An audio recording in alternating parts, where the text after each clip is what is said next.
King of New York, coming to you live from Hell's Kitchen in the Bronx with a New York Minute. And as the Ring of Honor champion, I am so excited about Final Battle happening on December 20th, live from the Hammerstein Ballroom. Get your tickets now. There's not too many available. And while you're in Beantown, come check out the other two shows at the Hammerstein Ballroom on the 21st and December 22nd, Christmas Collision and a Dynamite on 34th Street. You don't want to miss these shows. It's going to be a rock and roll party. And speaking of a party, don't forget about All In Texas, live Saturday, July 12th.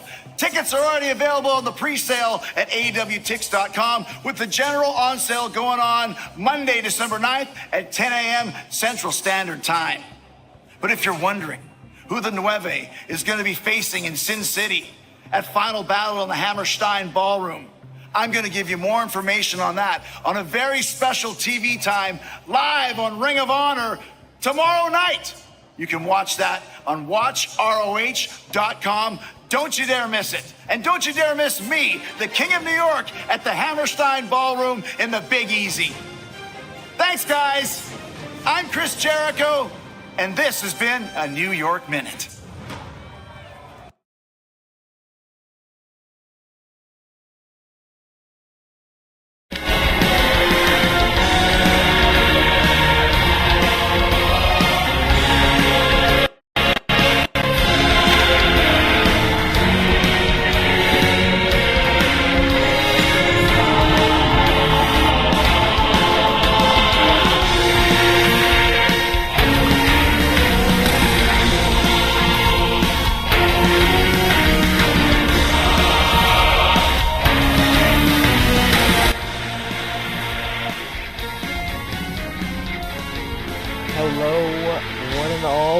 Back, and today we will be finishing the temporal scale.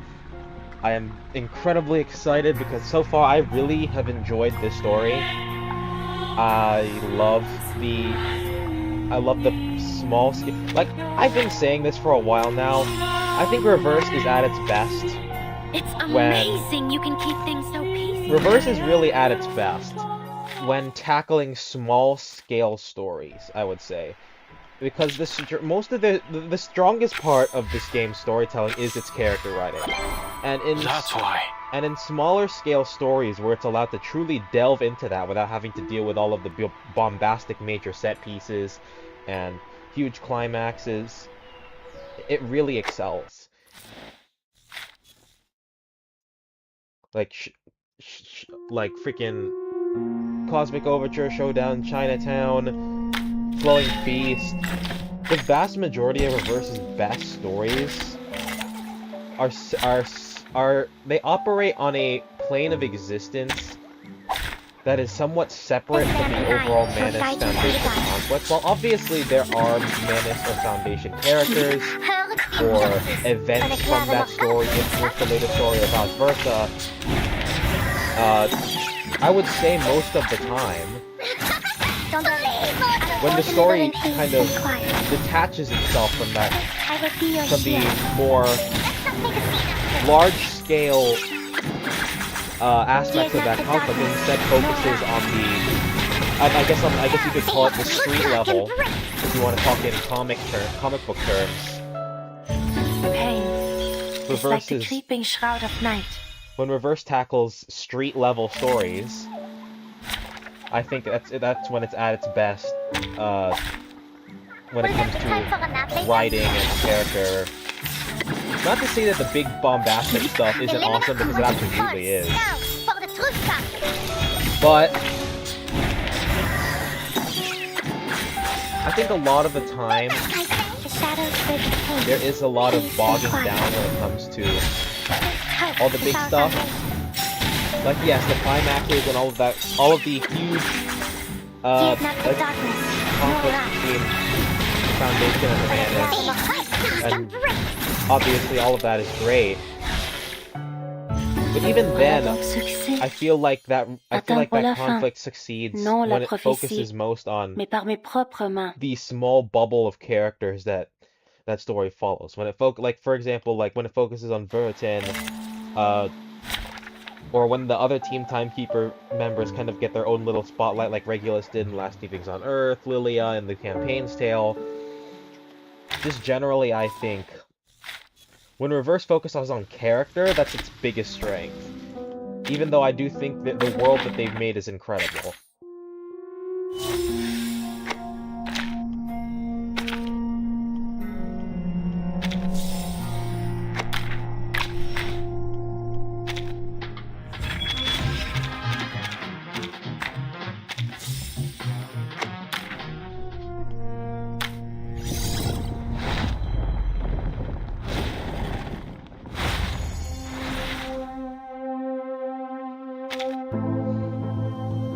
Realize how little of whatever these things are that I have. I have to get through the whole story in order to finally get Evracko's Psi Cube.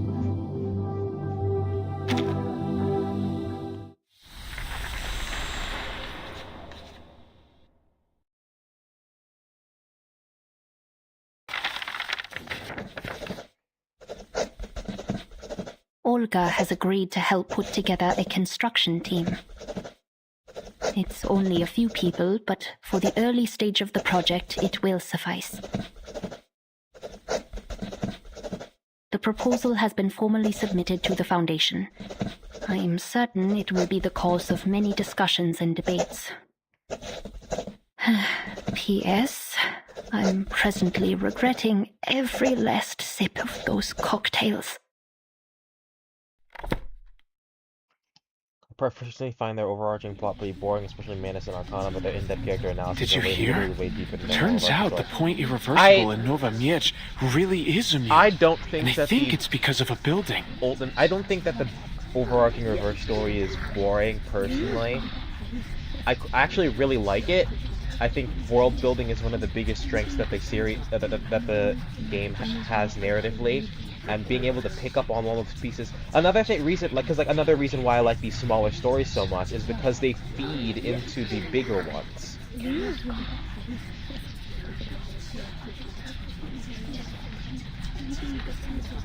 My mic's a bit quiet. Yeah, it's been like this for a while, but rather that than it blowing your ears out.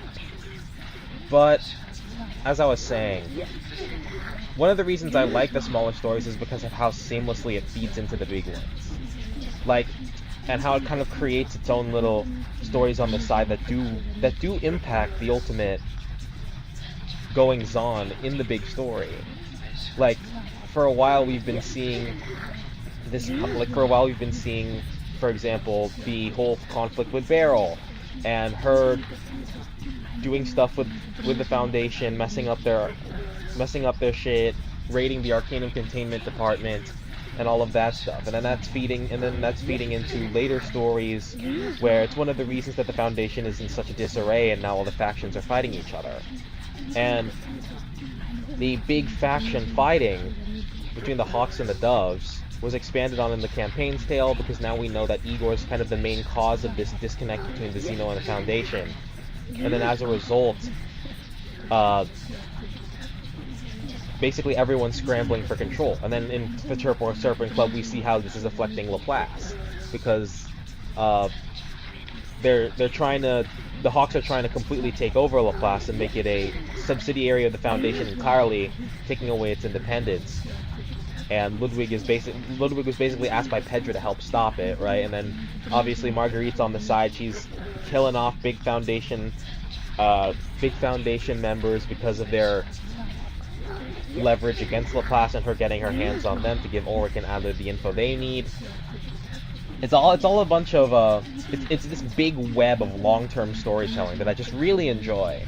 With a few more of these immune locations, even if the anomaly happens again.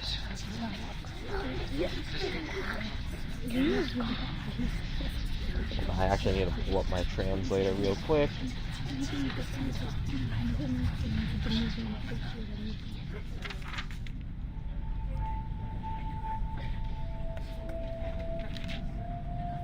What the heck?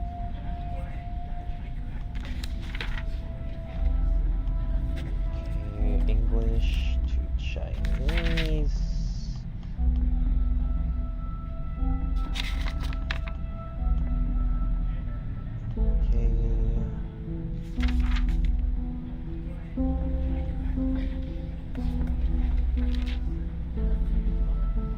conference room just down the hall. The atmosphere was tense.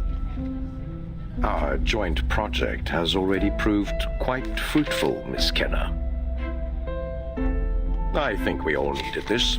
Some good news to lift our spirits. However, we do have one small problem. At this point, Irene paused for a we moment, still can't carefully, say for then spoke certain carefully, which choosing part his of the words with building care. generated its immunity. That is true. Rebuilding the dome could risk damaging its original structure. We may end up jeopardizing the very immunity we're trying to retain. We know too little to push for a project of this size. If we're to do this safely and responsibly, we should wait until we have a better understanding of the building. Or better yet, of the anomaly itself. Let me assure you, your investigator's discovery already speaks well of your abilities. There's no need to rush things to prove yourself within the department.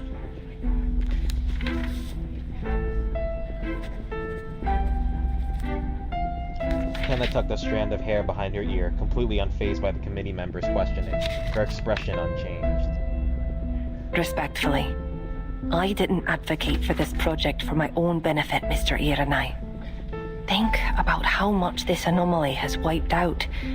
We need to make up for what we once had, and who we've lost.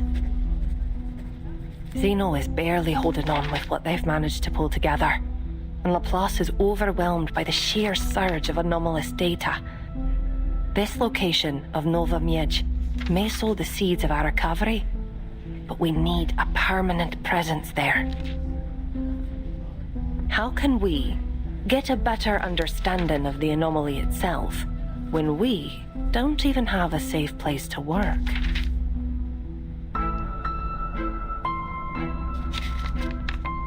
The topic that has been deliberately forgotten. And what if the temporal anomaly happens again? Where do we run next time?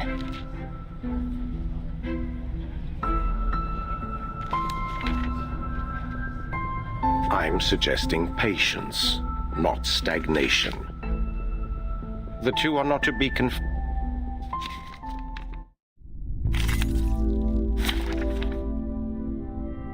Oh, really? Oh, we're already fighting. Oh, this is just like Oh, yes, this is just like Sonetto's testimony. We're doing a debate thing again. Okay, let's do it. Let's do it. Are they picking on you? I have never opposed the new Punish office that. construction project. No, only the repair of the dome, which is the key to it. But let's face it, at this point none of us can say whether there will ever be a better location than Nowa Miedz. 1 week. 2 weeks. And what if it's a trick? What if this is exactly what Management Dictate wants us to do? Then the reinforcements you asked Zeno for should come in handy, don't you think? That's right, Mr. Irenai. I'm aware you've been making deals with Zeno, in hopes of securing all the immune sites. Miss Kenner, I've kept my actions from no one.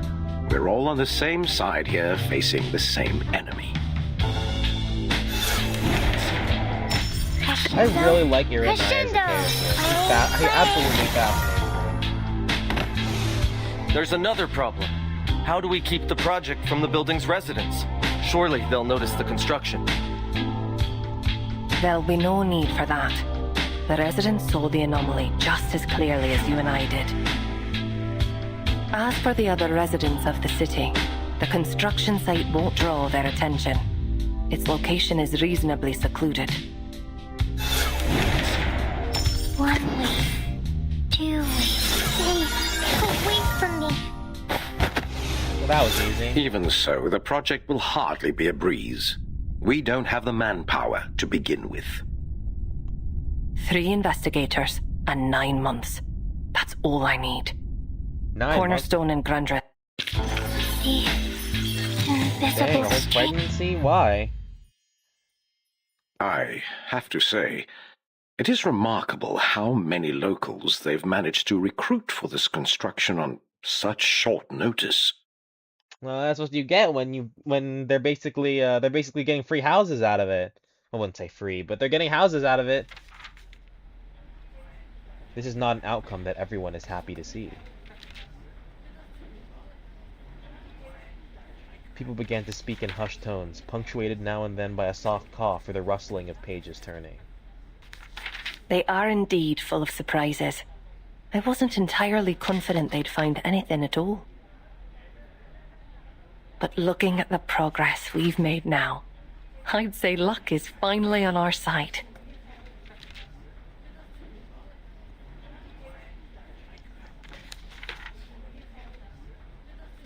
She gave a faint smile.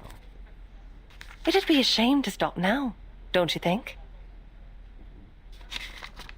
And I'm certain I don't need to spell out the edge this building will give us over our enemy if we turn it into another safe zone against the anomaly.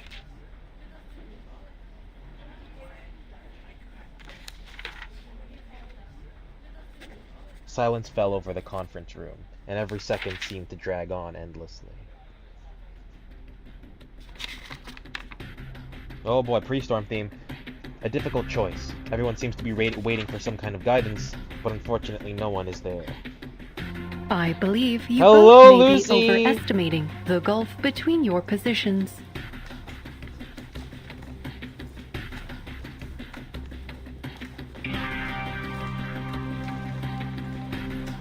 The researcher who had been sitting in the corner listening in broke the silence. The rational course forward is to break the project into smaller phases, allowing for necessary reassessments before we proceed with each step. Ah, that's our Lucy. Just completely breaking it in with that pure rationale. First, we must determine the viability of building a new dome. In the meantime, Laplace will perform tests on the stone samples to identify the origin and nature of its immunity. Then, we move to the second phase, sourcing the resources necessary for accurate reconstruction. This should ensure we minimize risk and put our limited supplies to their most efficient use without stagnation. Hayden Rose probably gets paid so much. Oh my god. Point well made, Madam Lucy. I agree entirely. And you, Mr. Ironai, any thoughts?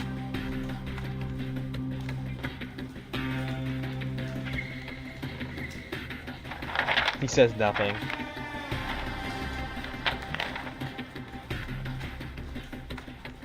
The committee member flipped through the documents in front of his face, his face expressionless, yet intensely focused. After a moment of silence, he spoke slowly. 6 months. How many months? Take it phase by phase, like Madame Lucy said. If at any point there appears to be a risk to the structure's immunity, then the entire project will be terminated immediately. Additionally, after 6 months, regardless of whether the anomaly happens again or not, we move the architect on to another project. Her talents are needed elsewhere. You've got a timetable. How did it go, Miss Cornerstone? Did you get an answer? Corn's back, yay. Shh.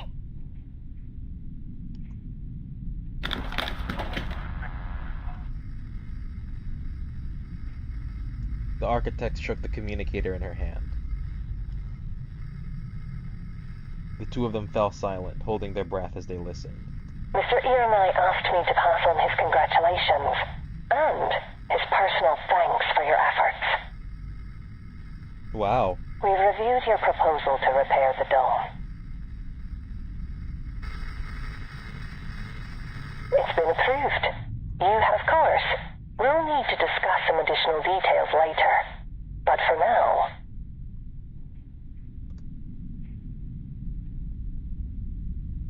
She paused for a moment, and when she spoke again, a faint smile tinged her voice. You'd best get started. Let's not assume we have time to waste, eh? Hell yeah, let's go. Project approved, we're in this bitch. She did it. She convinced them. But the engineering department doesn't have any extra hands to spare. It's all on us now. 6 months, not a second to lose.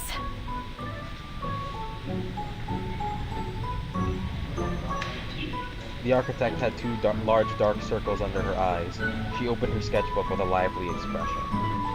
First things first. Materials. We need all the usable echo stones we can salvage.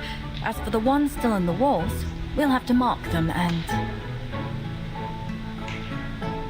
No, I'll need the plans first. We'll go through them line by line before anything else. We can't leave any room for error. This is true.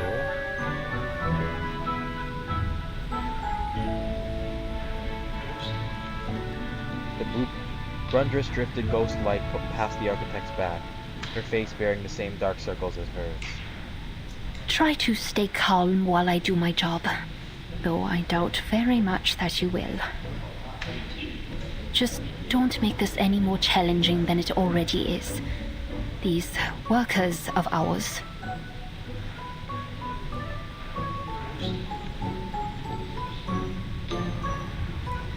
She looked toward the courtyard where several residents were lounging around. Some of them just lay on the ground, snoring loudly. Others sat slumped in a corner, surrounded by piles of colorful bottles stacked like a glass fortress. I'm not even sure I can expect them to even show up on time, let alone do the work. Then start thinking now. How do you get them off their bad habits and back into a proper routine?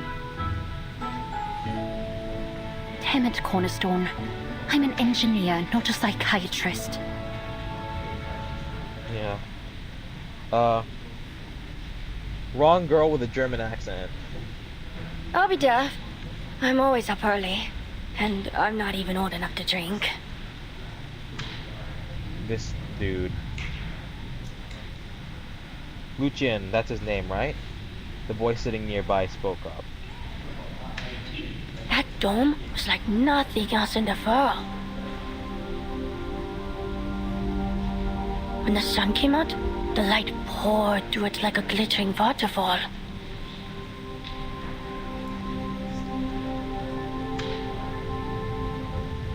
A waterfall? That would take an awful lot of natural light. But from what remains of the roof, it doesn't seem possible. Olga! A cheerful shout suddenly rang out. The old woman walked slowly between the two of them and spoke softly. Now, Lucian. We've talked about this before. You're in no position to do this kind of heavy work. Right. You're right, boss.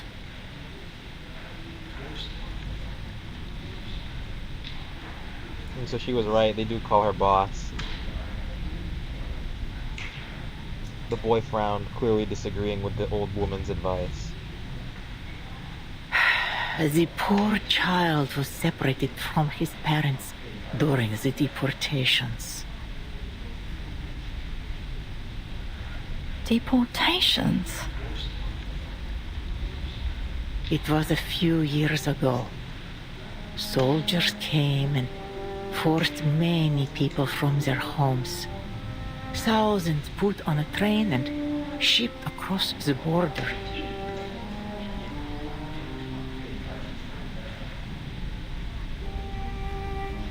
Many children were separated from their families along the way.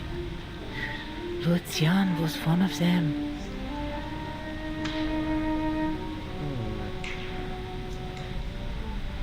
He still hopes that they will return for him. That is why he wants to help with the dome, so that they can find their way back. What deportation would this be? I doubt he was. He's not. There's no way he was old enough to have been one of the deportations after World War II. Maybe when the Soviet Union collapsed? I see.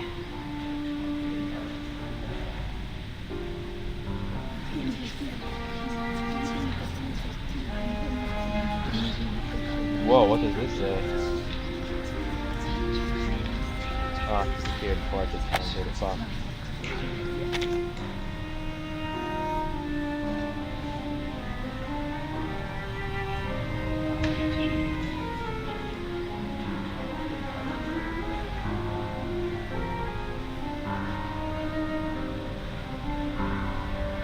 Scattered memories finally came together, piecing together a reality that seemed coincidental yet made perfect sense. Okay, let's see what this says.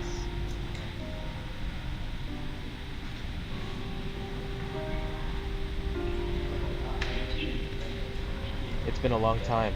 We're doing great here in Gdańsk, and the sky isn't always gray.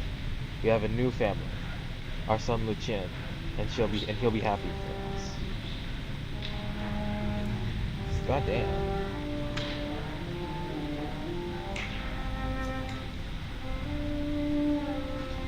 Yesterday, I heard a woman's voice speaking from one of the echo stones. It sounded like...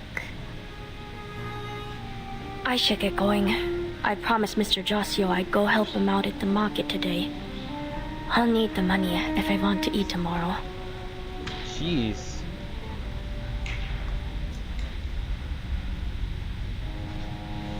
The boy smiled and interrupted the architect.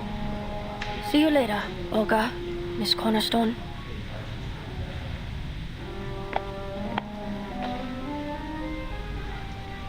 With that, he walked away without looking back. Lucian.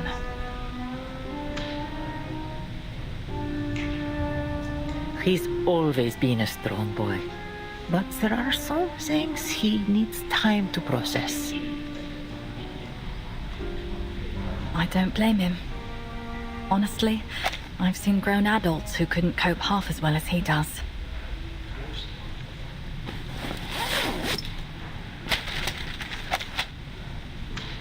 The architect shook her head, then opened her briefcase and handed Olga the document she had drafted on the spot.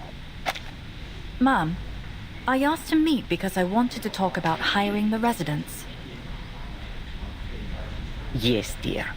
I've already told them about the salary and the other things you brought up the other day. So far, they all seem rather bright-eyed about it. I think most of them will do anything for a stable job. I owe you a great deal for all your help, ma'am.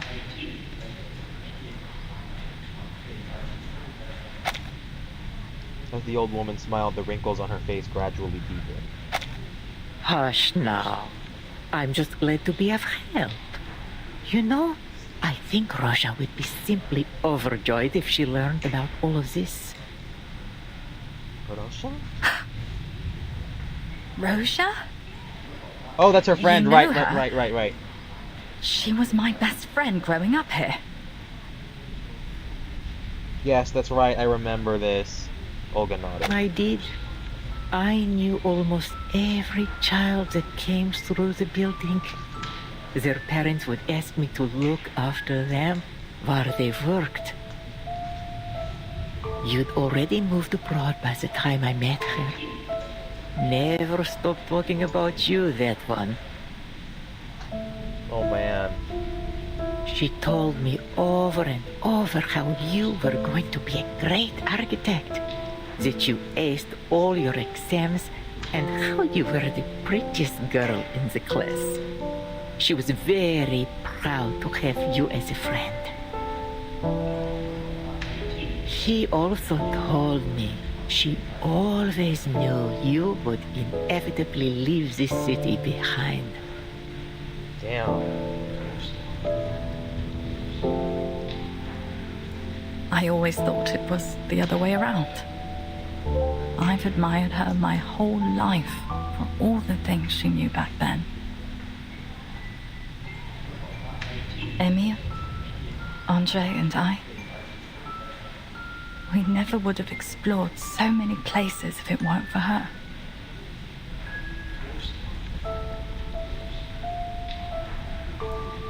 I remember how the light shifted as it scattered over the rooftops. We came back to sketch them at different times, in different seasons.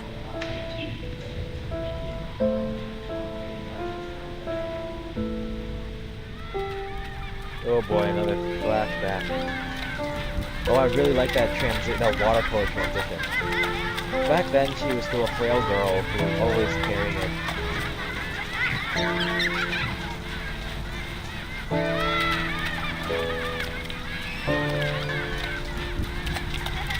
Back then, she was still a frail little girl who would stumble along behind Rosa, carrying a heavy easel on her back like a little quail that had found its master.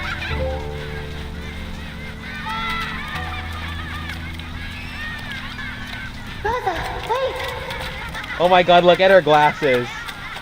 They're fucking hexagons. Do you think those are her glasses? Those are still her glasses now? Just the top part got chipped off? Wait for me!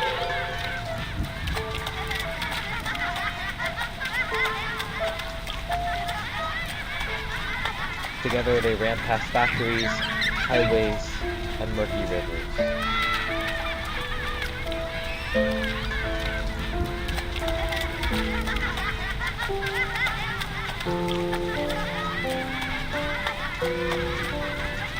Light and shadow, axes, functional zones. Experiencing them with your body. They bypass the complex formulas and jargons, simply seeing them through the eyes of a child.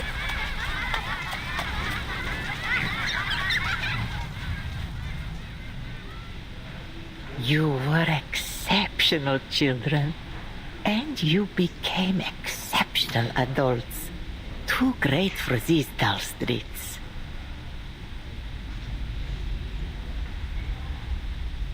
I always believed you'd wind up somewhere bigger and brighter, where your talents could really be seen. And just look at what you've achieved. And Rosa? Is she? Probably got stormed. Either that or...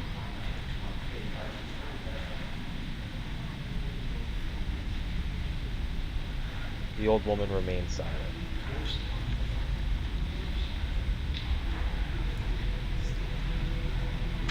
The sun was slowly sinking in the west, and the light and shadow on her face shifted gently with it. She's gone. The rain took her. I could never find Andre or Emil either. Damn, man. Fuck. My guess, maybe she meets them again, but stormed. They don't remember her at all. I'm sorry, Stasha. It would have swelled my heart with joy to see the two of you meet again after all these years. That said, perhaps you wouldn't even be here if not for that rain.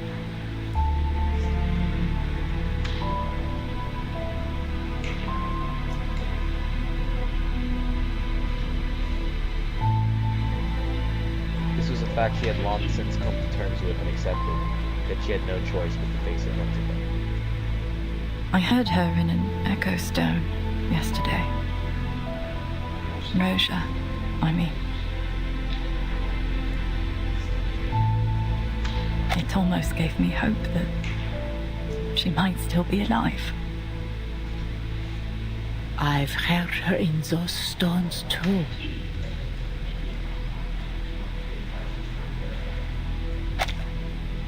The old woman sat quietly in the shadows as if she had long since become part of the space.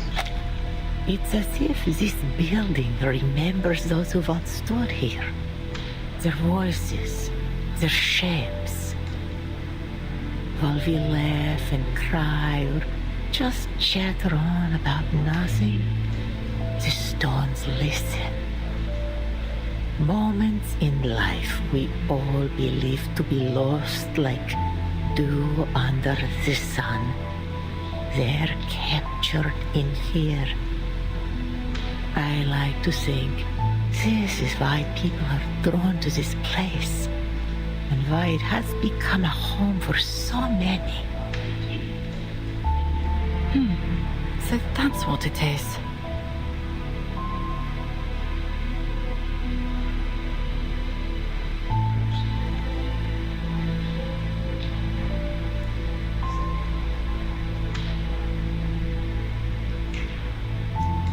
All those lives and the traces they leave behind. Roja, Lucian's mother, even you and me. This building holds them all, like a vessel.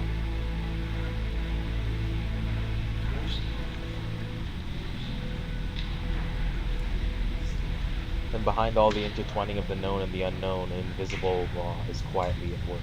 It's out of reach and hard to get a handle on. And that's why I want to restore this place.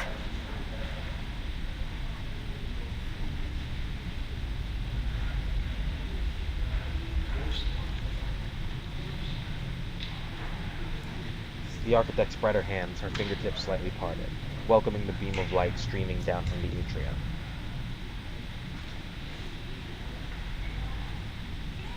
The beam of light was slender and even, falling precisely into the palm of her hand.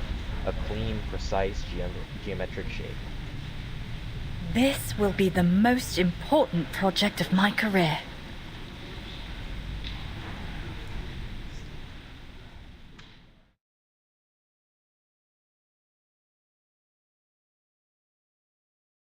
Ooh, the bar in the daytime. It looks good.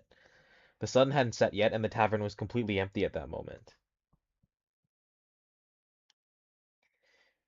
The room was filled with the stale air left over from last night's hangover.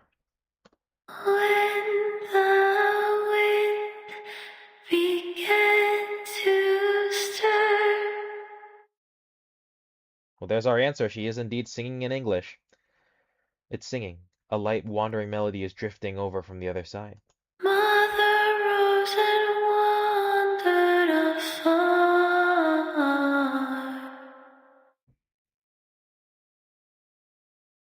The melody flowed gently, and the singing became clearer.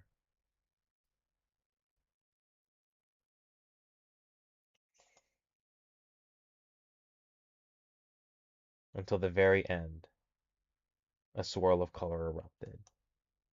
You knew it, true, it's me, my dear. Oh my god. There's nobody here. Then I... What is she gonna do?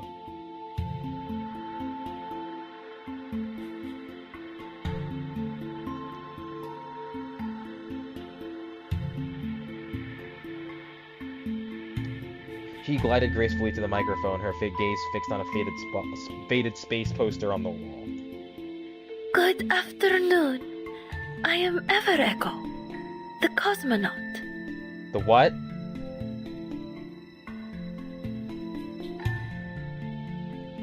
I wish everyone... The cosmonaut? She does kind of sound like Katrina.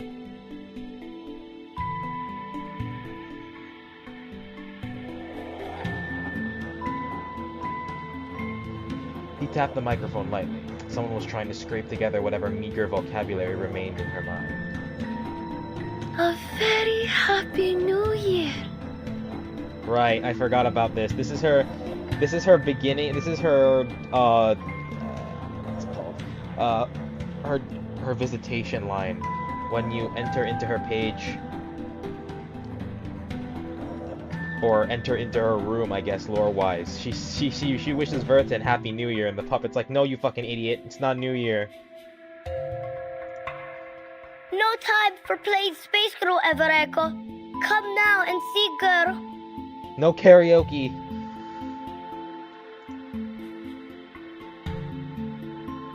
They're gonna screw with our building.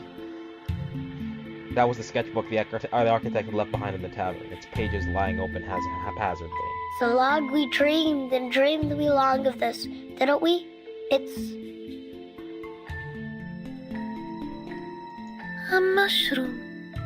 What?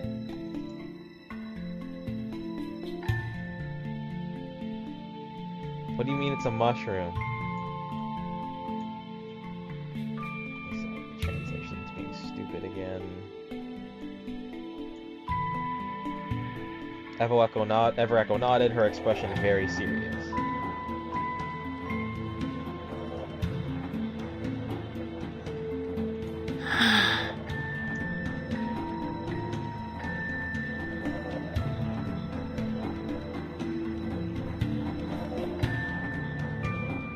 No, silly wig, it's our dome. Our dome? I like how she's I like how she's kind of dumb. And the puppet's like the straight man. It's very funny. Echo furrowed her brow in confusion as if she had heard a tall tale. But... it's nothing like the one we had before.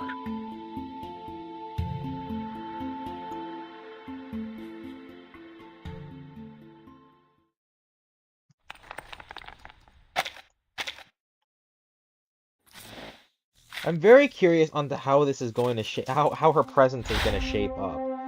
Like, it seems like she's the antagonist of the chapter, given that she seems deathly afraid of Cornerstone and what she wants to do to the building.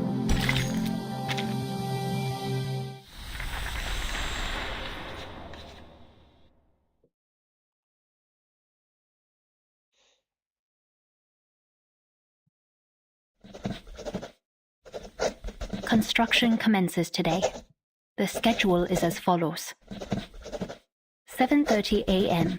Arrived on site, checked all safety measures, and ensured the hoardings and notices are up. 8 a.m. Site induction with the workers. Right, everything's set. We are off to a smooth start.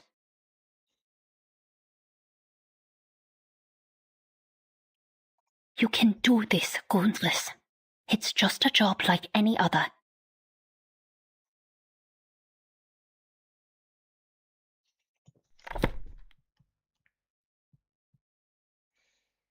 Gurren just closed the notebook and quietly steeled herself.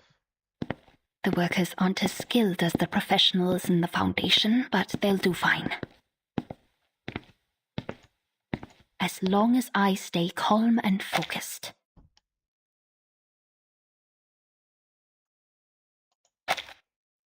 There wasn't a soul in the atrium. Where is everybody?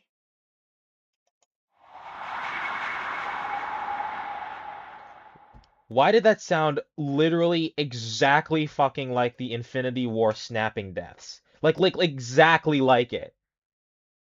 Like exactly the same exact sound. A cold breeze blew by, sweeping up two withered yellow leaves. They swirled and danced through the air. Did I get the hell? time wrong? It was literally exactly like that. It sounded exactly like it. Exactly.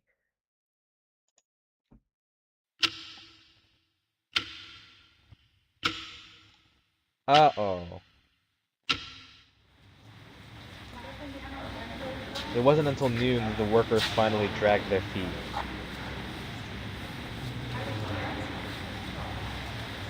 They stood in the line under the sun, their eyes vacant, as if they had just lost a game outside.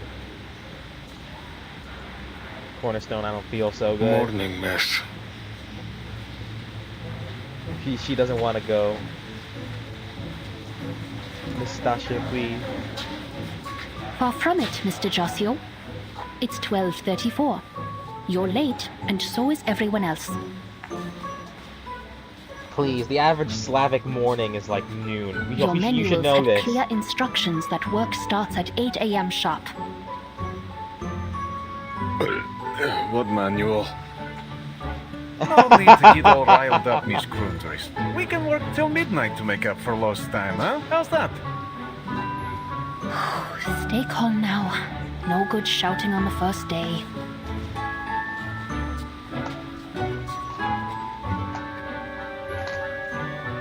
supervisor took a deep breath. I'll let it slide this time. But going forward, if you're even 1 minute late, you'll be penalized. And no drinking or card games on site. Helmet stay on. That's non-negotiable. I like how she has a fucking megaphone. Huh? We didn't sign up for all these extra rules. Why did he sound oddly Filipino? Let's just stick to the book, miss. Maybe it was just in the way he said it, the cadence. The foreman glanced over at him with a cold stare. We are sticking to the book. Every word of it. You'd know that if you'd bothered to open your manual. All right, let's not waste any more time. Before we start, allow me to give you a quick rundown of our goals here.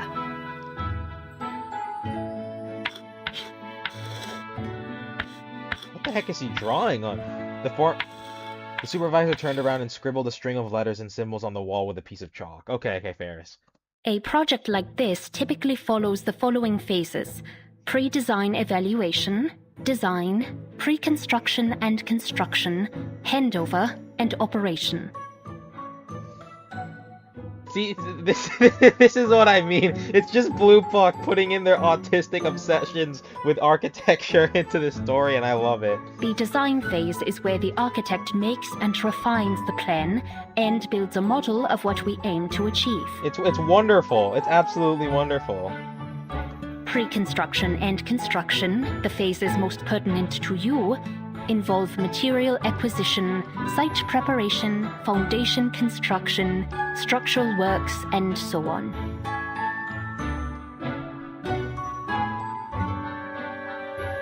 She paused, thoughtfully giving everyone a moment to process what she had just said. Right now, we are at the very start of our project, so our primary focus will be on design and site preparation. Since we are on a tight schedule, the two phases will be carried out simultaneously. Our architect and her team will be developing a feasible plan and model for the dome, while we, the construction team, procure the key building material, the echo stones.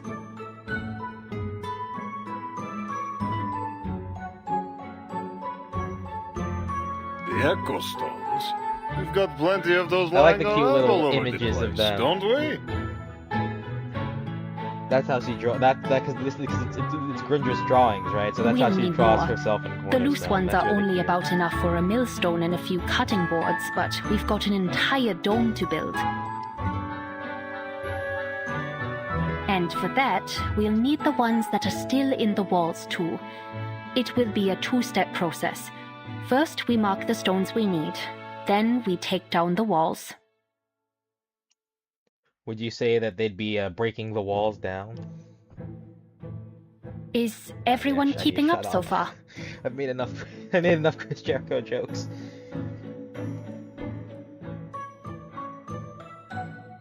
She looked around at the bewildered faces before her.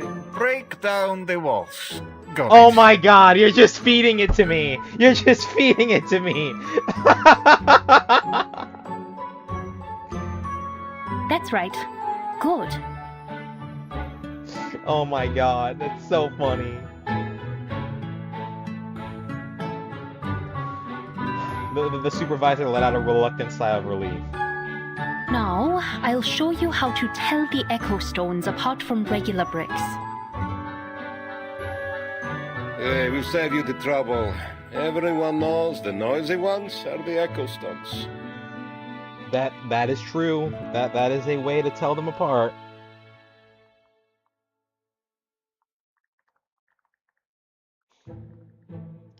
Not quite. Sometimes they are quiet, but I found a way to ensure we don't miss any.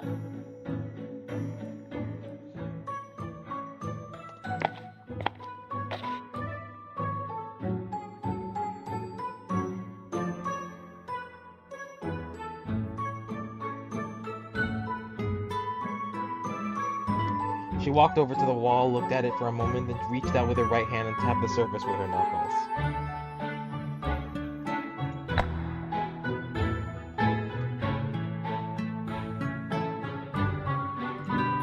No. Hear that? The bricks that make the sound are the echo stones. And look closely. They each have a faint tint of steely green compared to regular concrete.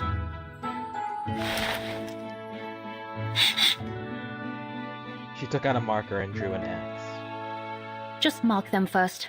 Then I'll make the arrangements for demolition. Next, there are a few safety rules to follow. Refusal to comply with any one of them will result in a penalty deducted directly from your salary. Psh. She's not playing around.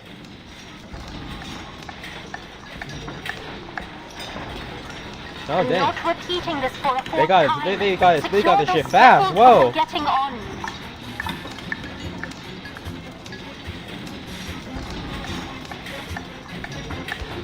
We did. See? It's standing just fine. It's deflecting by more than 30 centimeters.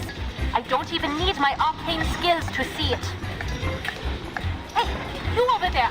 Get down this instant! Don't you know that's a load-bearing beam? Oh my god, she's cooked. This thing? Oh, okay. I'm coming down. They're also fucking Hey, who's stupid. pulling me? Stop it!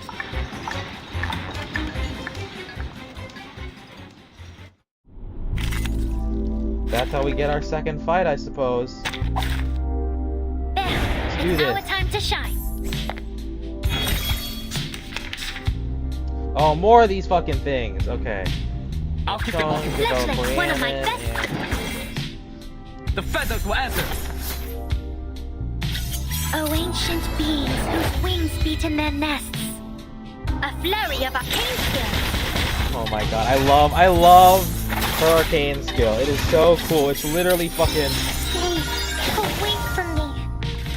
It's just a fucking beam. It's literally feel my power. Grab a metric blaster. You know it's true. It's me, my dear.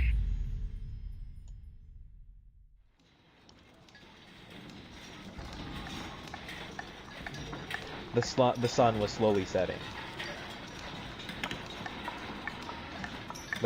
The supervisor sits alone on the still noisy construction site, her eyes vacant.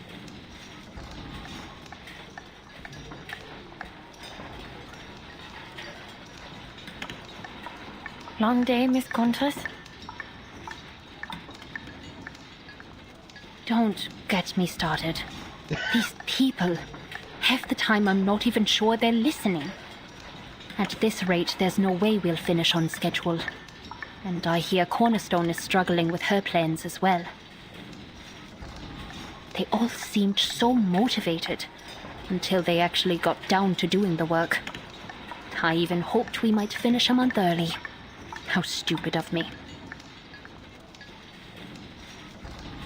If things go on like this, I'll be forced to send another report back to the Foundation.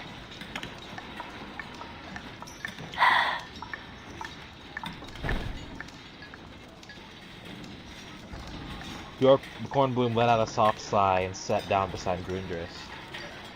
I've worked with people like them. They're not the most ideal for your work. It's true. But they're far from the least. Just ordinary people. Nothing more. They're under a lot of pressure. I know. But you're expecting them to put their lives and all their bad habits aside to match your vision. That's not realistic. This isn't a fairy tale. And they're not perfect heroes. I'm not asking them to be heroes. But don't they understand this might be their only chance to survive another anomaly? They know. But it's not present to them. It's an abstract threat that feels too distant to fear.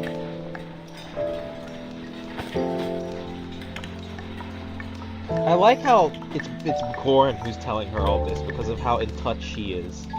Right? She probably hears all of these conversations going on about how much they've lost, right? She probably hears, like, she literally says it, right? In her ult line, it's like, secrets can be hidden in careless words, so listen carefully. She probably hears all of these conversations and she knows exactly what these people are thinking in regards to the storm. And obviously, you know, she's kind of like the only one who can express that other than the people themselves. She pats the supervisor on her shoulder, her gaze solely sweeping over the figures on the construction site. You can't think about something so large when you're just surviving your day-to-day. You know, the man who was struggling to put up that scaffold. He works a second job as a bouncer at a nightclub. And the one sitting on the ground there has a permanent injury he sustained working in an oil refinery some years ago. And the one with the hammer, his child is sick at home with a fever.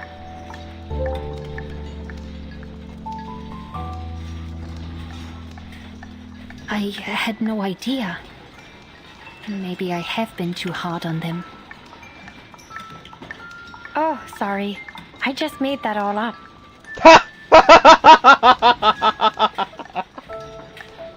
Oh, that's evil!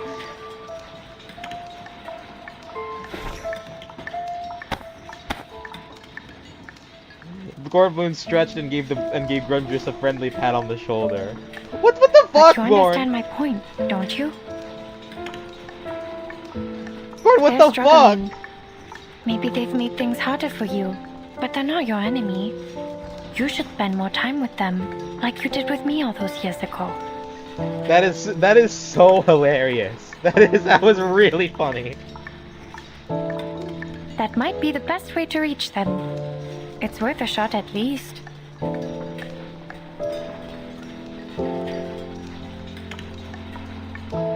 Yeah.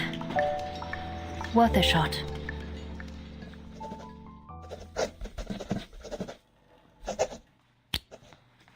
I'm afraid it's bad news, Lucian. Uh-oh. What's the dealio? I've checked and double-checked my calculations, but my conclusion remains the same.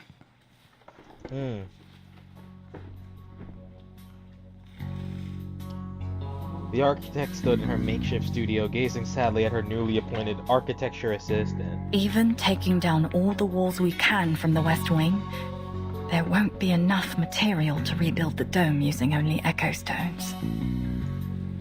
I never finished 5th grade, miss. I don't think I can help much with your calculations. Aww. Math was always my worst subject, too. I barely passed my last exam by just a few points. That's very real.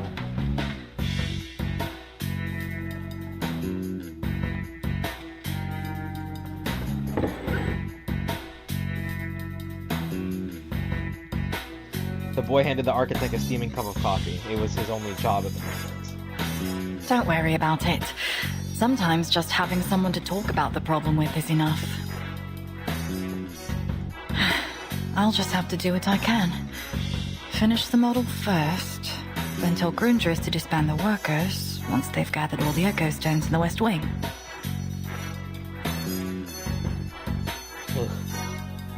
Her gaze drifted toward the eastern section. The area had once been where some residents slept. Could we make up the difference by tearing down the East Wing too?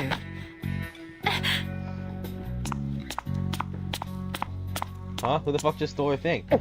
Oh, a sudden whirlwind swept in and blew the architect's coffee out of her hand.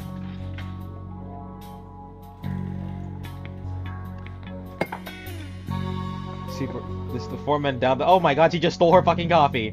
The supervisor downed the architect's coffee in a few gulps. Much better. Oh my god! What's that smell? Have you been drinking? The Kornbloom suggested I get to know the workers, so I did. So she's been just fucking drinking with them the whole time. I didn't drink, but Marcin. Goodness, that man is a walking liquor bottle. Oh, never mind. There's a bunch of them I need to speak to still. I feel like I'm spending more time fixing people's heads than managing these demolitions. Anyway, I should get back to it. Oh, that's kind of part of the job, right? Good boss has to know their workers. Once you reached the door, she hesitated for a moment, then turned back. Oh, and I overheard you just now. Not the smartest idea. If these workers are dismissed, it will be almost impossible to find them again. And I wouldn't expect them to remember much of what they've learned once they leave. So what do you suggest? We'll need to tear down the walls in the residential wing. Oh no. Oh no. Oh, that's not good. They're not going to be happy about Then, that. where will they live? Have you asked Olga about it? Seems like you've got some work to do. Come on, Project Director. Time to play your part. Wow, that's so evil. Just throwing her under the bus for like the worst thing that you could possibly be thrown under the bus for in this type of project. I'm glad to see you're finally feeling motivated. Yeah, it's like now that I don't have to be the one to tell them, oh, by the way, your place of living is being fucking destroyed. I'm happy. This is crazy. Gruntress spread her hands in exasperation. Well, it's too late to back out now, isn't it? I warned you that we'd be getting ourselves in deep with this.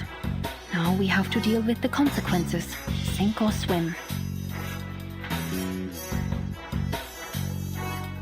Speaking of, how's the design coming? Any progress?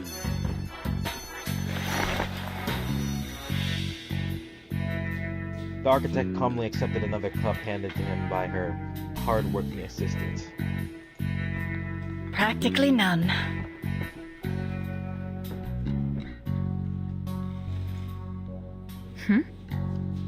Go on. Explain it all to Dr. Grundriss. Just another problem to fix. My gosh, she sounded so much like Clara there. Holy hell. It's the lighting. Something about it has Maybe me totally it's also stumped. Ada again. Wouldn't be the first character she voices in this game.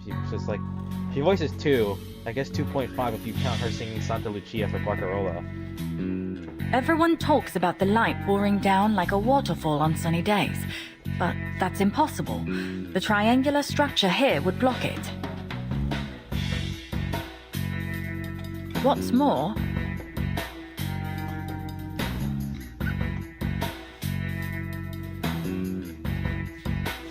as she spoke, her gaze drifted towards the corner. I think someone here doesn't want me to finish my work.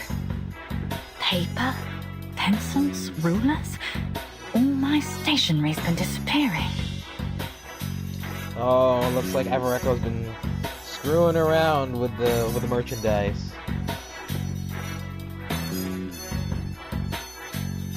Even though it was deliberately kept low, the sound still reaches the ears of a third person. Really? Any idea who it was? I'll talk to them.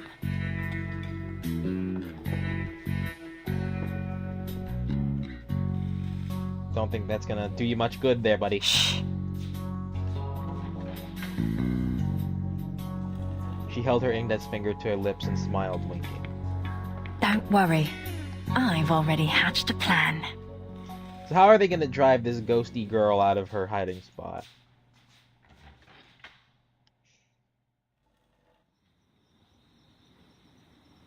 Oh boy, it's the Foundation safe house that they threw Vertin in. The long day had finally come to an end and night has quietly fallen.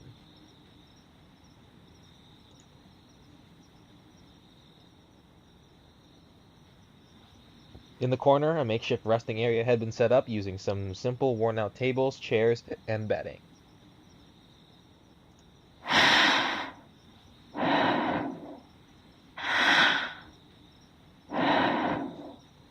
Light. Oh, she's sleeping. Shadow.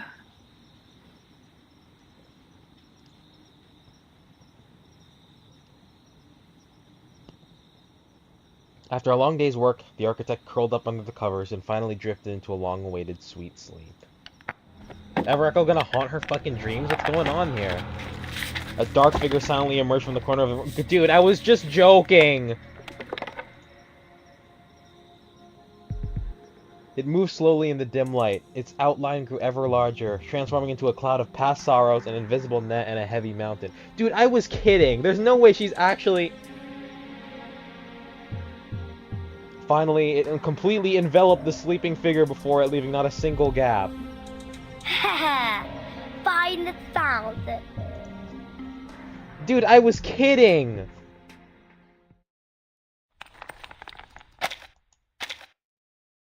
Oh my god. We're in for some trippy shit, aren't we? Another conversation, how wonderful. Okay, hold on.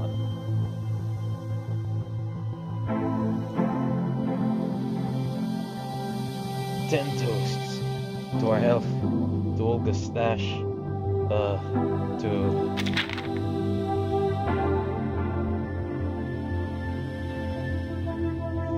Yashao. Clears. To our health. To Olga's inventory. To the blueprints. To the budget. To the return flight and the quality of the project meeting standards.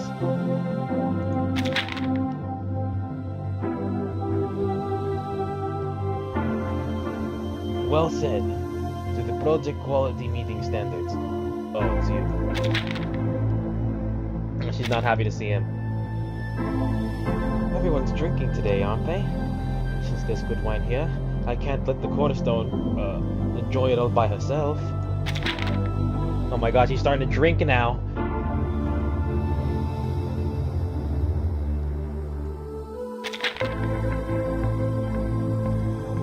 Finish the thought? Yes, I will. I have time. I have time, unlike yesterday.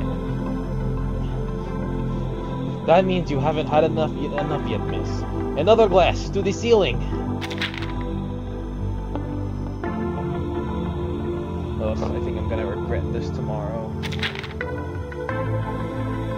Oh, this is what was happening before.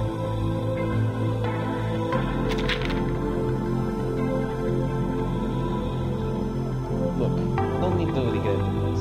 Look, I won't regret it. When I received the rejection letter, when I was writing poetry, look, I never regret it. Even when Jamila left me. It's almost 7 in the morning here, I'm gonna get to bed. I'll see you later then. Thanks for tuning in for a little bit.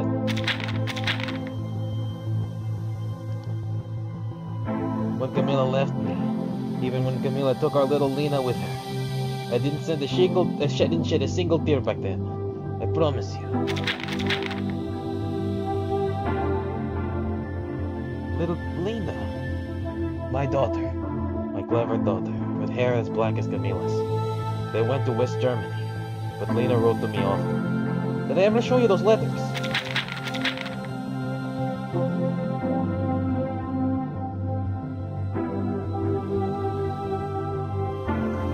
Come on, translation load! Oh my god!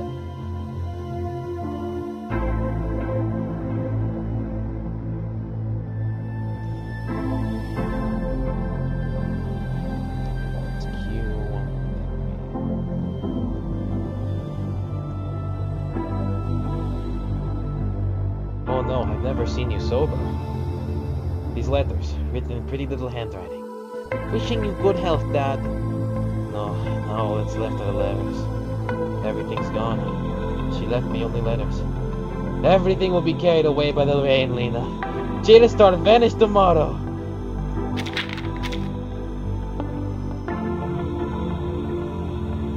That's really sad, man, honestly. Heartbreaking shit. Never be able to see his daughter again.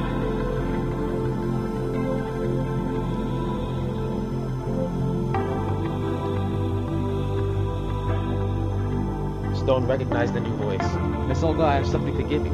I found it in the residential area. The faint clinking of a metal chain, the rustling of fabric. So it was here all along. I thought I'd lost it ages ago. I accidentally opened it and saw the photos. I accidentally opened it and saw the photos inside. You were so beautiful when you were young. Your eyes were like a lake. Thank you, Statya. The click of metal opening and closing. A gasp. While surveying the building, we met a man with burns on his face. He told us he was waiting for a woman with eyes like Lake Baikal. So you've already met Tomas. Another rustle of fabric, the sound of knuckles clenching a soft sigh. The stone remembered the new voice. He's always wandering around this building. On the steps, the staircases, and in my bar. He's still wearing that old wool coat I gave him when I took him to the station. Even though he's been dead for a long time. What wanders here is just his ghost, an echo or whatever. Something that keeps repeating those same few sentences over and over, even when I'm standing in front of him. I'm sorry. No need to apologize, Doctor. You helped me find this lump. I should be buying you a few more drinks. Don't worry. Life is always like this. Tomas once proposed to me. He wanted to go work at an oil rig far away to earn money. And once he'd saved enough, he'd come back to have the wedding. He never made it back. When I received the scraps of his clothes, I thought my life was over. When I was exiled, I thought my life would end then too.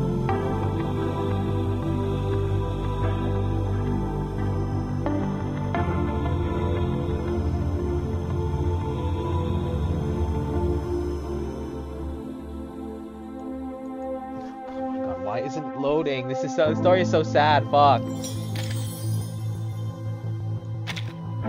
Oh. It just loaded. Right after I exited, which is lame.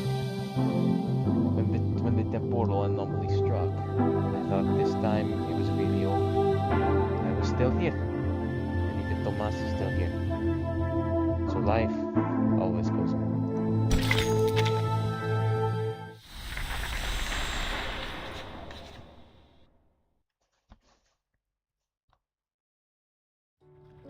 How are things going in Nowa Miedz? Less than ideal. They're really feeling the lack of experienced workers on site. Nothing surprising there. They're under no obligation to help. But still, if they're struggling, a little nudge wouldn't hurt. Is this her boss? I don't think at this point in time she's directly... I actually don't know. I'm gonna look at her page. Hold on.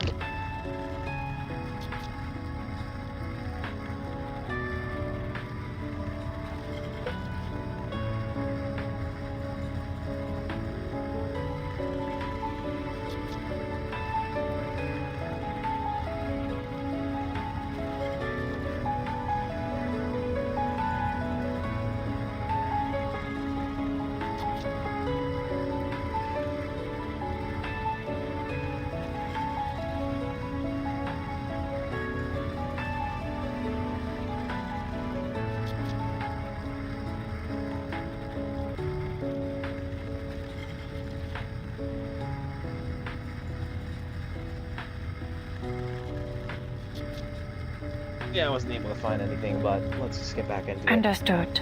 Maybe just a few hints? I know we shouldn't meddle too much. Huh? What the fuck?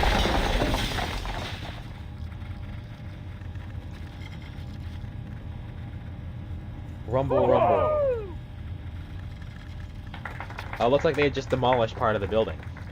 The heavy thud of the wall collapsing was accompanied by sporadic clapping, and could be heard in the distance. Sorry. I'd better take a look.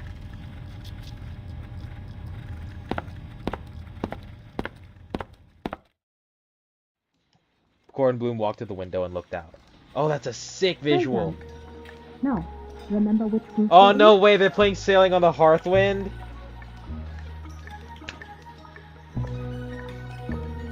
Simone, Martin, Group A. Move the bricks and clear a path. Watch out for the cables on the ground.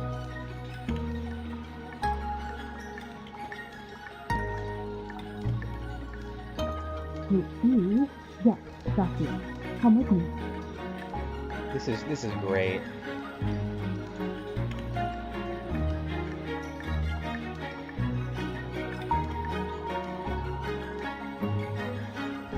A slender figure weaves through the construction site.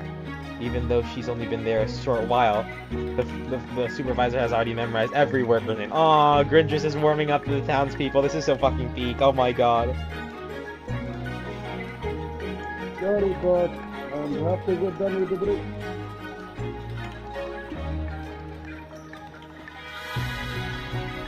Team 1A. 1A. What? Oh my god. There's so many things there's so many jokes I'd be able to make. Pick out the upper stone sumacs and bring them to the atrium.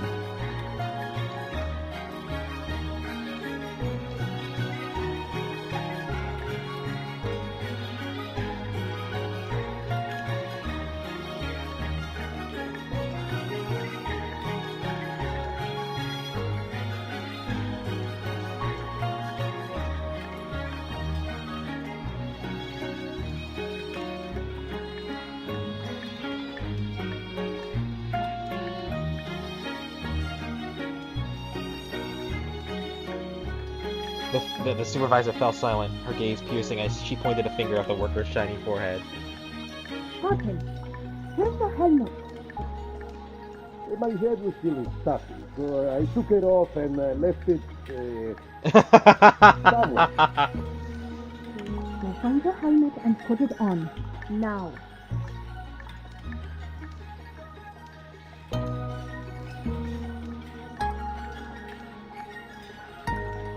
She took a deep breath and moved on to the next task. Group C, keep working on dismantling those walls. There's still one more to go before your break. You were all late today, so I don't want to hear any complaints. I love this track. It's so fucking good.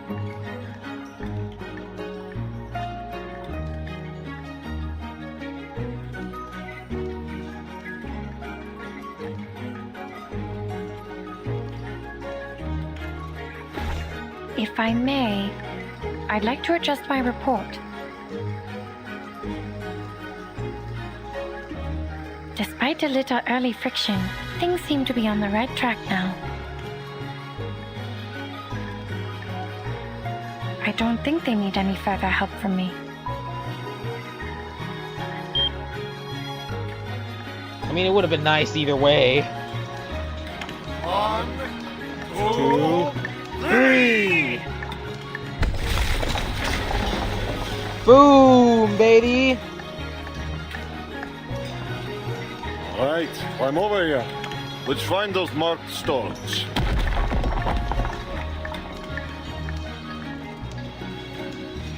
Give me a hand, huh? This is so peak.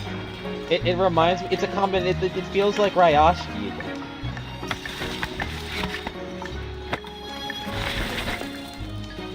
The workers grabbed each other's hands and struggled to climb over the collapsed wall.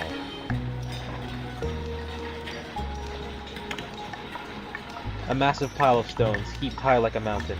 This was the feat they accomplished together tonight. A rare victory in their weary lives. Not bad, everyone. Ah, I'm just in time.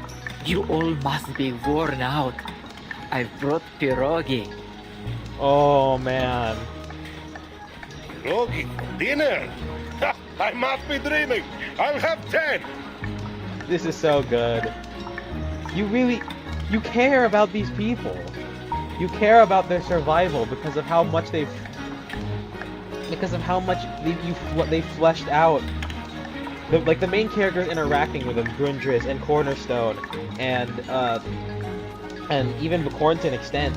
Like, you really, as a result, you end up caring about these people. You care about Ola, you care about Yashal, you care about Luchin. You care about these nameless fucking NPCs. It's so good. I love watching them succeed. The workers' faces finally broke into long-awaited smiles. Yashal sat on a pile of rocks and leisurely lit a cigarette.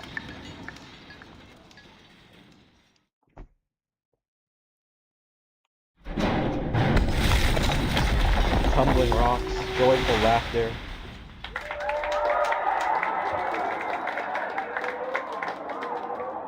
Just like that private memory. I can't wait for Bakorn's anecdote. It's gonna be great.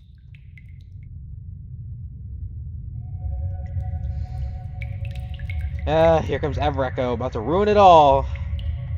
Buzzkill. On the other side of the building, the noise was almost completely blocked out.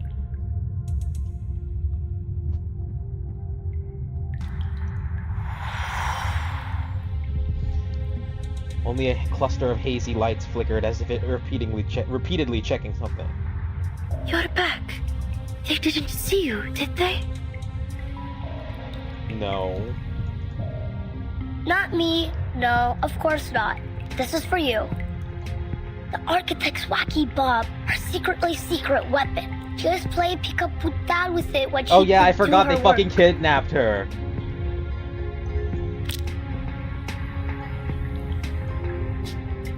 Or not kidnapped her, but like they took something of her.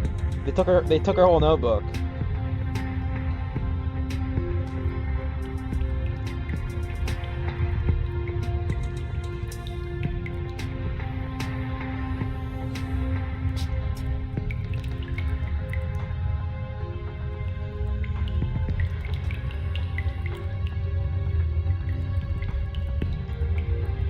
God damn it, why won't it load? Come on.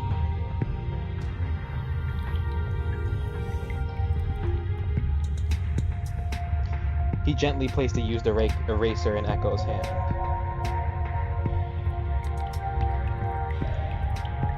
Secret weapon.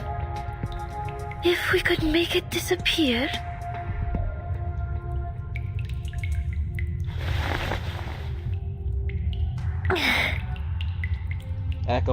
Everecho picked up the eraser, examined for a moment, and swallowed it whole! What the fuck?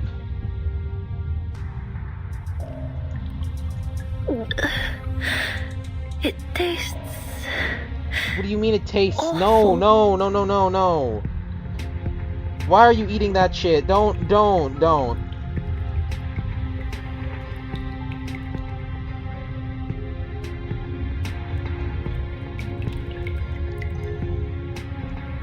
No, don't eat it. No, it'll only go splody crack. Exactly, Turn your yes, green and thank blue. you, Hansa, Out thank with you. it. Spit it out. No, don't fucking eat it, don't.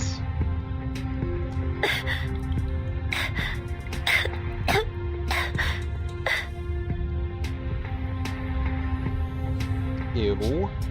The heirloom eraser, long used by architects, has long since accumulated countless trace impurities and unkilled bacteria over the years. Yeah, why the fuck would you eat that? I know you're a ghost, but still. When it approached the girl, as it approached the girl unimpeded, it undoubtedly dealt a massive blow to her pure energy. Yeah, what was she thinking? Oh my god. Poison true, greeny green, and bluey blue. Poison-ish. Hongja also fell silent on the verge of becoming just an ordinary mute puppet. Oh shit, okay, so her energy is what, her life energy or whatever it is. There's something that's keeping her alive.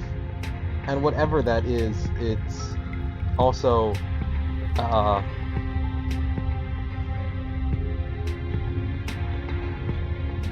it's also basically, it's his life force too, right? So he gradually loses like his vigor whenever Everecho takes significant damage, which makes sense. No. You shouldn't have fucking eaten it, lady.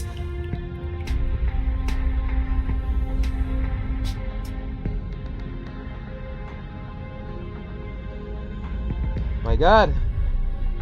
A thick, ominous sense of stagnation ran rampant within her. Yeah, that tends to happen, man. That tends to happen. Every breath felt unusually heavy, and every breath became exceptionally difficult.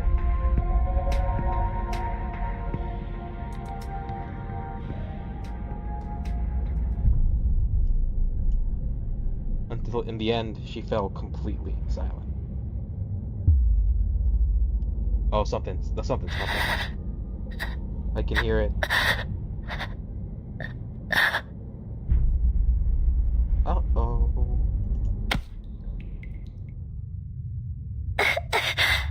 Oh, never mind. She's alive. She's back. She's back.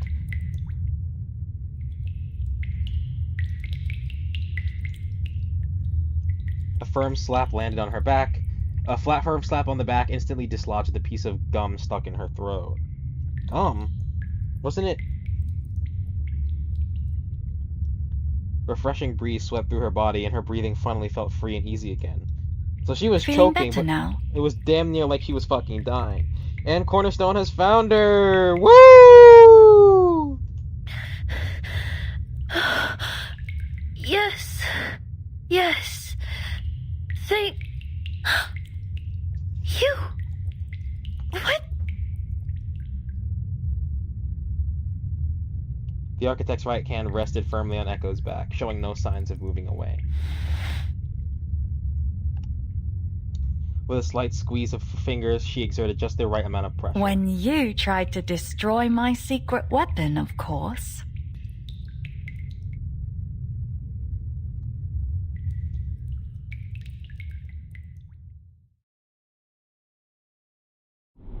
So they finally found her. Now we're kicking her ass. Let's do this. At the ready.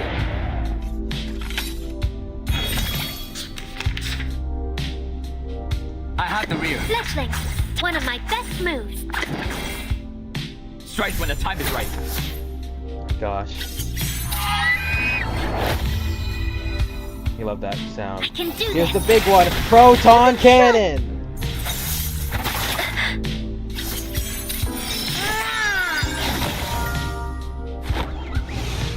Goodbye! Return to your position. I wonder what the boss of this mode is gonna be. Not this mode. I wonder what the boss of this, story is gonna be. I can't wait to see what it looks like, because...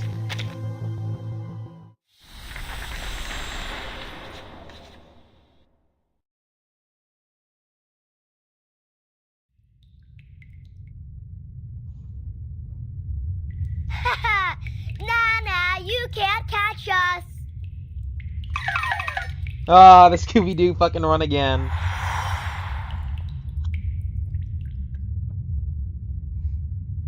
The girl's slender frame could almost pass right through any obstacle. She moved with such ease, as if mocking the architect's sluggishness.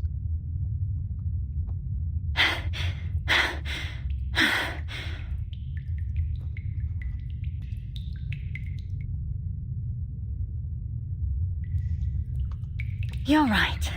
I can't catch her. You, on the other hand...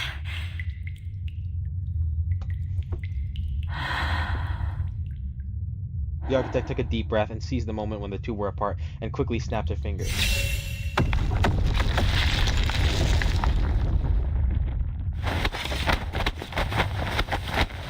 What? Oh, she used her powers to put him in a box.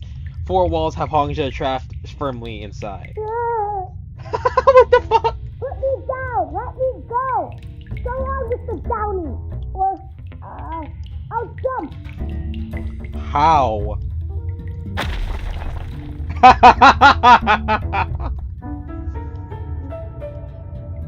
The fifth wall had been blocked the only way out, completely trapping Hongja. Cheating, colorful eyes. You'll regret this.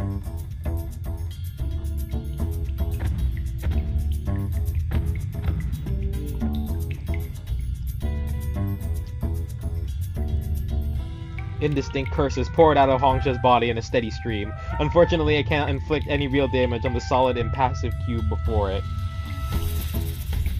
Sorry about this.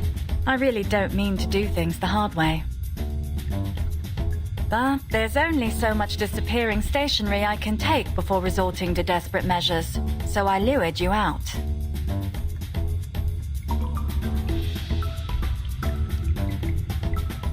The sound echoed through the empty space. The architect looked out at the empty expanse.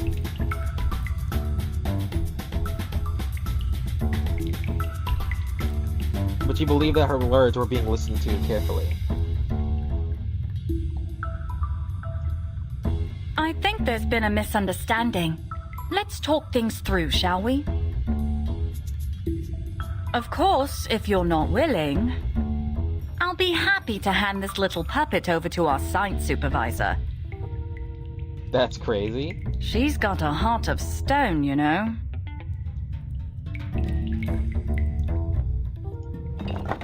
What is that thing? I need to know. Don't hurt Hansa! She used a spell to conjure a square stone bench. She used an incantation to conjure a square stone bench, sat down on it gracefully, and slowly slipped her coffee. Then she stood up.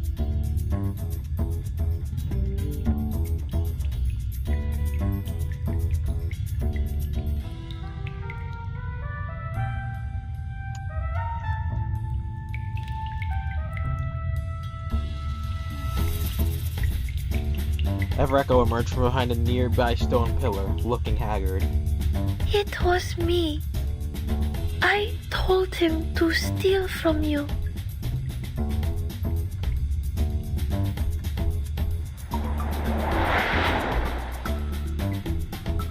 This is the thief. This little dear. And she did it all right under my nose. I must admit, I'm impressed.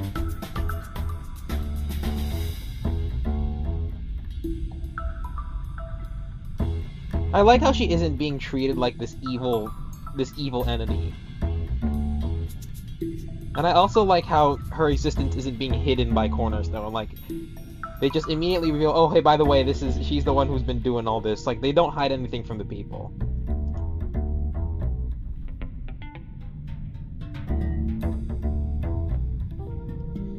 In a makeshift interrogation room, the prisoner sat dejectedly, surrounded by people. Not just her. She has an accomplice. This noisy little ragamuffin I caught. Ragamuffin. I'll get you for this. Soya!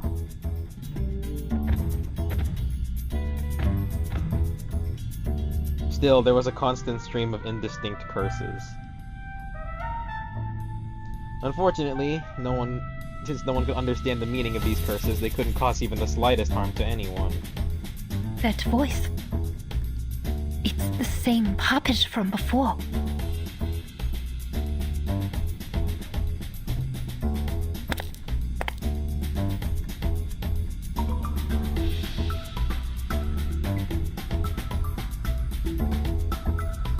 Come on.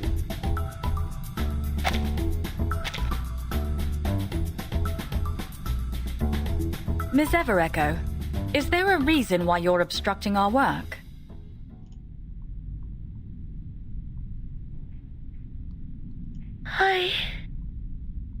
I do not like what you're doing.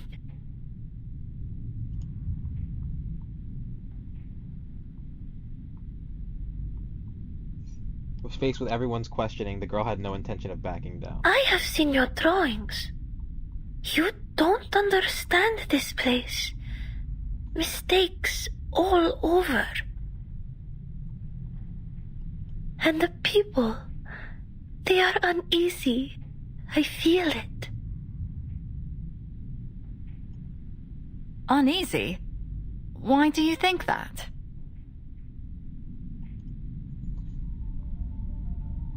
Oh boy, beyond phenomenal. That's how we know something's about to go down. Everecho slowly rolled her eyes and slowly turned her eyes and finally met the architect's gaze. A shimmering glow appeared in her left eye, as if a rainbow had fallen into it, refracting into a million hues. What should not be forgotten? The past, not the present. Voices, writings. And what has been asleep in this building?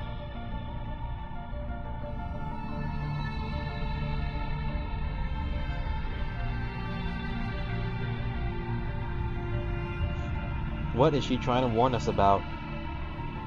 The voice grew fainter and fainter. It's becoming almost a sorrowful murmur, its final notes slowly fading into the air. In its ruins, we find peace. What? What do you mean you found no peace? What? The echo storms piled in the corner seem to sense something and begin to tremble.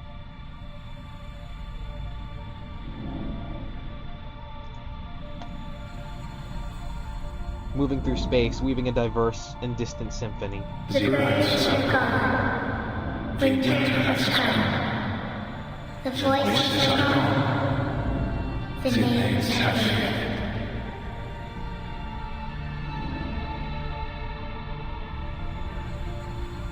As if it were about to awaken this ancient sight. Oh no. The echo stones are resonating with each other. The building could collapse at any minute! Watch your heads for falling debris!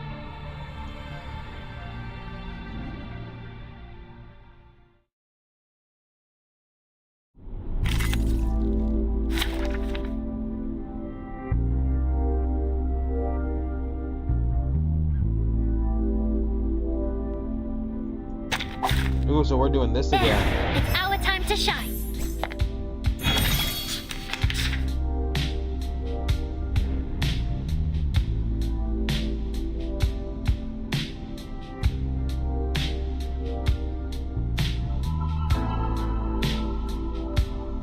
I'll keep them occupied. Fletchling, one of my best moves. Memories of us together. Flying feathers.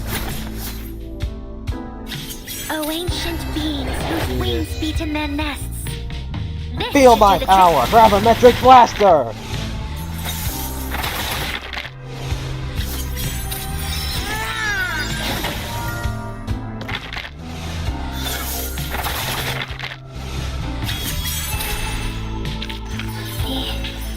The invisible strings are gone.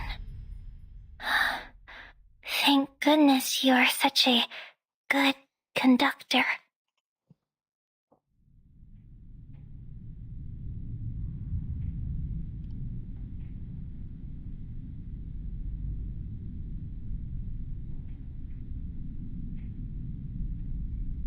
The next second, the body returned.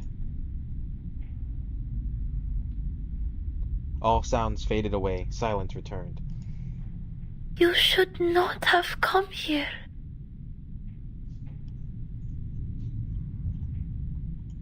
Your designs are wrong. They will ruin this place.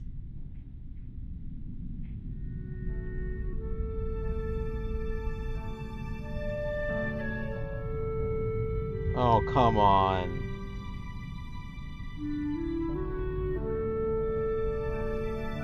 It's fucking me. Oh my god.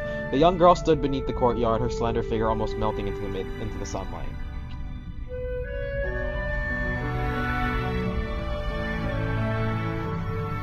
A wandering spirit forgotten by time and thus left to linger in this space. Then we'll just have to find the right plan. That way we'll be fixing it, not ruining it, right? Huh?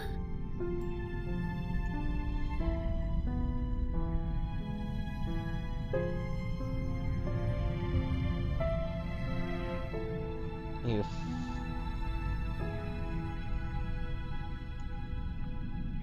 there we go.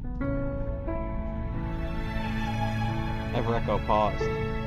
Can you do that?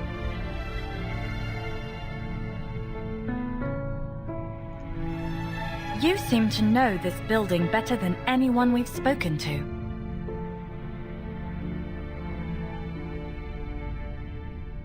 If you help me find the right design, then of course I can fix it.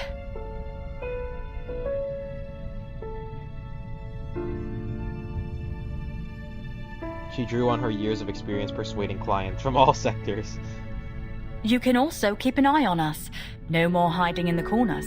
Just stick around and make sure we're being fully honest with you. What do you say?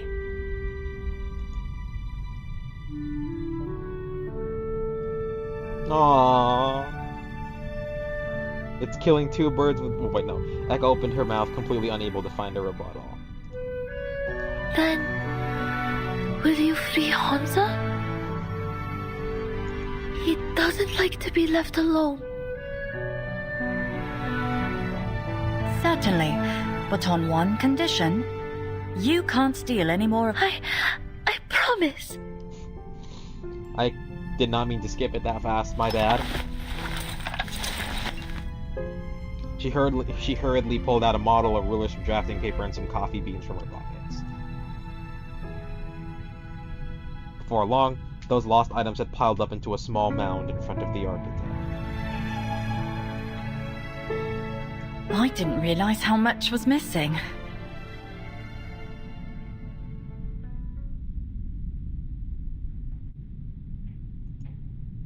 And your secret weapon, eraser.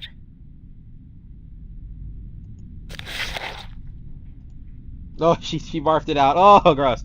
She took out a damp eraser and handed it to the architect. Here. Actually, you can keep it. I've got a new one.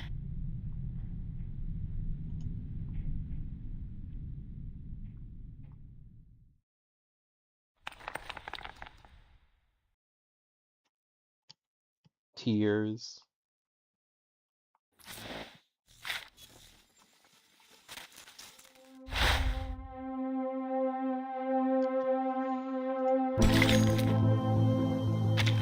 Okay, looks like we're halfway through.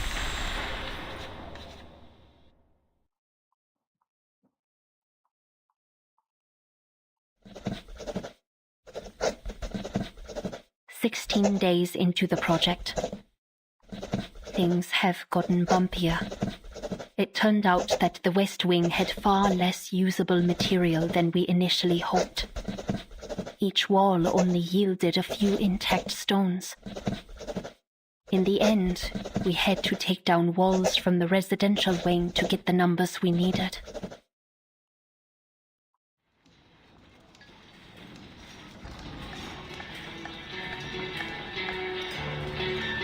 What are they listening to? The echo stones, which once lay quietly by the bedsides of some residents, now rest in a cart, having been brought here in a basket.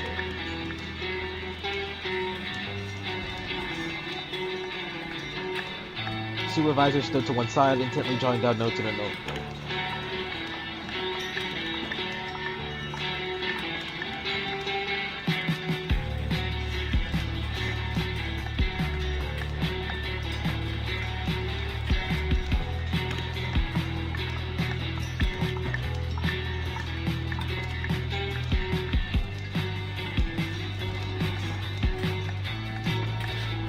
"48, 49, 50. That's the last of them. Finally, we have all the materials gathered. All that's left is for Cornerstone to fix the lighting issue and get a model together. Then construction will be officially underway." I like this track. I don't know. I've never listened to much Polish rock, or just Polish music in general. She closed the folder. "I'm sorry that we had to move you out of the residential wing, ma'am. We were hoping to keep the construction's impact on everyone to a minimum." Oh, not to worry, dear. Personally, I think we'll all sleep a little easier without those echo stones in the walls. And, as we agreed, you replace them with ordinary bricks, yes? Right. Of course. Still, I appreciate your support. I thought you'd never agree to this, or at least that you'd This want is great, more man. compensation. This is so good. The old woman smiled and waved her hand. We would never. Even if we don't say it much, everyone here wants to see that dome rebuilt. This is fantastic. Some of them were reluctant at first, but after spending time working on the project, they've come around to it. That's just how people are.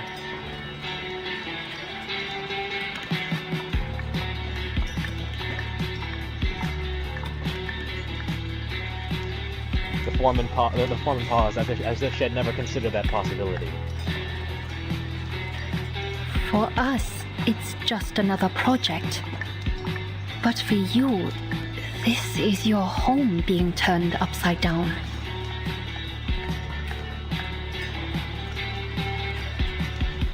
I should have appreciated that sooner.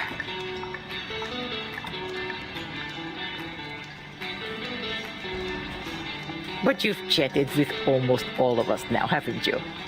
That's far more than any other engineer ever bothered to do before.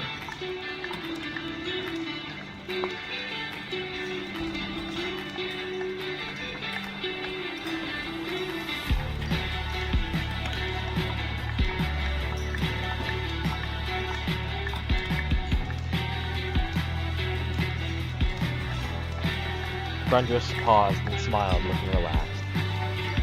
Thank you for understanding. I promise I'll build you a better, quieter wall at the end of all this. Now, you'll have to excuse me. I have a few things to go over with Cornerstone.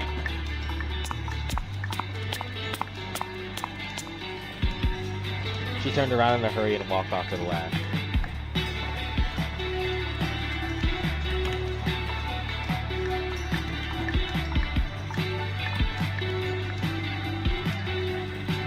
You're heading the wrong way, dear. She's in the residential quarters, the temporary one. There's a small problem with the lighting there, so we asked her to give it a quick look over.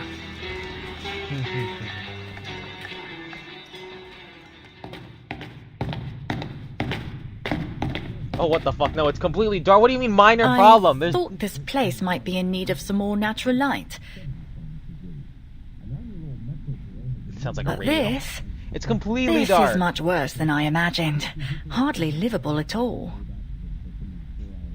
We're only staying here while construction's underway.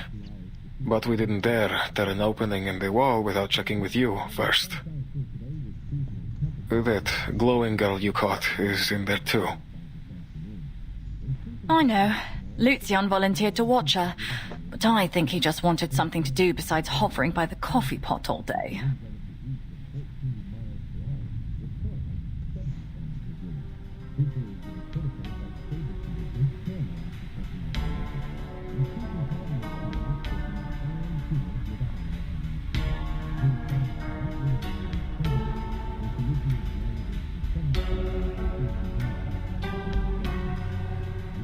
In the middle of a conversation, the architect noticed a faint glow in the distance.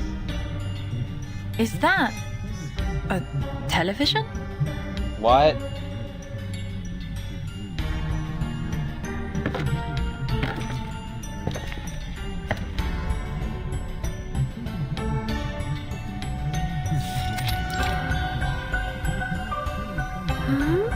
She was curious.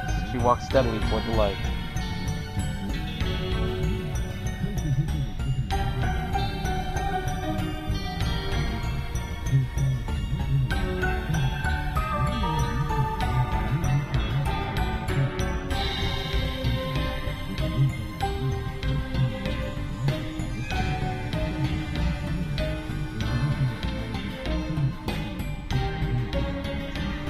Echo and Lucien sat side by side on the floor, both of them staring intently at the TV screen.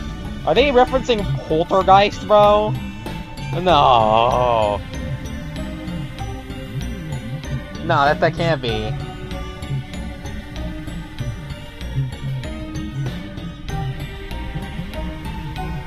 A hazy glow surged through her body, mirroring the screen's glow. The luminous jellyfish seemed to be hibernating in the gray current. Dog, there's no way.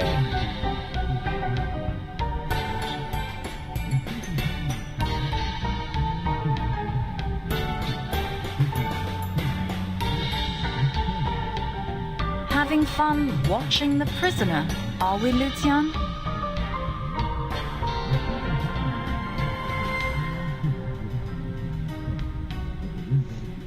Oh my god. Mm-hmm. Just watching her watch TV.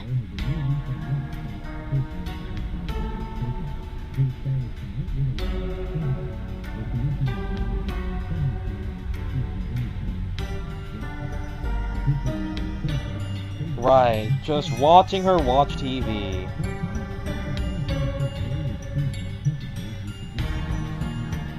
Oh my god, the transmitter's acting up again!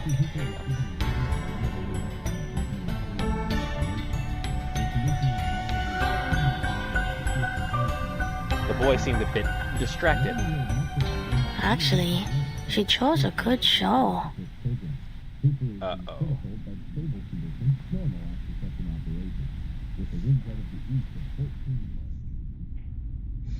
What the fuck? Looks like fucking Tung Tung Tung Sahur. What the hell? The architect followed their gaze to the screen.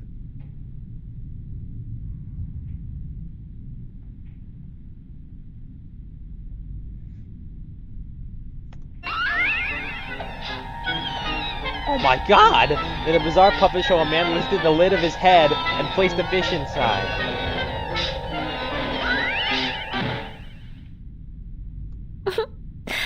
That was funny. I wish Hansa were here. He would get all sorts of great ideas from this. Tears.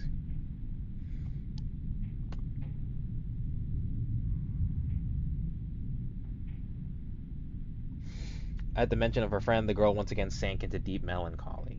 She didn't let him out? I think you're already quite talented enough in scaring people. No need to learn any new tricks.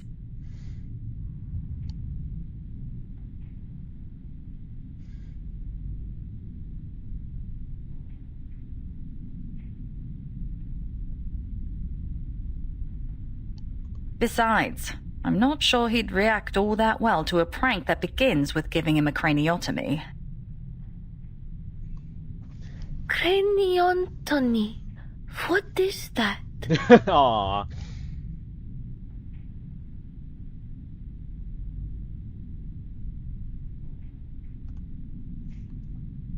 You mean the translator failed again? Oh my god. Okay.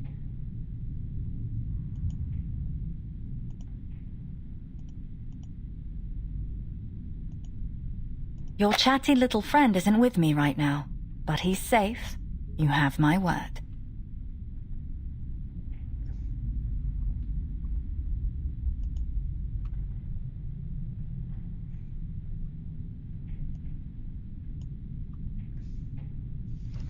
It was a conceptual phrase that was too complex for her. She obviously felt that there was a more dangerous hint hidden in the words, and her eyes kept drifting to the architect's free hand.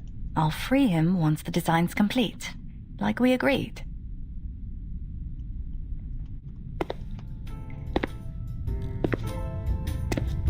After seeing that, the architect left in front of the TV and walked around the room a few times. This is a long and narrow room. The space stretches from the doorway to the window at the end with almost no space in between.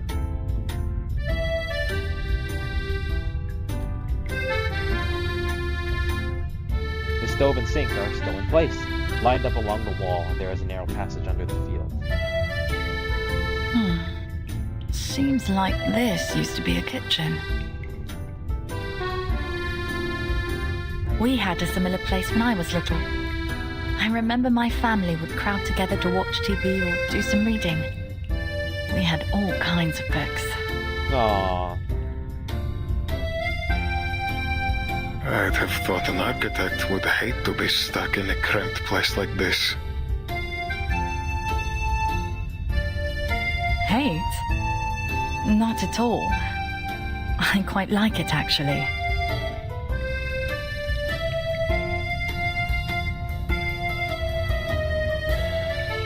It's in spaces like this that you see people's resilience most clearly. To do your best with so little, that takes real willpower and courage. Now, about that natural light. God, her instrument is so cool. It's so cool. I need to know what it does and how it works. Thank you. Oh my god, literally just showed me. Okay, the ceiling in the center of the kitchen was removed, revealing a center corner of the gray blue sky. Oh, that's much brighter. No shit. I lived in an apartment block when I was little. I remember the ceiling hung so low over our heads I thought it might just squeeze us into nothing. Every day, I'd make a little time to go downstairs and sit on the swing, just to feel the daylight on my skin. I remember thinking, what What if I could just lift the roof up and let the light pour in?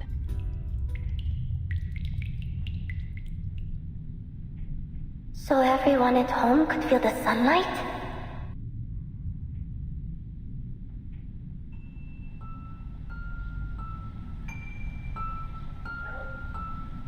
Oh my god, it's her and her friends.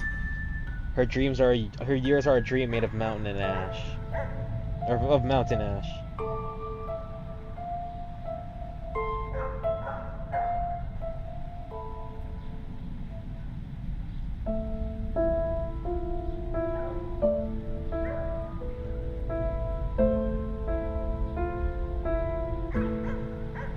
The sky and water are gray-blue in the distance, like an unwashed negative of a building with a gray facade on the thin wall.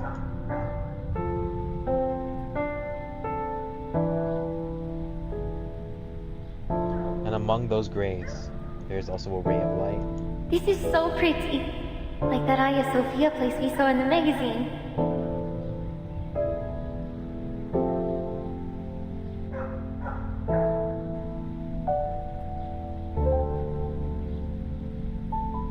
I don't like it. It's too bright.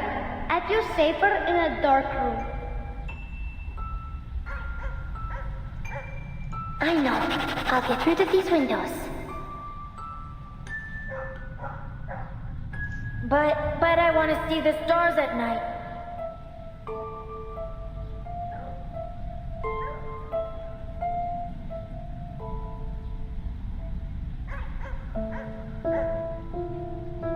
All right, then I'll add a roof you can see through.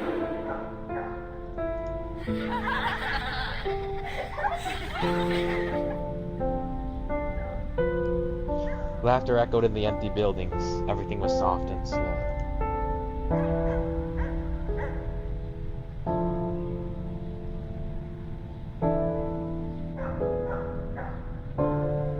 Surrounded by everyone, the girl used a pencil to draw square buildings one after another.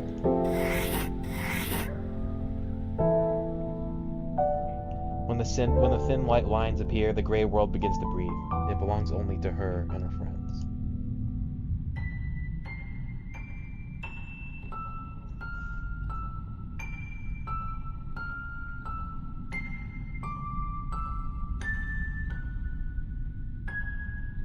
She found a strange peace in the repeating shapes.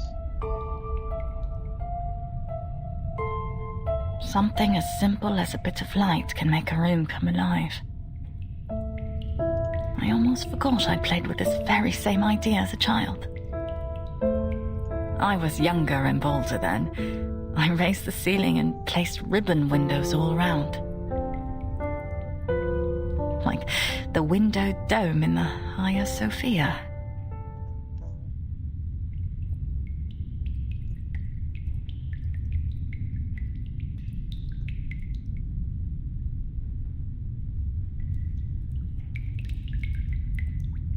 The architect...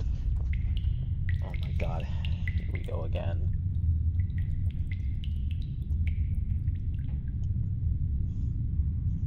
The architect suddenly fell silent. What is it?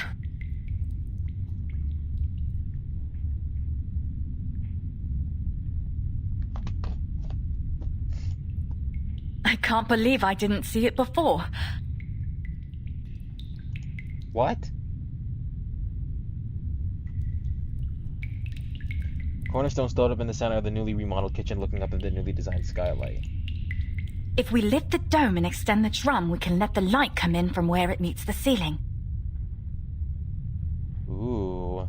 And the room will be evenly lit.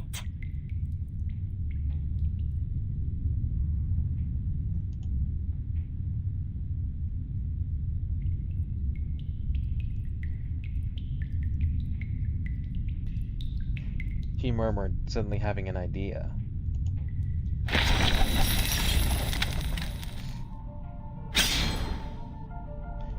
Huh? She waved her fingers gently and something appeared out of the air in front of her. Group materials.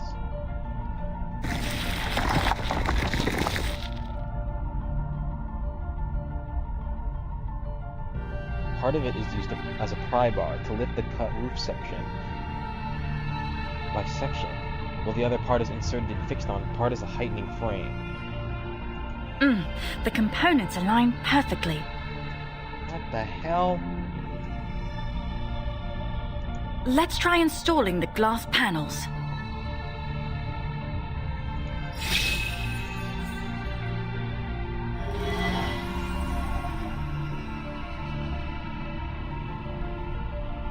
Then she conjured several more thin pieces of glass in her hands and fixed them on the continuous window frame open between the top of the wall and the roof.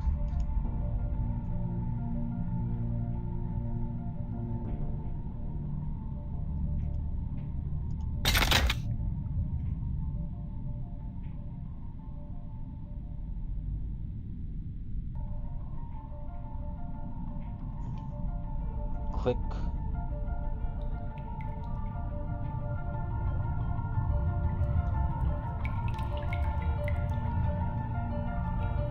Oh yes, that's this scene from the trailer. When the last piece of glass is installed, light pours into the kitchen gently and evenly from the top. Pots, steam, stoves, every corner is illuminated and everyone's profile is traced with soft golden lines. There it is.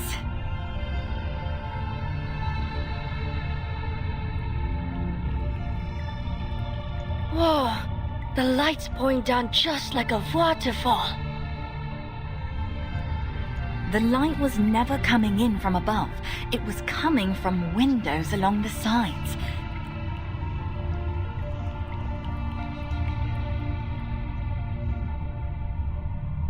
Now, if we were to add it to the dome, it would look something like...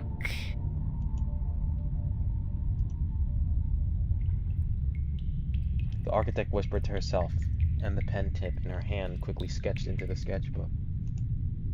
Miss Everecho, would you take a look? Is this the kind of light you used to see?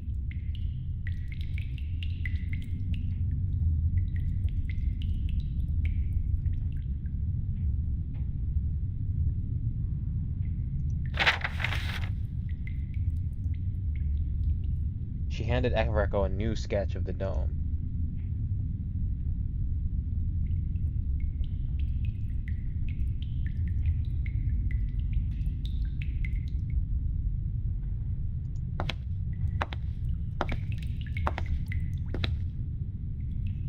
The girl picked up the manuscript paper in her hand, walking step by step under the skylight. Light and shadows wandered around her feet.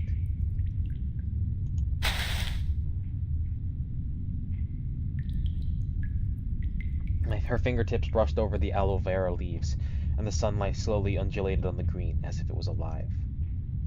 After a long time, she raised her head and looked at the top of her head. A circle of soft light. The flowing light. It's back.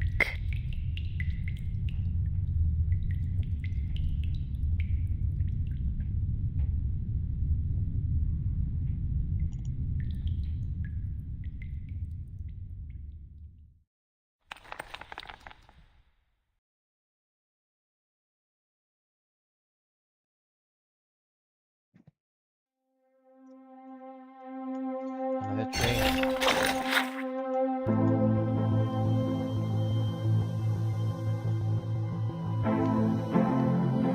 Page of diary. Sunny Saturday. Today is a rare good weather day. Although the sky was still gray, the sun could be seen. I got up early because Rosa and I had arranged to meet in the flower bed. I prepared sliced brown bread and pickled cucumbers and put them in my school bag last night. After breakfast, I couldn't wait to run to the flower bed. Rosa was already there, but Emil and Andre were late. We waited for 10 minutes while Rosa chatted with me. We took the tram to a new steel factory because Emil and Andre wanted to see the chimney and I wanted to sketch. It was indeed a very big chimney, like a monster with its huge mouth sucking out charcoal. Rosa said that it's a good thing that Nowa Miedz has such a big factory again after so many years. I painted chimneys, canals, and several species of wildflowers. My river sketchbook is getting thicker and thicker. Andre said he thought I would become a river expert, but what I wanted to paint was not the canal itself, which of course is also important. Why do we build houses by the river? Why do we build factories next to rivers? Why did the canal bring more people here? Why are rivers dyed black? Could we live in a better place? Rosa explained it to me, but I wanted to find out for myself. Maybe when I figure this out, I can make life better for my parents and my friends. God damn. Cornerstone's Cornerstone's such a fantastic character.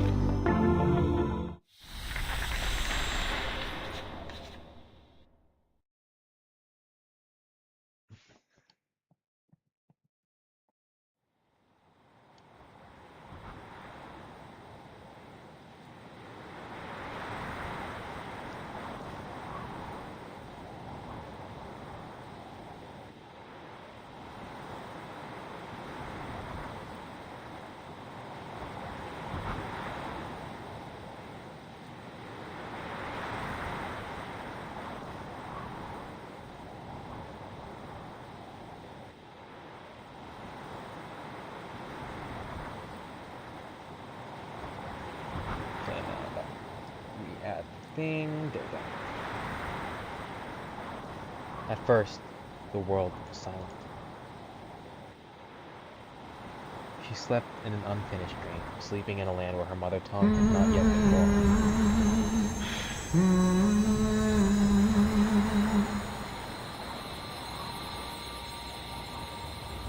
What?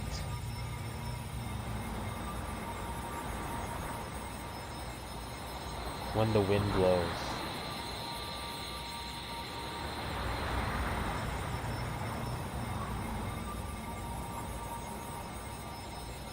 There was no her at the time, only a faint melody, drifting in the snowy night of exile on the battlefield covered with birch trees in the wordless wastelands of Siberia. She was written on the soldiers' stationery. She was hummed on the field ridge by the old people returning home. She was covered by her cries and washed away by the spring rain.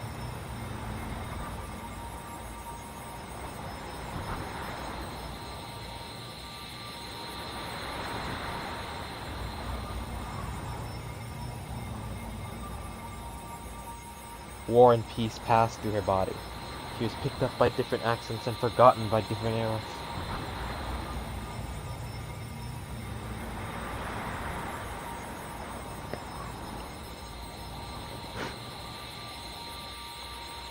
She is a prayer, a testimony.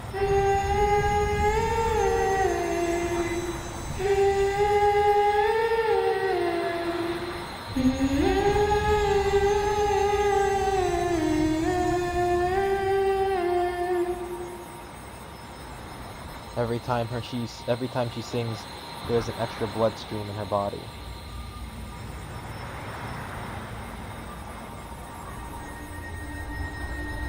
They work day and night, sometimes merging, sometimes separating, and finally merge into an endless river, flowing through her body. Until one morning, she suddenly came.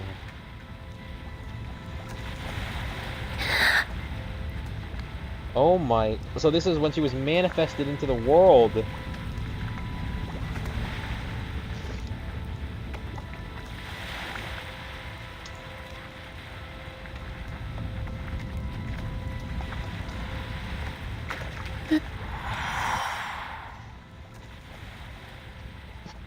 Daybreak in the Golden Cemetery. At dawn in the Golden Cemetery, I sing the two...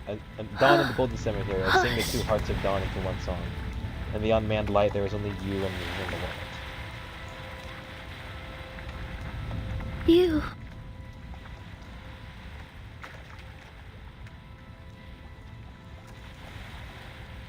You are as light as the wind. See. Your shining eyes are sad and empty. See. You pass through the daisies and meet again one by one on your quiet territory.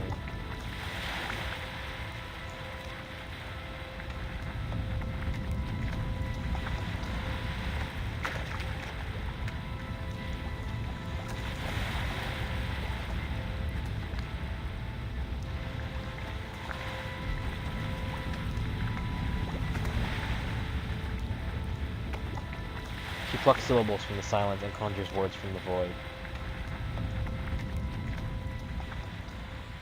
In the middle of the night, they shook my daddy sleep. Hurry, hurry, get up, get up, get up, get up.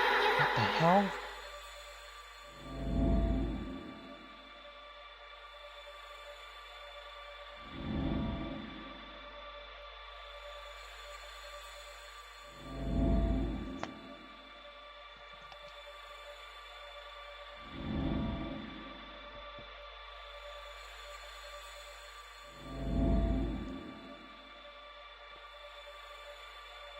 He woke my father from his sleep, nodded immediately, and immediately fell asleep again.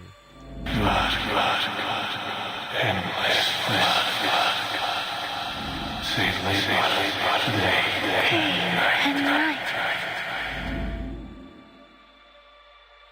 No more gray skies. No more gray skies.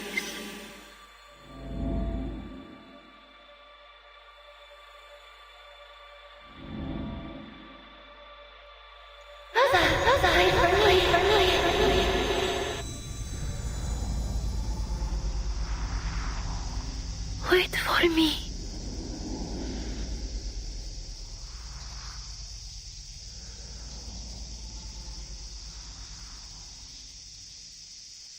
What? Who's talking?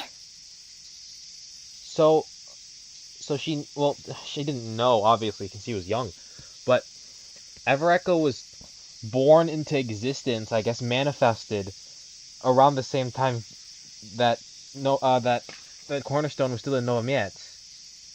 Stasha. Shh. Listen. Holy shit. The girl then settled down and became quiet.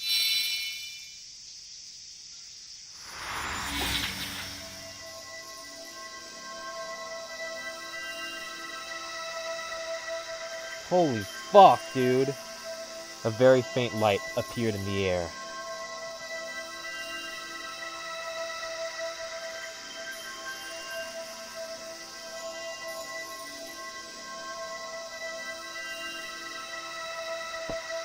It's neither dazzling nor dreary, just like the sun shaking down from high places. Ah.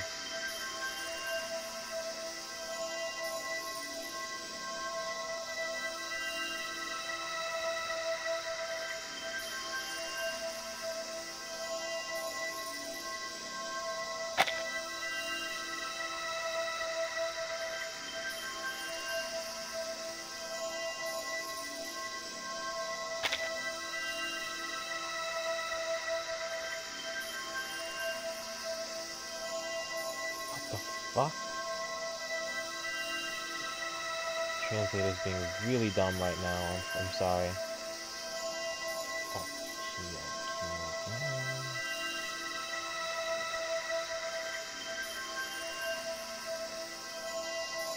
what the fuck?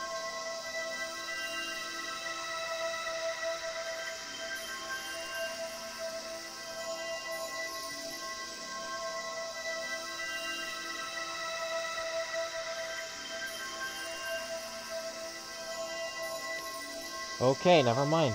We're not going to be using that.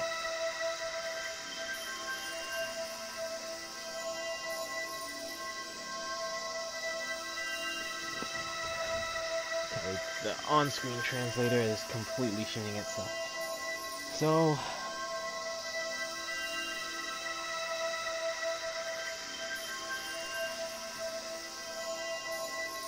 gonna have to get my phone out, unfortunately.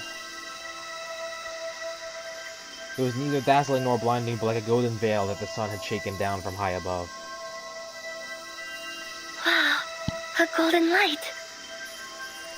It's the whisper of silence.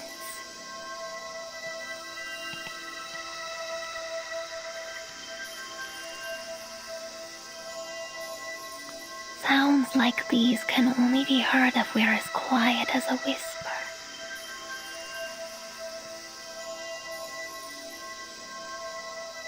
It's like they've been waiting a long, long time to be found.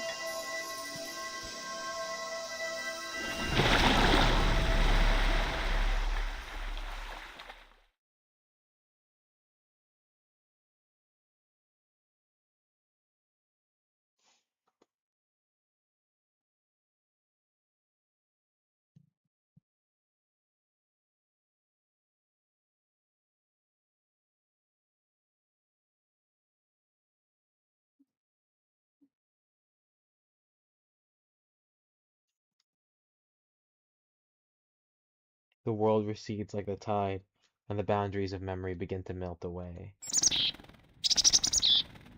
All she remembered was that it was a clear sunny day and pale yellow chrysanthemums swayed gently on the rocky ground.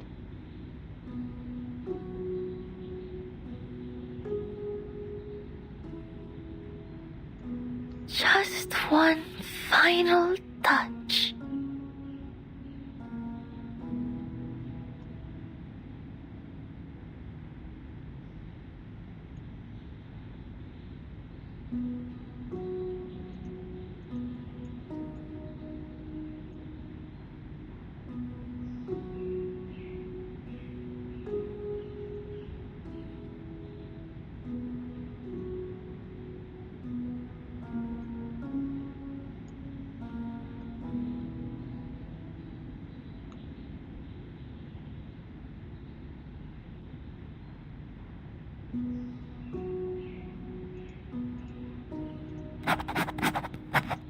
That's... the sun?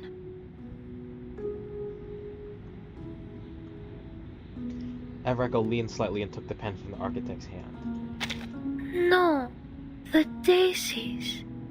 Don't you remember them? Evreko raised her head from the manuscript paper, her eyes pure and serious. There used to be so many daisies here.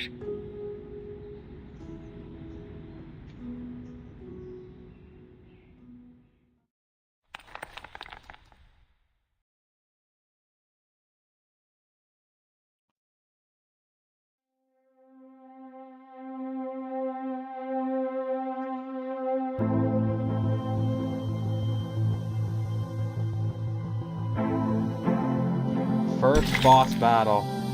Oh boy.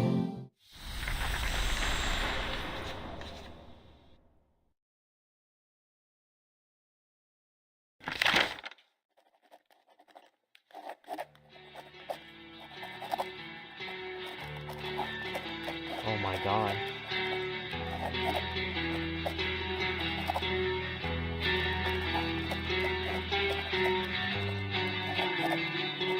Today marks the 42nd day of the project.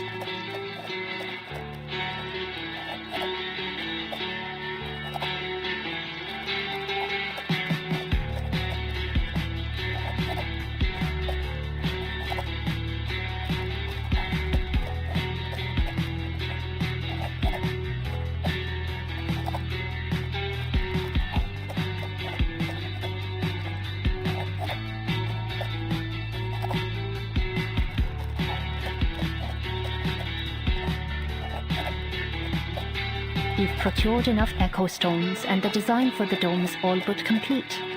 Now comes the real challenge: building the model.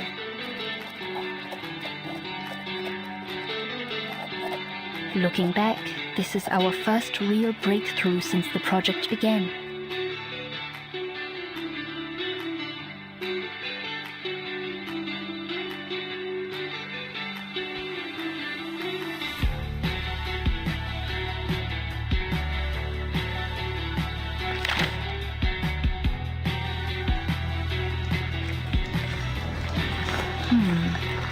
Structure's unstable.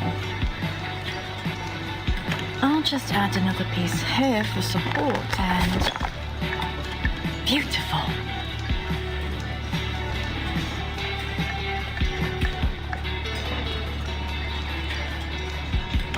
Calculate, think, adjust, compare. The architect and her assistant are still busy in the atrium. The stones that were collected before finally have their time to come into play. The workers gradually dispersed, leaving only a few residents standing on the steps busier in a daze. No one spoke, but their eyes were attracted by the model in the hands of the architect. Looks like all there is left to do is put the triangular prism in place. We've certainly come a long way. But there are parts I still don't fully get. Could you walk me through your design again? With pleasure.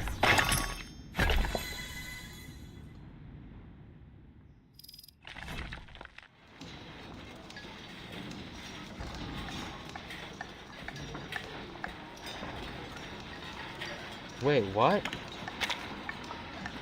The relationship between material and space is crucial. Notice the subtle differences in the texture of these echo stones. Remember, they only fit if they are in the right position.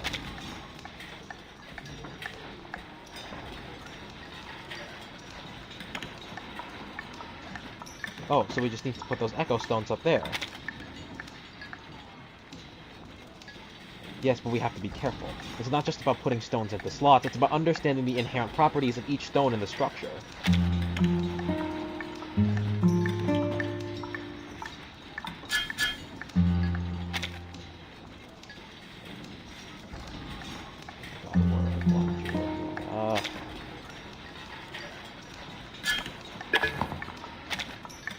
Strangely, I put them one by one, but they didn't react at all. Perhaps this is the true uniqueness of the echo stones. They do not reveal their true nature, but remain silent until they restore to their correct positions.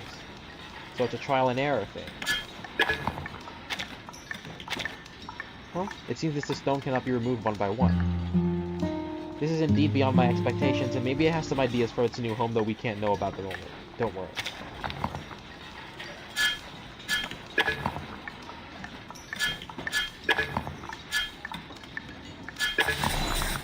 Whoa, okay. I did not think I would get that first try. Click.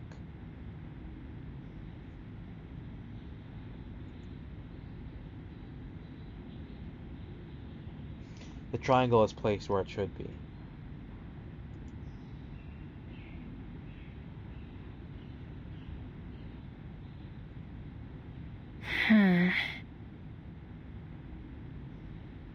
Maybe we should send it back to Laplace first. The instruments at headquarters might be able to detect the subtle fluctuations with more precision.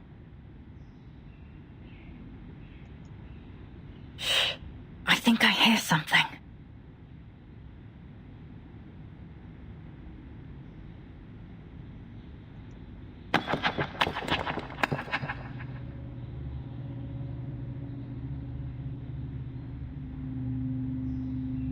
Are you serious? A slight buzzing sound came from inside the stone. Oh, you're right.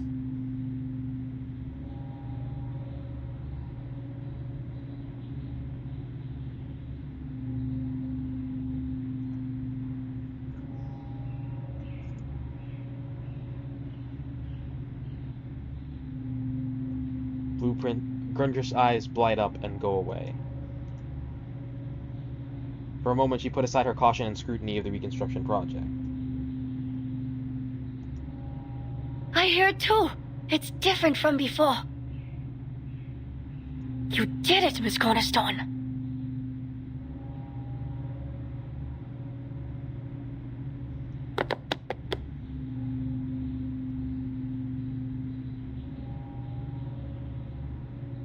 The boy jumped with excitement.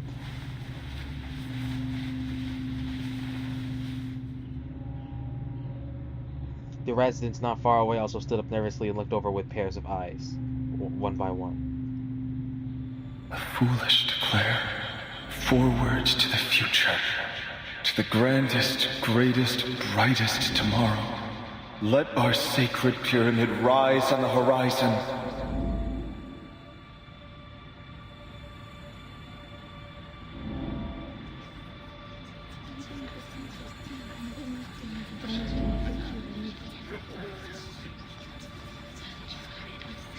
The sound grew louder and louder until the entire space was filled with noise.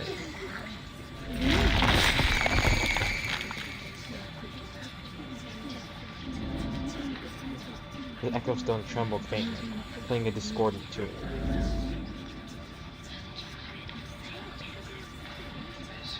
Something isn't right. Everyone, get back!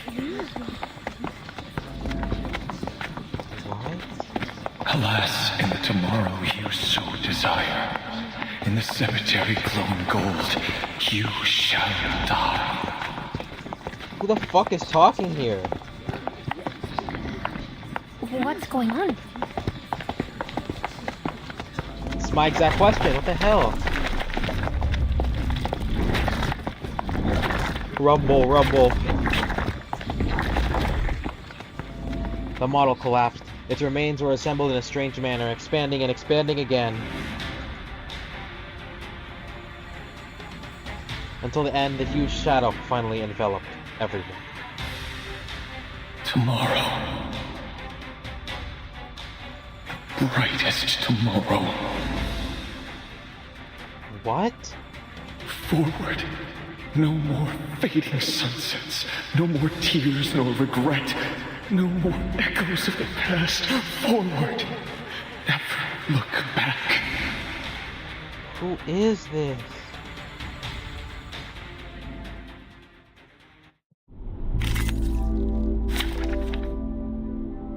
What the hell? Keep up my clobber claw, comrades! Tomorrow.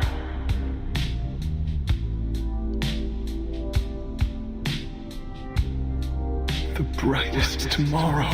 Is that her thing? Is that her... Wait. I have the rear. One of my best fledglings! Let's lock in. The feathers will answer. Oh, ancient beings whose wings beat in their nests. Let's do this. A flurry Feel of my power! Gravimetric blaster!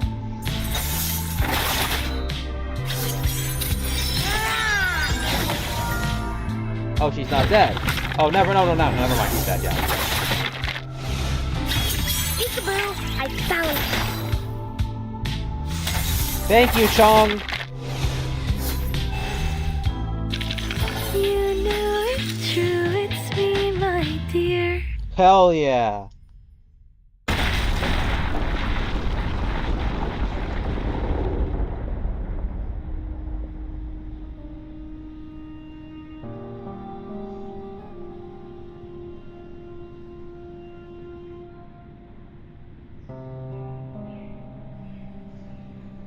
Damn. Wait, what? When everyone came to their senses, all that was left in front of them was the ruins on the ground, looking at the damaged dome above. Goodness, you're bleeding. The architect's right hand received a deep gash from the edge of the fallen stone. Oh. She didn't even fucking notice it.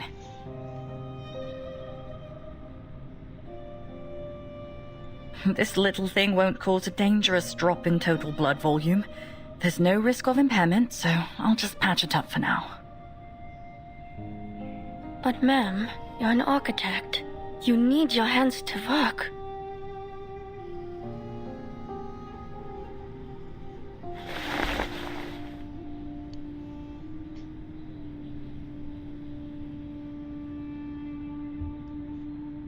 The boy pressed the white handkerchief gently on the architect's wound. Even if we don't manage to fix the dome, you still need to build all our houses, remember? I appreciate your concern.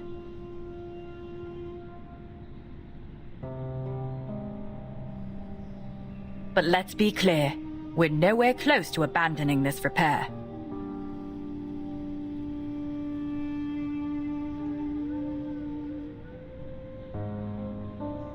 She stood up and faced the people behind her.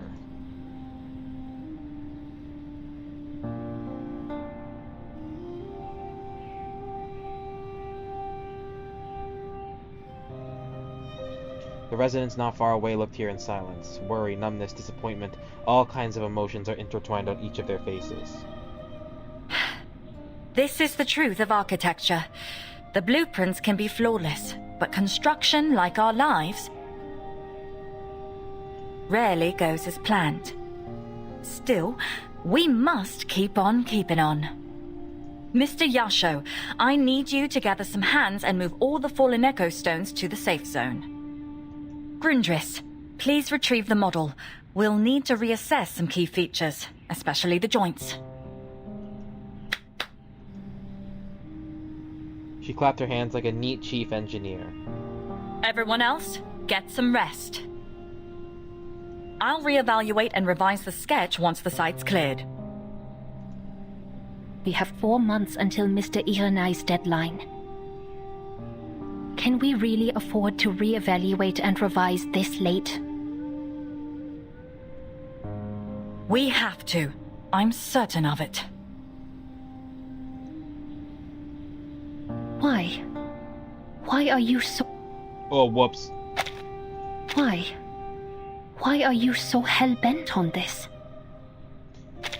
The supervisor closed the file and finally asked the question that had been lingering in her mind for a long time. Why? I don't know.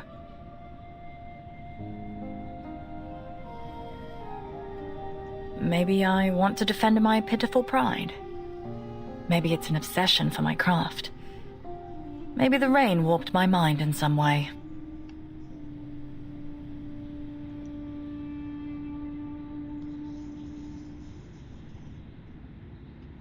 The architect looked at the wreckage and smiled to herself. Or maybe I still believe it can be done. Which do you think it is?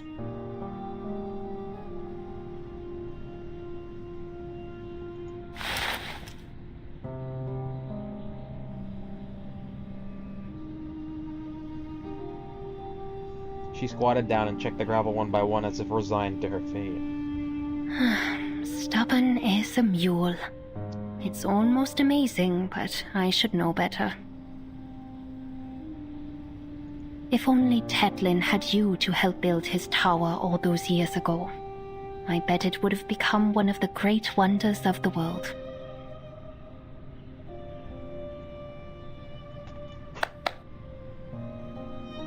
Pardon the interruption. Popcorn! Finally! Laplace has asked to speak with you. Something they want to relay directly.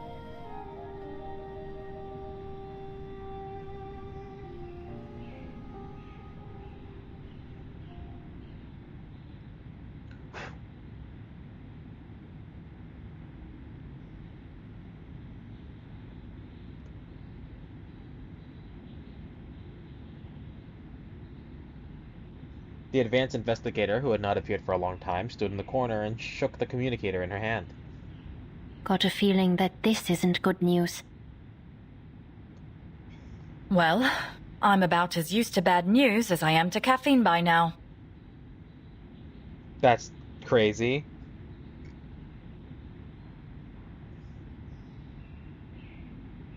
Grundrish's face remained unchanged. Only half of it was raised slightly. Just sip slowly. This one might hit like a double espresso.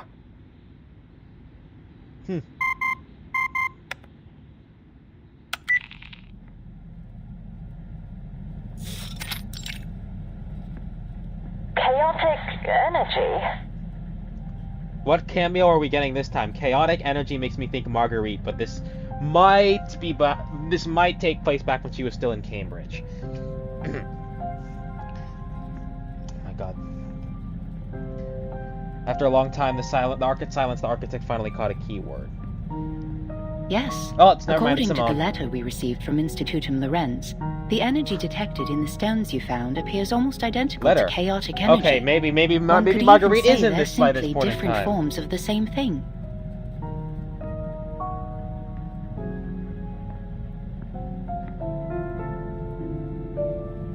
What do you goddamn know? That conclusion does seem to be right in line with their particularly mysterious field of research.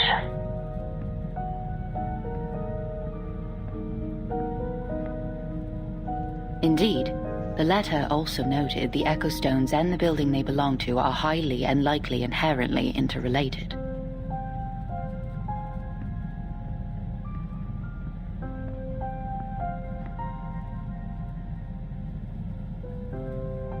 When physically damaged or moved, the stone's latent energy becomes disturbed. This may be how their echoes are produced. Interesting. If this interrelationship is severed, the building's resistant properties will be lost forever, even if you create an exact replica.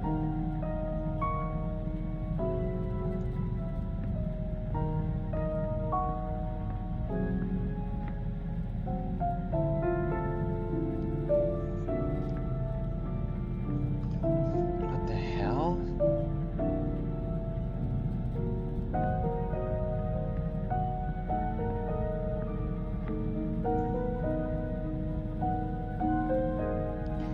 There was a subtle silence in the communication, as if the other party had just swallowed a sip of bitter coffee. Are you still there, Miss Cornerstone?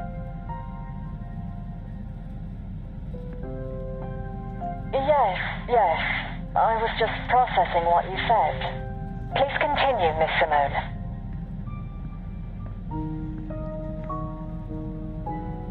Very well.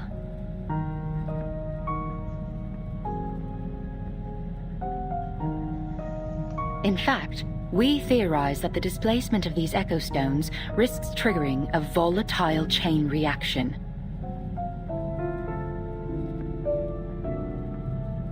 What?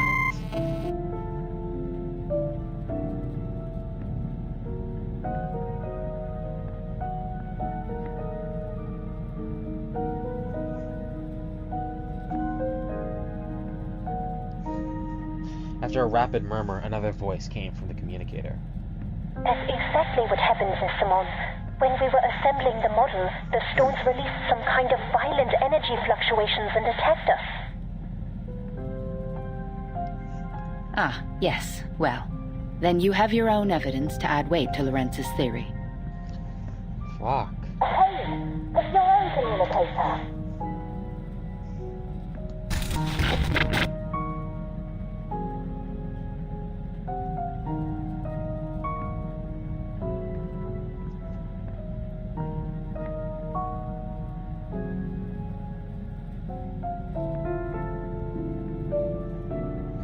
Afterwards, immediately, a more urgent noise came.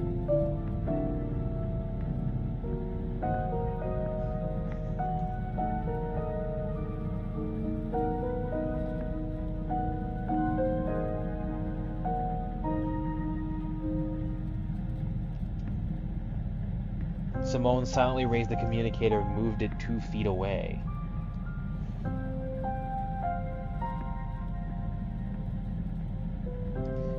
After a while, the architect's unsteady voice finally came.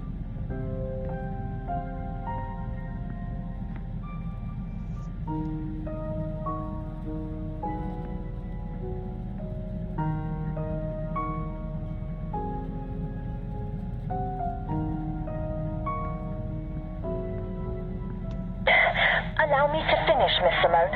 I'll be brief.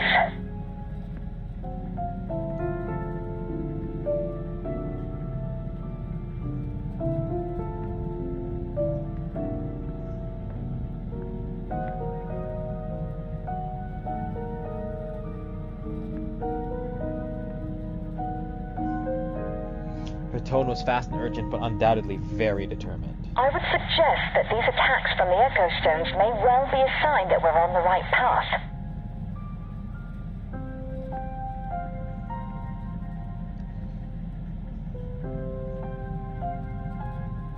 Wow. This relationship that's been identified might not, in itself, be an obstacle. It only means we need to learn how to manage their energy.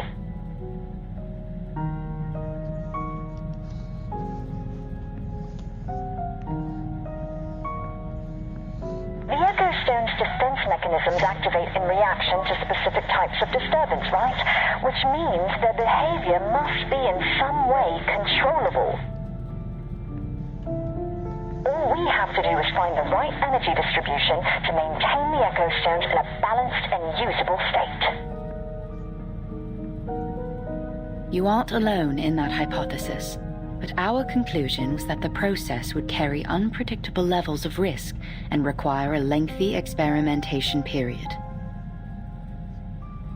And that was just considering the model. Were we to expand the scale by the hundreds of times necessary, the potential consequences would multiply exponentially. As per their usual practice, the Institutum's letter offered no conclusion regarding the safety factors. Therefore, after careful deliberation, the LSCC's official instruction is...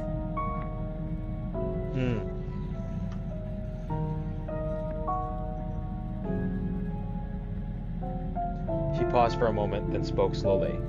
All efforts to repair the dome should be terminated immediately. Oh, I called it. I called it.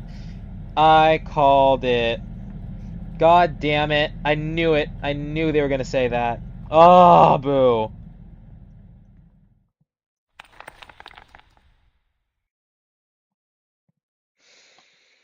There's always something. There's always something.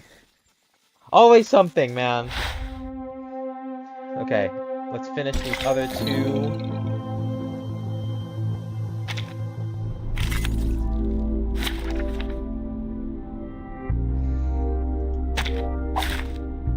At the ready.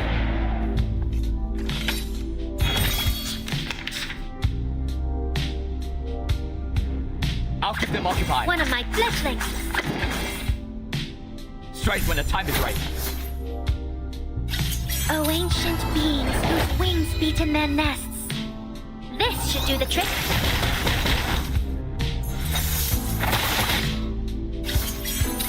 Clang, clang.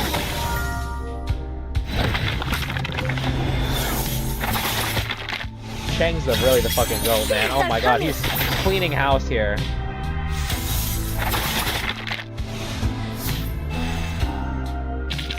The invisible.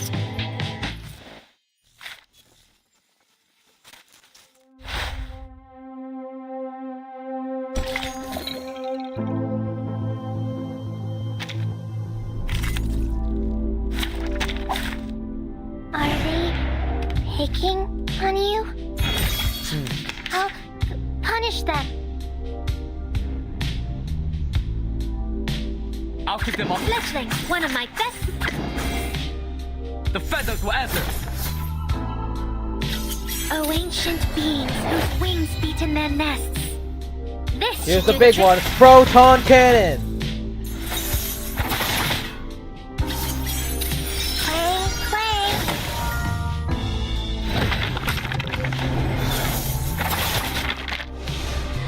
Yeah, he's getting shit done. Oh my god.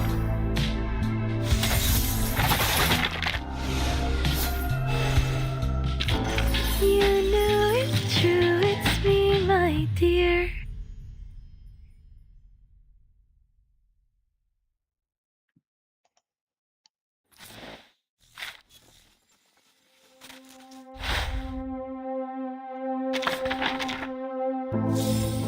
Damn it, I'm nowhere near close.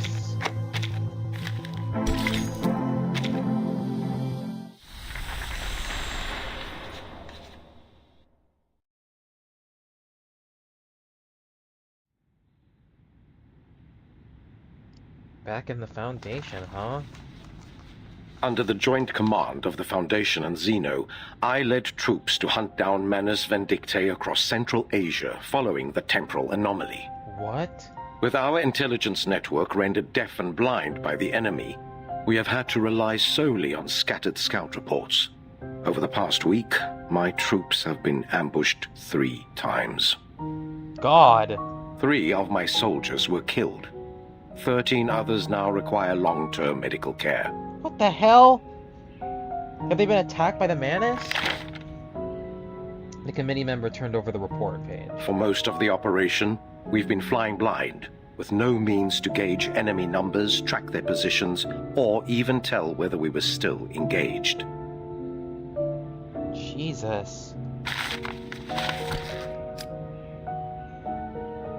The following content was largely blacked out, making it difficult to read. Irena's eyes fell back to the other side of the conference table. What I've just read is a report from Admiral Igor. He's engaged in fighting with Manus Vindictae as we speak. No way. Can you imagine, Miss Kenner, the chaos and blindness? This is the reality we are now facing. And do you know what makes it worse? He isn't the only one. All the latest reports show that this has become the new normal. What the hell?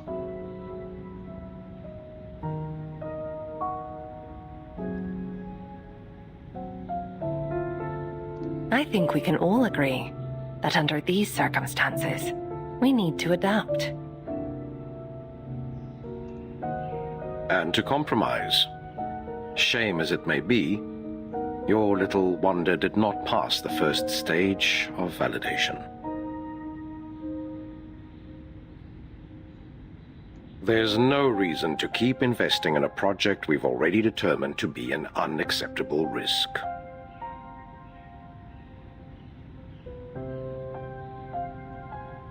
I see. The committee intends to redirect its funding towards surveillance and fortification against Manus Vindictae.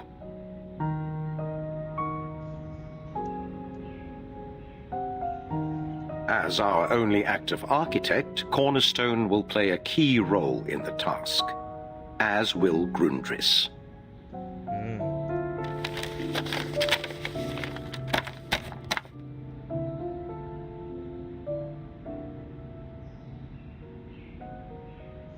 Ken aside.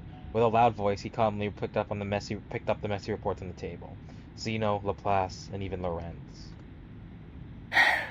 I can't help but feel for them. To fail so close to success.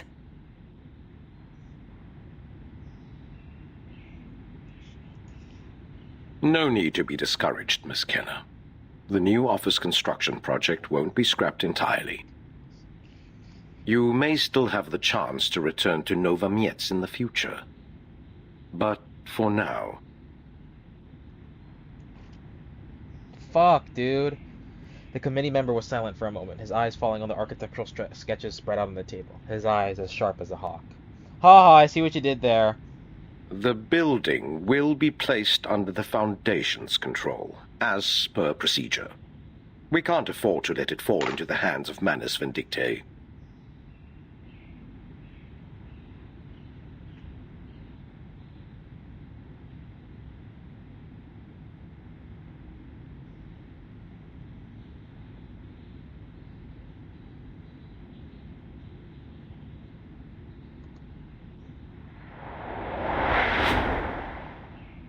What? The Foundation taking control. That much I get. But why are they forcing everyone else out? With all due respect, Mr. Irenai, I don't see how that aligns with your safe and responsible approach.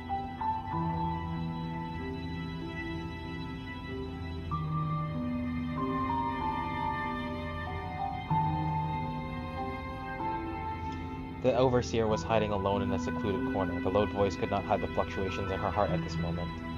You have to understand the recklessness of our enemy. Manus has been launching suicidal attacks across the globe.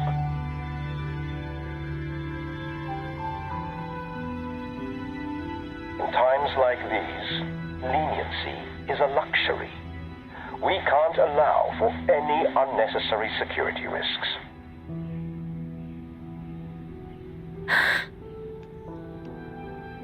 God damn. But what are we going to do to relocate the residents? We are negotiating a plan with the local government. The details are still pending, of course, but we expect promising results before long.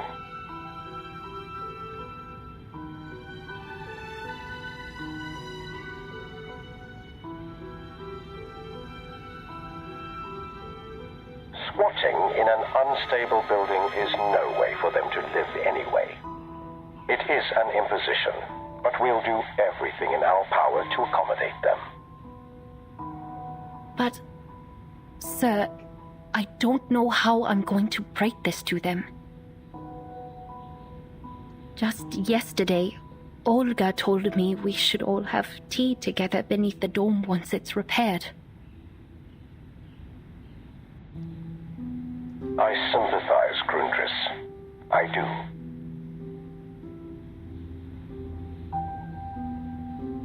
But we must continue our work. Look at the bigger picture. Think of those we've lost. I love this. I love that Grundris, as a hawk, still has the mindset. But because she's grown so close to the people and the workers, she's having second thoughts.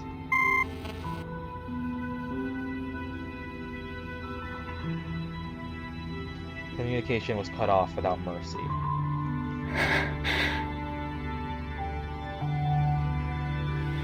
They're going to kick us out, aren't they?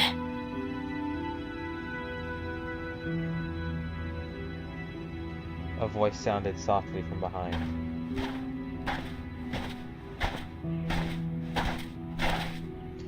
people gathered behind her at some point.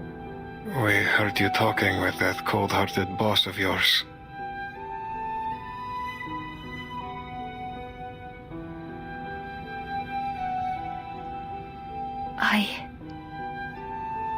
I'm so sorry.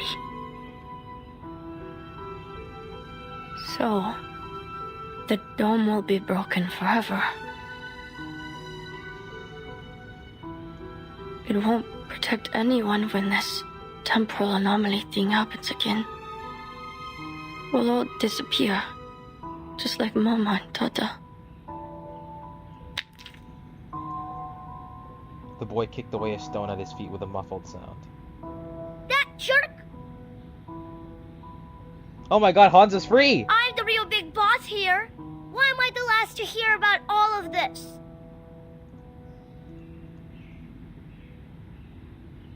The boss, who had just been literally just released, waved his hands around angrily.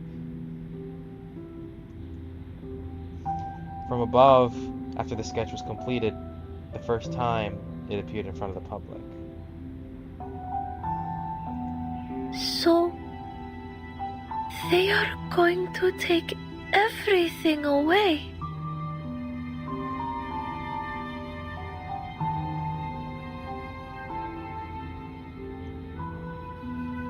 Everecho looked at the TV, the floral wallpaper in the sun-drenched center in front of her with some confusion. But I love it here. I love watching TV with Lucian and the others. And we're only halfway through Jabberwocky. I love that that's what she cares about. She rushed to the TV and awkwardly hugged the naive boy. Or can they at least leave the TV?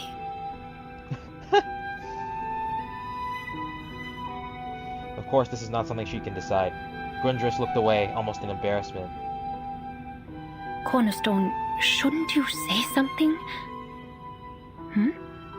What are you... If I move it over here, and over there, then... The architect stood in the corner with her back to everyone like a sinner facing a wall and contemplating her mistakes. The exposed concrete here in this corner, it's quite different from the perfectionistic style found in the rest of the building. But it feels more like a deliberate choice than a result of budget constraints.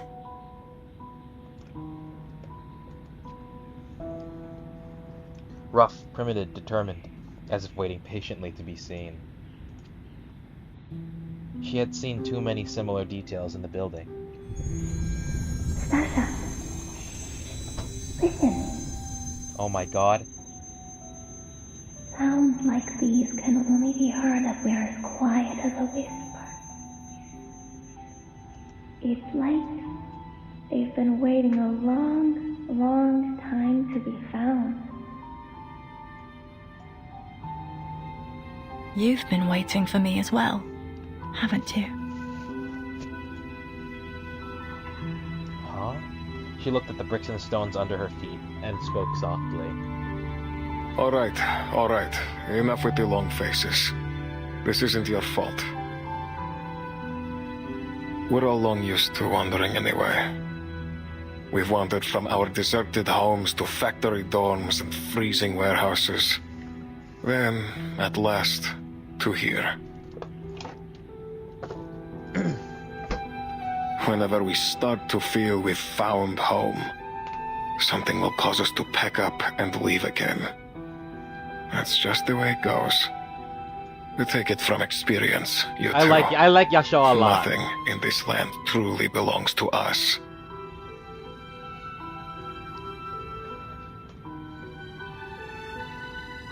He once again showed his signature sarcastic and indifferent smile, but the corners of his mouth were just half raised. Bunk. The architect slapped him on the head. Huh? That's quite enough of that blasé attitude of yours. Pull yourself together. Tell me, Grundris, How long will it take for Erenai's relocation policy to be implemented?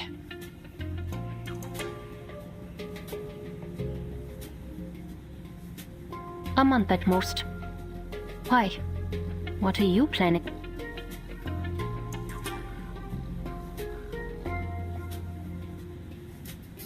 Nothing. It's just that relocation work is something completely outside my area of expertise.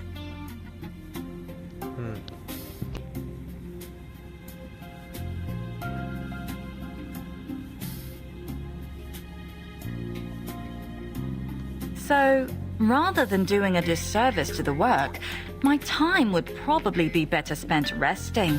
That's allowed, right? Catching up with old neighbors, sketching up unimplementable designs, things like that. The architect winked.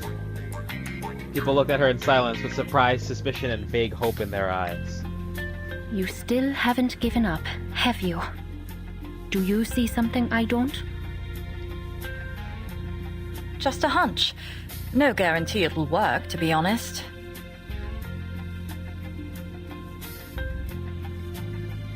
Her eyes moved slowly along the remains of the Echo Stones. There's one thing I need to confirm.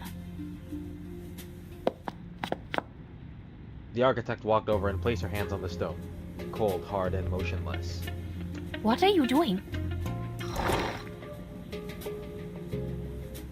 Cornerstone didn't answer. She picked up the construction hammer on the side. Stop!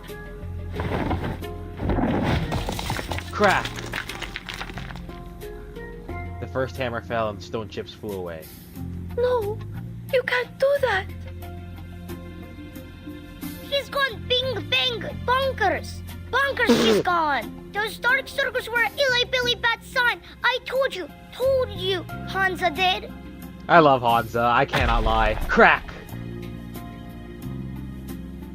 Another. The wound on the back of her hand burst open and blood beads drew several messy arcs in the air, staining the skin red and blue-gray.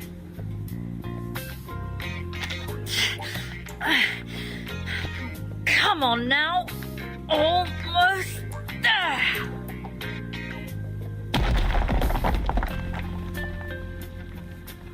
The Echo Stone fractured and disintegrated along its own cracks until it was reduced completely to debris. All right. Ritual complete.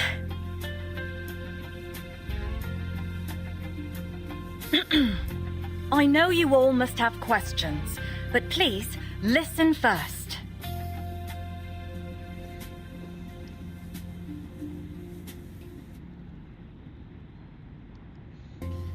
The crowd falls silent.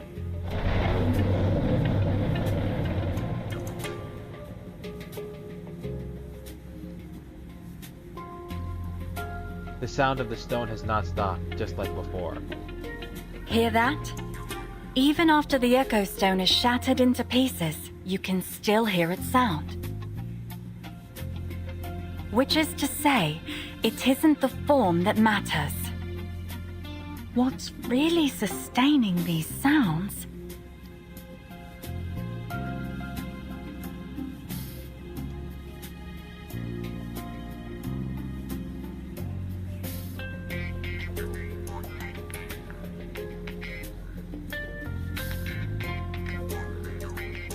The architect backed out of the corner and let the mountain light shine on the scattered stones.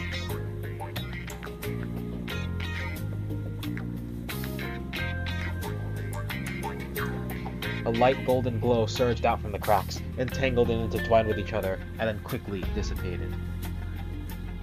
is this building itself, or in a more underlying sense, the law of energy, or order, that flows within it.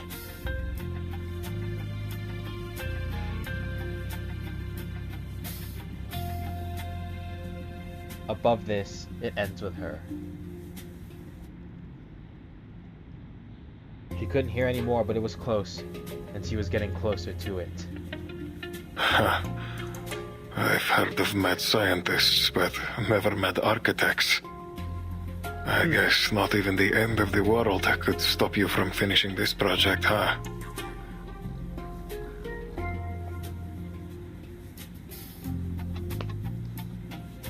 architect shook her head. Oh, I wouldn't say there's anything stopping me. Nature does nothing in vain. Rubble gets recycled, time moves forward, life goes on. That is the law of nature. All I've done is stood back and attempted to understand it. Law of nature.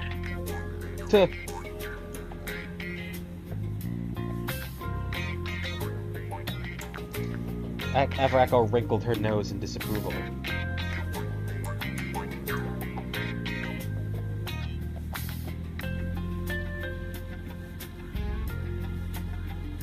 The architect did not hear her companion's inaudible doubts. She continued to calmly sort out and summarize it. All the same.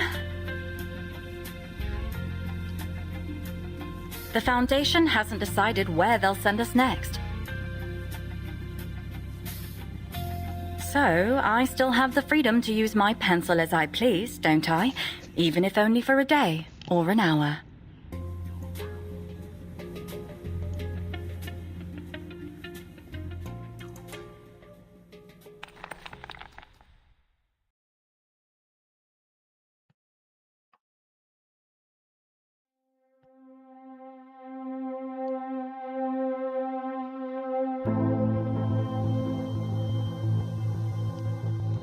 Okay. Another fight. Let's do it. Oh, and it's Bicorn. I just saw Bicorn.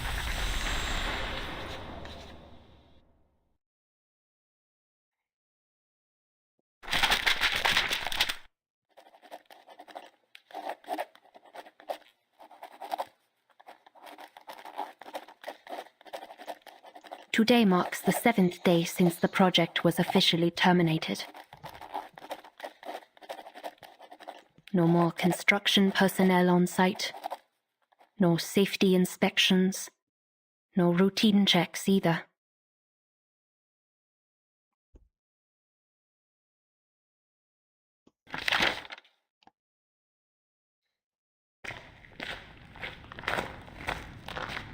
I knew I'd find you here. They said you'd been poking around here over the last few days to check the walls and the warning signs. Just doing my job.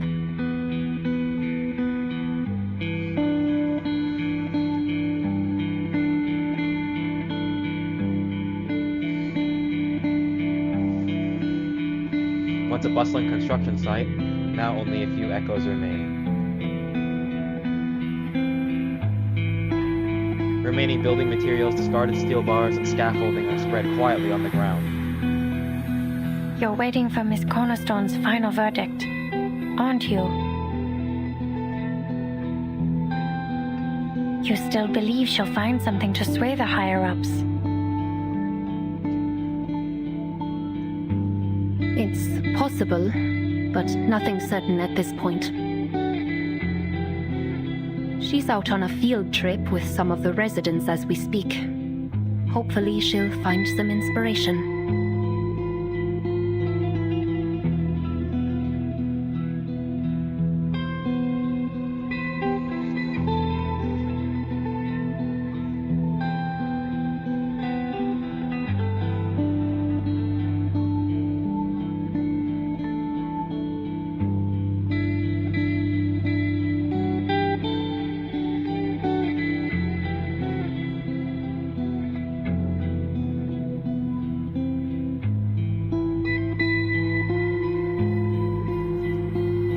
The supervisor stood alone in the corner where the steel scaffolding was piled up, holding an inspection sheet in her hand and immersed herself in recording carefully. It's funny. Even when I'm the one asking the questions, you somehow manage to make me feel like I'm the student being grilled by their teacher. I imagine this hasn't been easy for you, partnering with Miss Cornerstone again.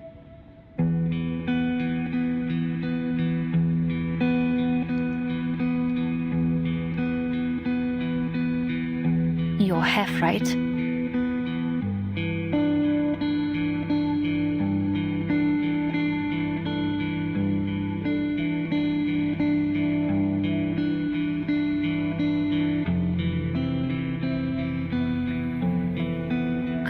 to working with people like her. In fact, her sort of whimsical passion reminds me a lot of my grandfather.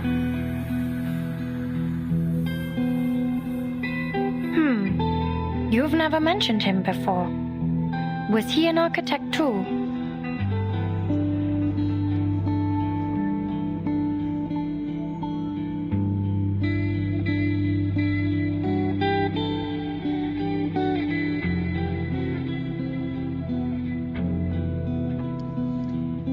The supervisor shakes her head. Almost. He was part of the last generation of Bauhaus students.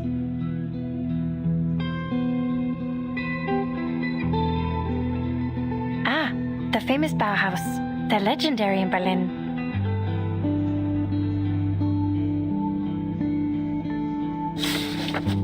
Legendary indeed. In their early years, they tried to dissolve the boundaries between disciplines. Artists, craftsmen, designers, they studied side by side. Fine arts, crafts, even architecture.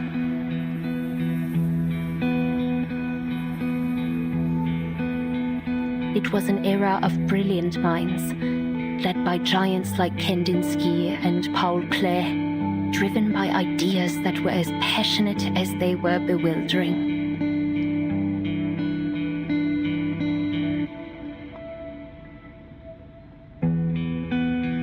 To many, they were outsiders, too radical, too unorthodox. But at their heart, they were young souls burning with ideals. But the times they were living in turned against what they represented.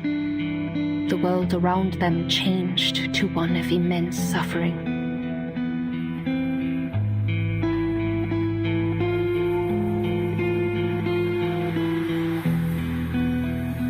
She paused for a moment and started talking again. But despite pressure from the government and the public, they pressed on, expanding the boundaries of expression and art to their fullest.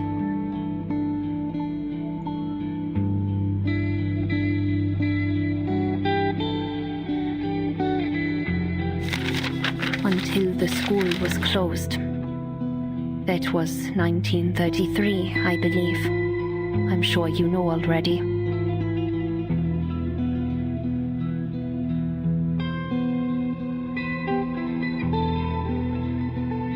Before it was officially dissolved, Ludwig Mies van der Rohe, the school's final director, gathered the teachers and some students for a meeting. He cracked open a bottle of champagne, and they shared a solemn drink as a toast to their parting. And that's where Bauhaus and my grandfather's artistic journey ended.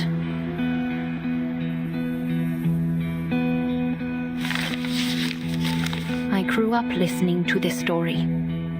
If there's one thing I learned from it, I suppose it's to not take anything for granted.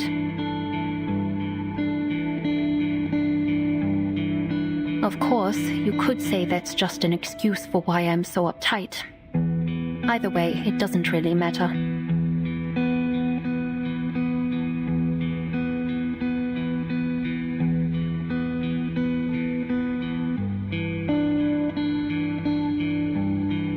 Her eyes darkened and her voice lowered. I miss them a great deal. Mama, Papa, Hannah, and my dear Opa. The days I spent with him were always full of surprises.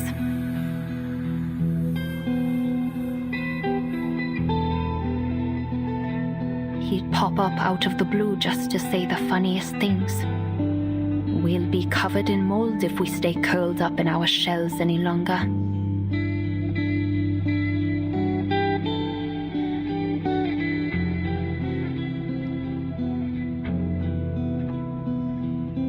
This is going to be the next big thing. Let's give it a whirl.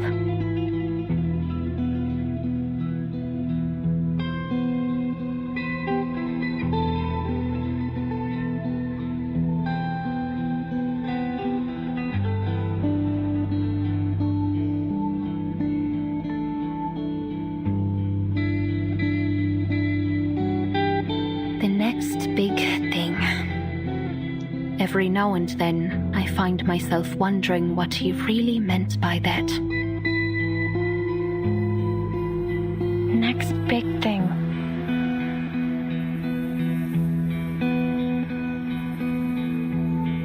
In those days, an expression like that might have been viewed as a sign of subversive disorder.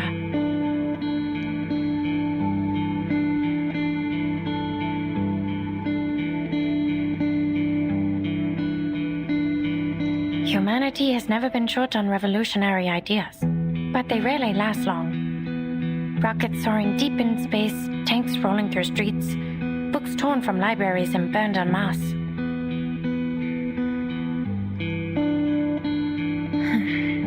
Nothing lasts, and we are left to live among the ruins.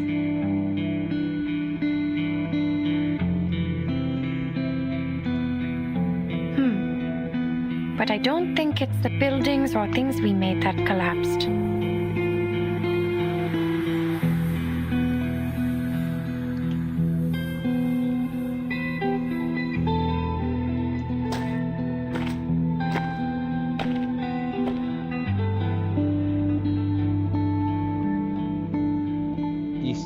Cornbloom sighed softly and paced slowly in the sunshine. It's something deep within us, buried in silence.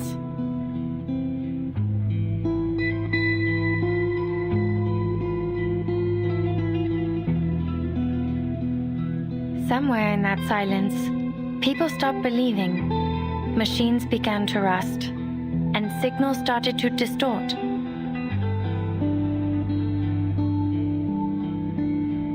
But from that same silence, new ideas, new big things are born.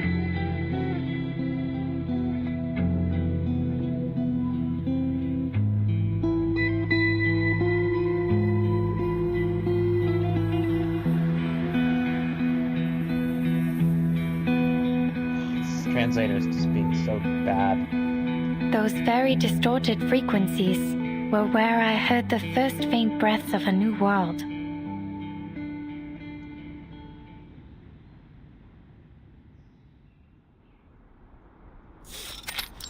Oh my god, wait, this is the hill that Sentinel killed that guy on. And they're playing the fucking the Dawning Battle theme. Oh my goodness gracious. Please, slow down.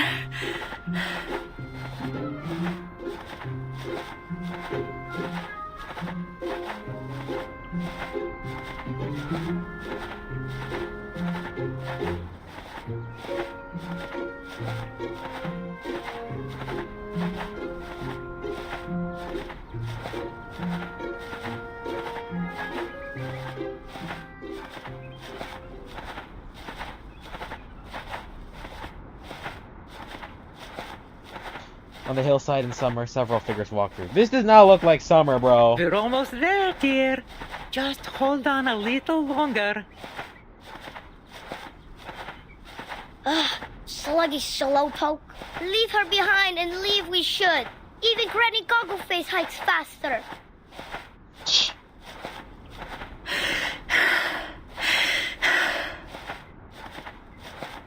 So she's not at all in shape. Fairs.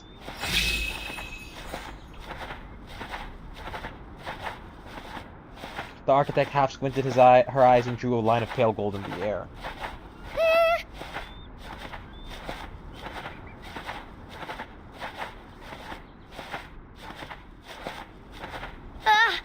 We'll just play sit and wait right here. Then wait and wait. No need for that. We've already arrived. Oh, whatever is that creature there?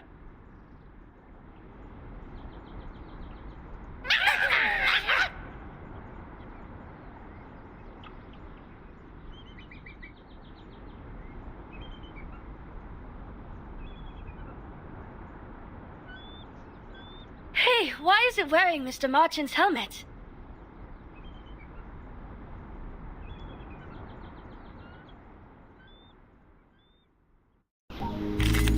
More fighting!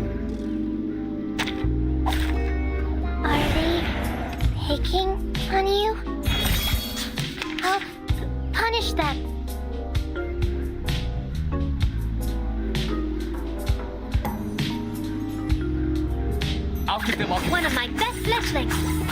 Kick these guys' asses. Flying feathers.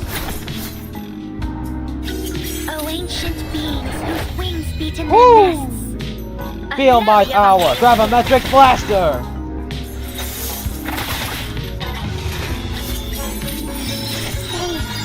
Wait for me.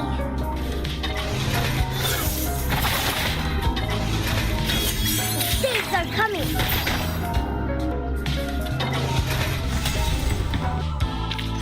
The invisible strings are gone.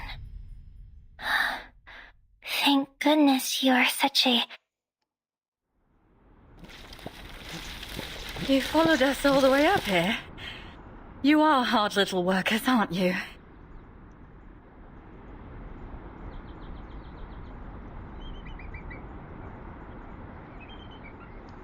She breathed a long sigh of relief and sat down tiredly on the soft grass. I'm exhausted.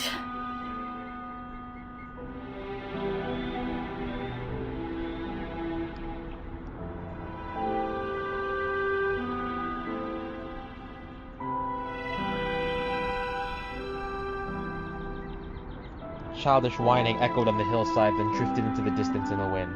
The architect gently closed her eyes. Her nose smelled the fresh grass leaves. The smell of the mud and wind temporarily removed the sketches, geometry, and formulas entangled in her mind. I've been away for so long.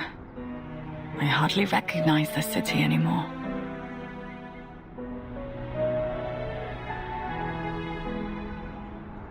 Miss Bacondlum said you went to Switzerland. Or was it Sweden?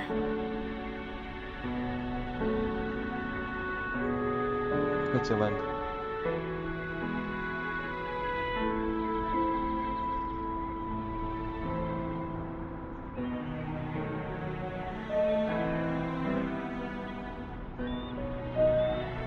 The architect shook her head. Switzerland.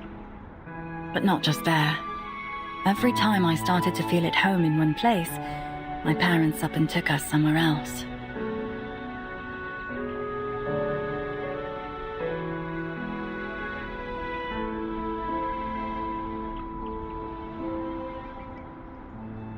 Oh, boo-hoo and hoo-boo. I moved so much.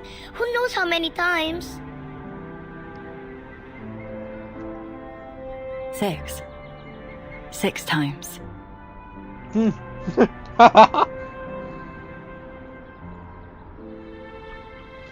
Her voice was so soft that it almost melted into the wind. I kept track.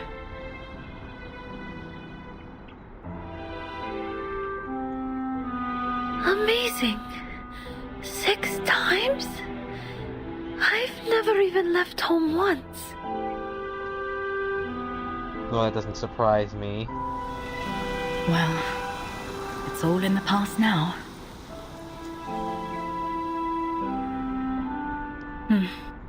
I think it was good for me, as an architect, anyway. I learned to observe the world from a distance. It gave my designs a clearer sense of objectivity.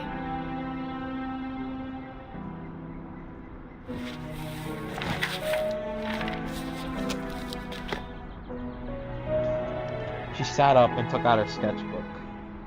All right, I'm full of energy again. Time to get down to the heart of the problem. Olga, Mum, can you tell me what you know about the history between the city and that building? I've asked around town about it, but it seems like no one knows much of anything about it. It's as if it's always been there, or at least as long as anyone can remember. But it's here, in this particular city. I have to believe there's more to this.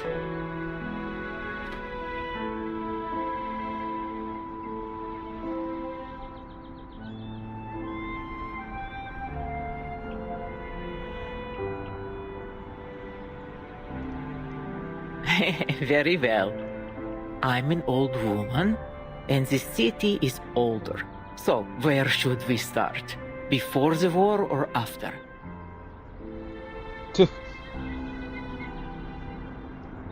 The architect thought in an instant. We should start with the post-war period. Alright, let's see.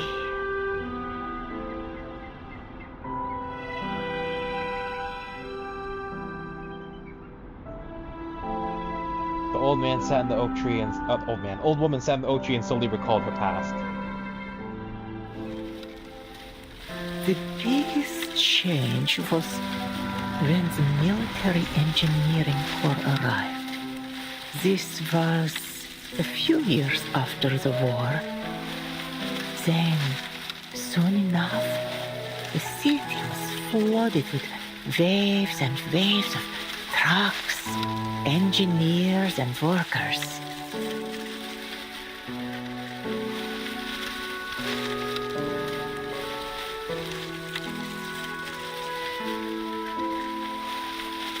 I used to come watch them as they unloaded building materials and raised scaffolding. I remember how the concrete dust would cake their arms, clinging to their sweat under the sun.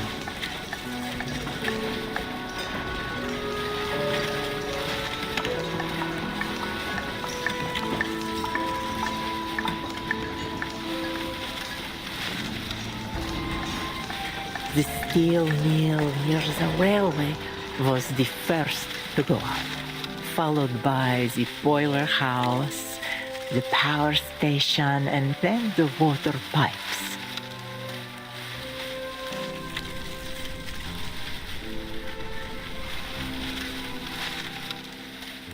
A gust of wind blows and the leaves make a rustling sound.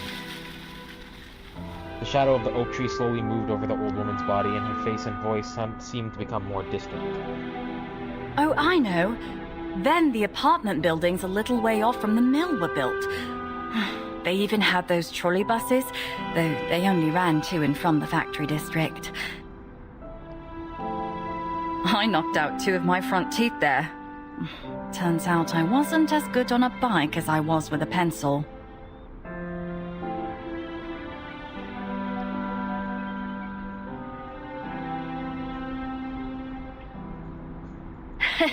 Me and my friends love to bike everywhere. Not even the wind could catch us.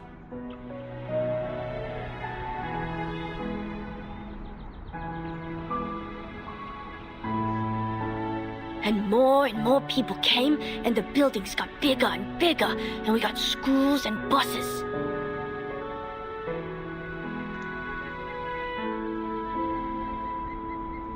He slowly stretched out his hand and pointed to the street in the distance, as if he had returned to the summer at that time. There was a polyclinic around every corner, for if you needed asthma medicine or something like that.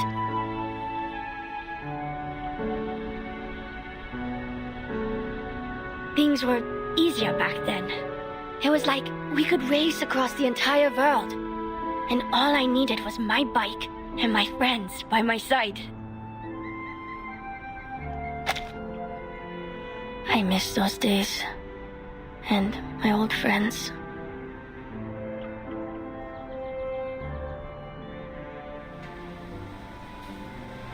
Don't we all, my friend?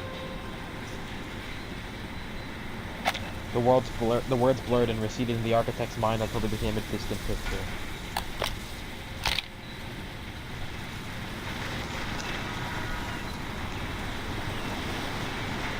She simply took off her glasses and looked at the mountains in the distance.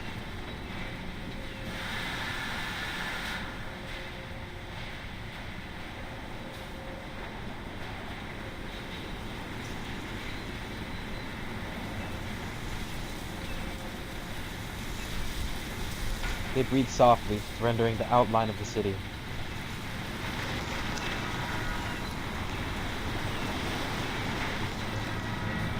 There they are.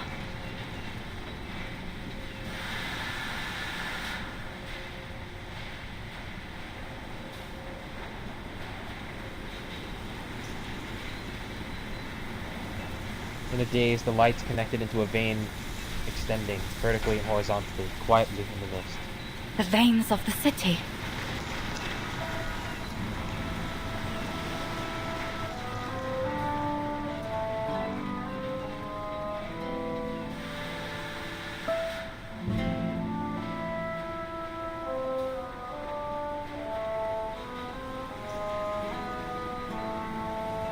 She looked further into the distance. She saw golden and red light bands wandering between the buildings, forming electron clouds of gray.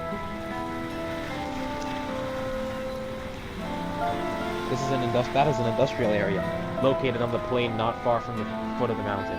A railway passes through it and then runs through the mountains.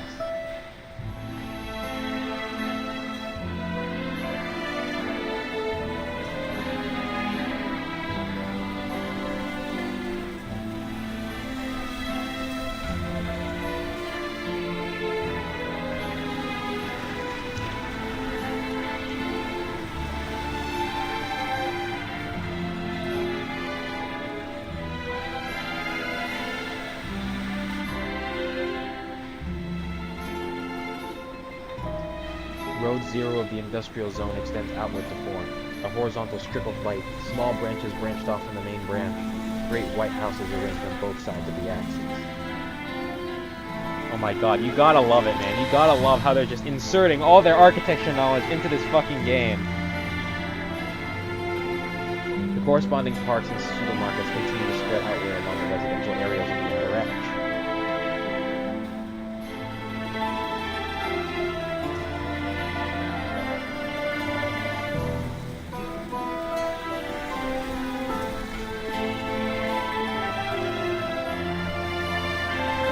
Farther away is the junction of the city and the river. The city stops along the natural coast. A linear layout.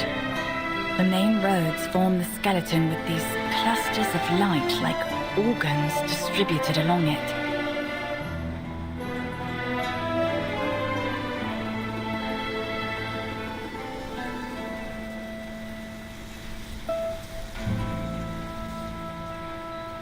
They wander along the historical city walls and flow along the industrial riverbed, cutting the small city into units that are isolated from each other.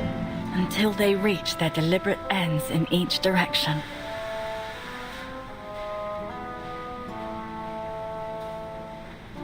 It all makes sense now.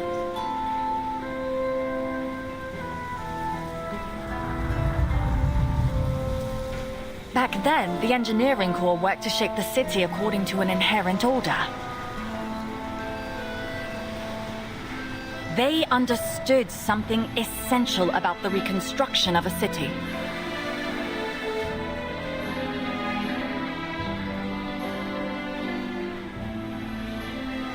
First, you restore the city's ability to sustain itself, then you make it accessible, then habitable, and only then can it become truly livable again.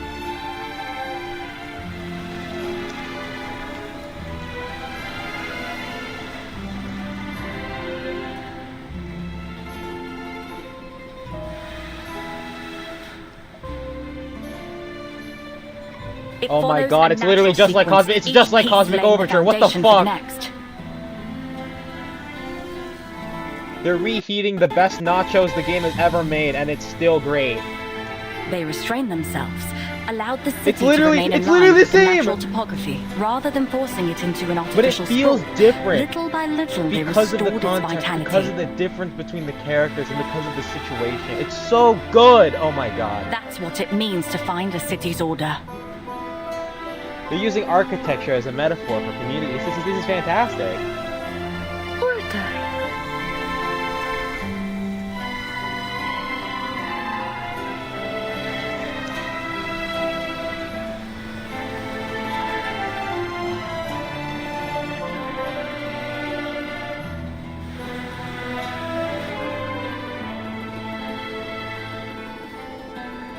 The architect didn't pay attention to the abnormality of the hand puppet. At this moment, she was completely immersed in herself. Yes, you might think of it like a law of nature. Living cities grow in the same way forests do, following paths that may seem random, but in truth, follow predictable patterns.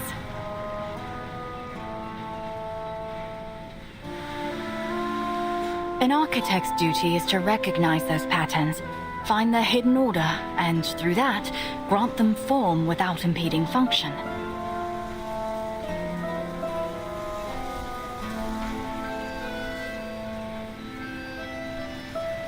And I'm beginning to suspect that the Echo Stones follow that same principle.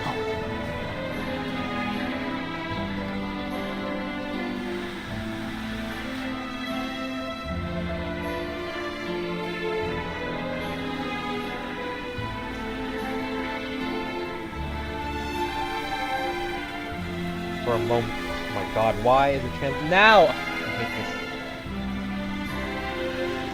In the instant, a spark of thought flashed through the architect's mind.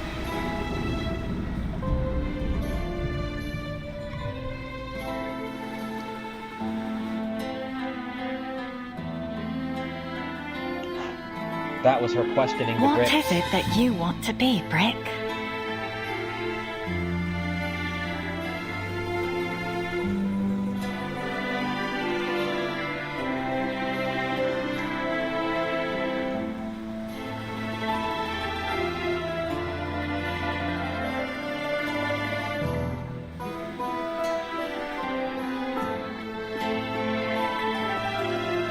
The brick didn't answer, so she arranged the mini bricks into all kinds of weird shapes, and not surprisingly, they all collapsed.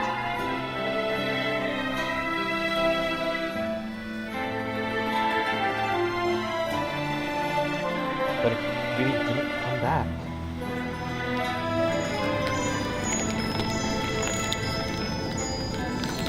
At the windowsill that afternoon, she took a few steps back and let the sunlight shine on it.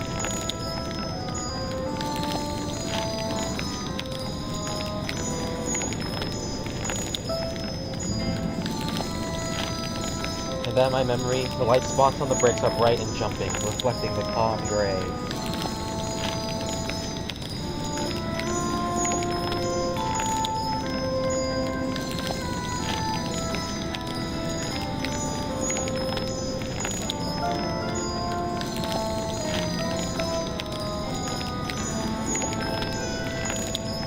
Finally, they overlapped with light spots in the city in front of them.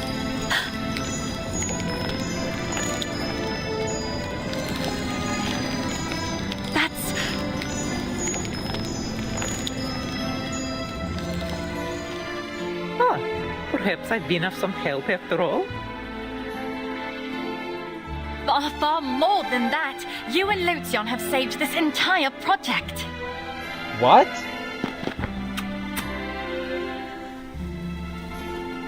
The architect hugged the old woman excitedly and kissed her several times on the face.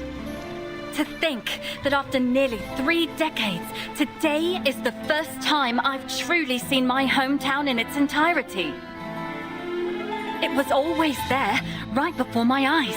I just never saw it for what it was. This is incredible. I haven't a second to waste. I need to get started while this inspiration is still fresh in my mind.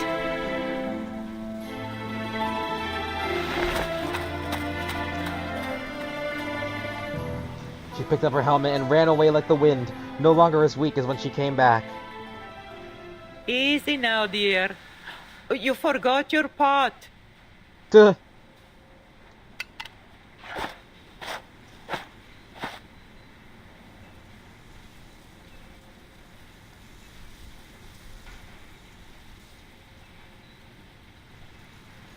The old man smiled and the old woman smiled and picked up the mocha pot that the architect had brought with her all day and followed her slowly.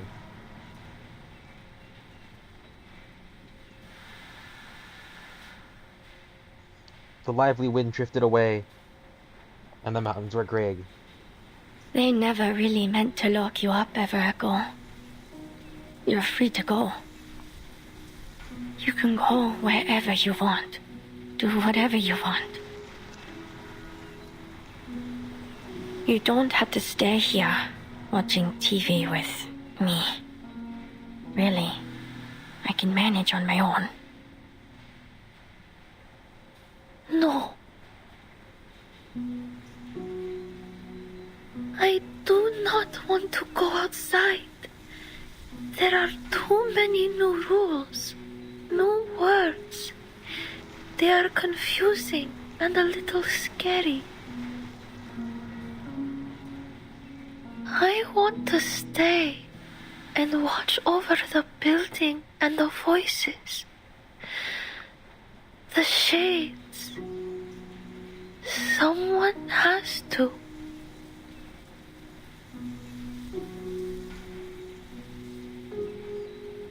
She sighed softly, her expression becoming lonely. The They hand puppet would on the be side was so also depressed. sad if I left them behind. But I thought you were all right with Miss Cornerstone's plan.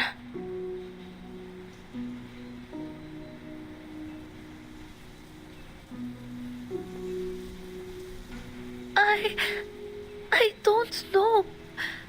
Everyone has been working so hard. And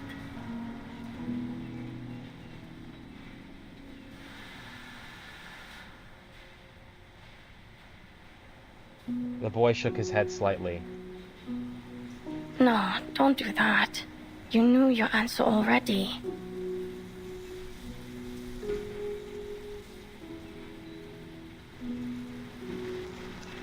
You can't help but stand by them. I feel the same way. Because when you're with them, all that sadness and darkness fades away.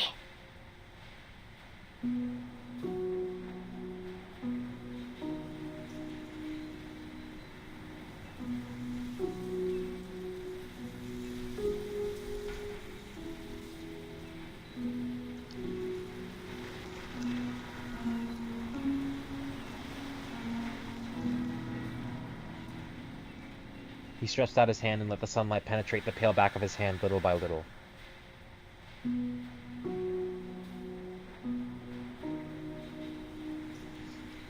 The warmth only stayed for a brief moment.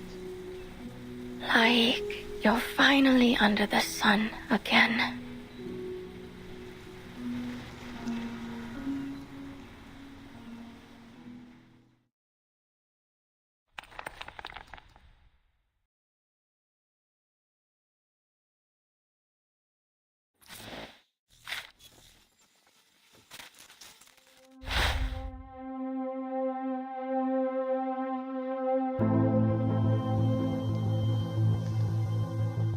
Another boss! Okay. Okay, here we go with the trace. The story of bricks. When I was a student, I spent a year traveling and looking at architecture. I wandered around Rome's abandoned amphitheaters, aqueducts, and temples, sketching in the Mediterranean wind, just as Brunelleschi and Donatello had done in the 15th century. At that time, I tried to find the essence and true form of the building from the ruins of the ruins without superfluous decoration, until finally I arrived in India. I met an old man with a scar on his face. He told me a story about bricks and arches. The architect asked Brick, what would you like to be? Brick said, I love being an arch.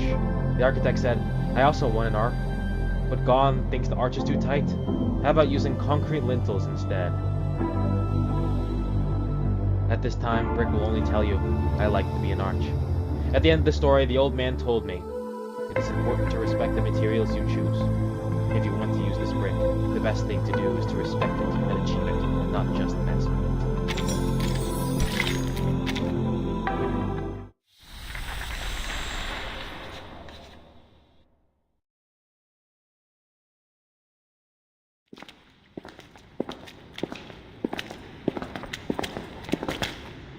When we first arrived, we talked about the building's geometry.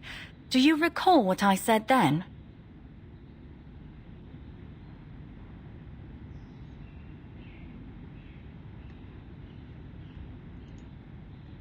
It's a little hazy. Did you remember to rebandage your hand today?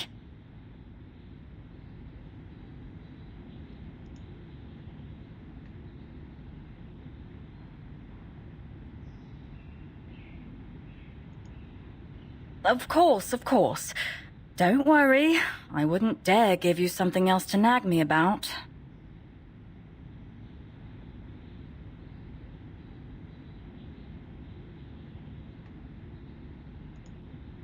That's the spirit.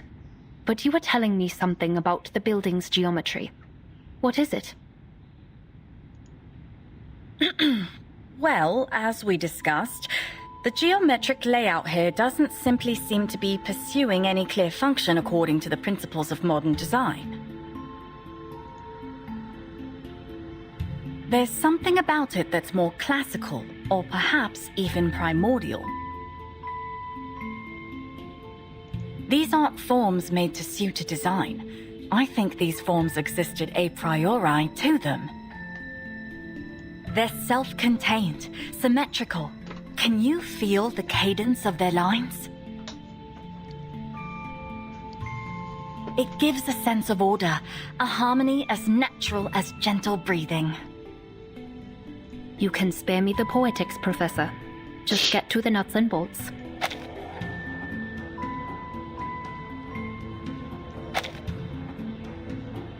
Right. The supervisor raised her eyebrows, looking more like a strict tutor criticizing the graduation thesis than a student listening. Right. Completely see what you mean. Let me bring it down to earth a little. Sorry, indulge me. What I'm suggesting is that what we see here are only shadows of the ideal, a secondary reflection of a higher reality. So, in a sense, we aren't merely stacking bricks on stones. We're guiding them back into the light of their ideal forms.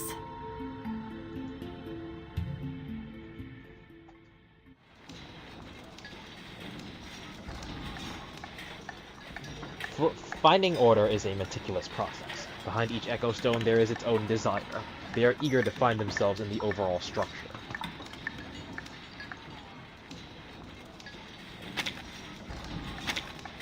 Therefore, we need to listen to any sound that occurs when these stones touch each other.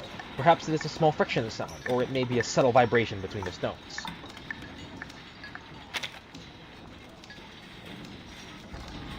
Only when we hear these voices and understand their needs can we truly feel their inner rhythms. I understand. It's like the interaction between notes.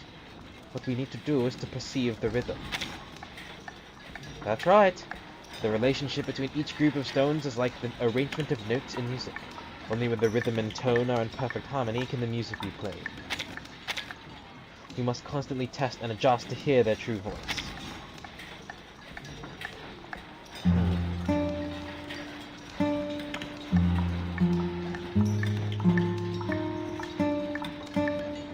Perfect.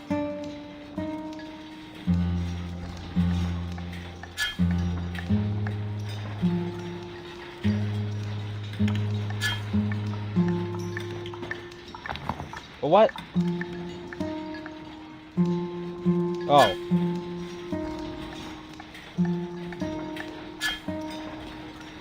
Wonderful. Oh, that's incredible. Oh, that's so cool! Perfect. A perfect symphony. When all the echoing stones return to where they should be. Each part must serve the whole, and the whole is completed by the presence of each part. I think this is the charm of architecture, derived from the keen perception and precise execution of every detail. All right, last try, I swear. Fingers crossed those noises don't come back again. You really think this is going to work? I sure hope it does.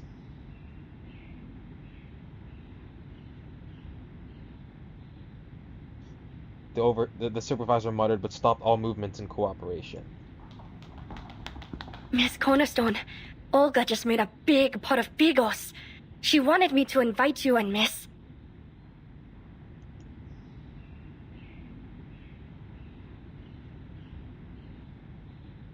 Oh my god, why won't it appear? Quiet. Whatever, man. This is the critical moment. The supervisor quickly protected the model with both hands, like an eagle protecting its chicks in the nest in the wind and rain.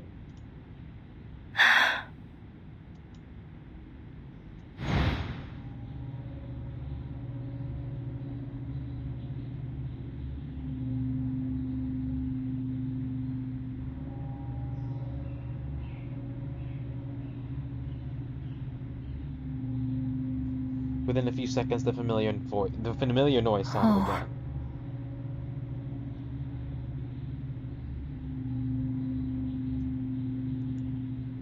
3 full seconds of silence and the stones haven't attacked us yet. I'd call that remarkable progress. Hooray. I'm sorry. Did I scare them? Was it my fault? No, it's not your fault. I think it might be a result of having insufficient energy. You saw that golden light, didn't you? It faded after a moment, as if its power had been drained. Lorenz's theory suggested that there was some inherent relationship between the building and this energy, but our inspection hasn't found any obvious connection.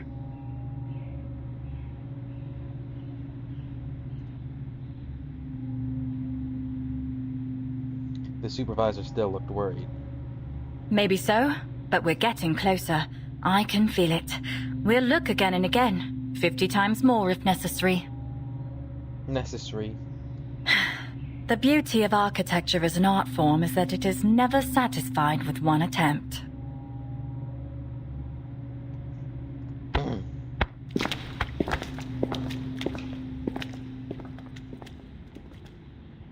The architect reached out and grabbed the supervisor's shoulder, gently taking her away from the night. The space has returned to its former silence, if you ignore those things that seem to be absent. Energy.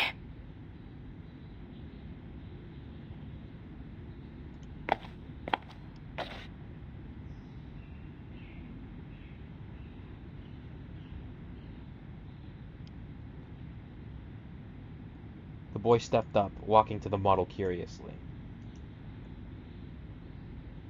A treasure that urgently needs to be exhibited, quietly waiting for the souls destined to come and worship it.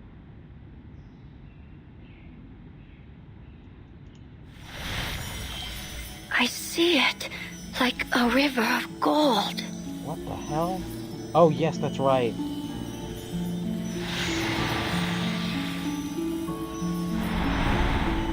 He raised his right hand and his fingertips almost touched the warm light strip. The light flashed across him suddenly. Wait! Lucian, stop! Wait, what?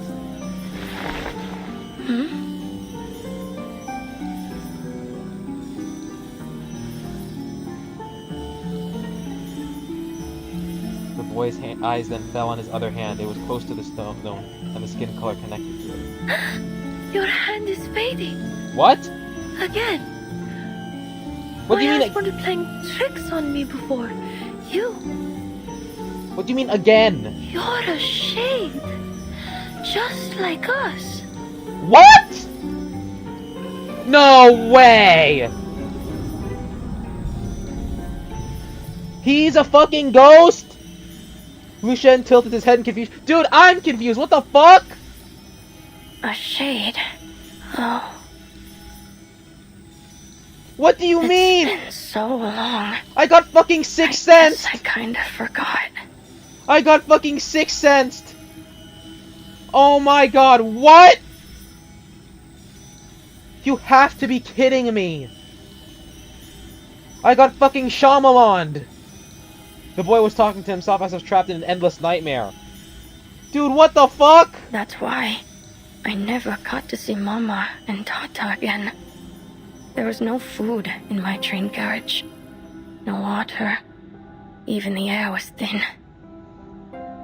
What? I felt my body burning up. My breath got so slow and so shallow. And then everything went dark. Then I opened my eyes, and somehow I was here, and everything was different. What the fuck, dude? What the fuck?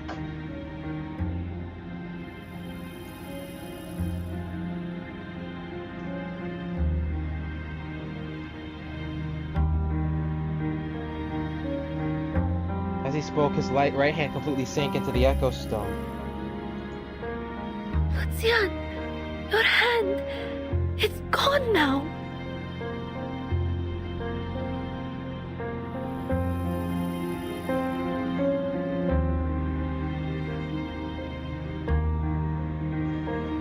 What the fuck? No more loopy words, you silly wig. Your parents must be looking for you. Hans saw them go and walk about yesterday.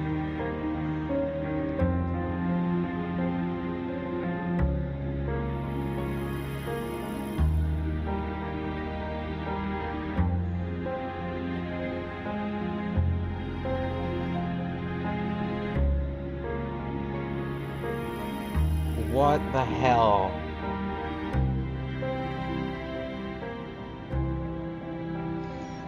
Hansa is right, isn't he ever? Yes. I saw them too. They were whole, not like shades at all. So wait, okay. So if Lucien died and became a shade, does that mean Everecho was once a real person too? No, right? Because she manifested. We saw that. We saw it happen. But what if that? Wait. But what if that manifestation was like her coming back to life? We still don't know. The boy shook his head slightly. I know you mean well, but deep down, I always knew. I'm not sure how long ago it was that I heard my mama speaking from an echo stone.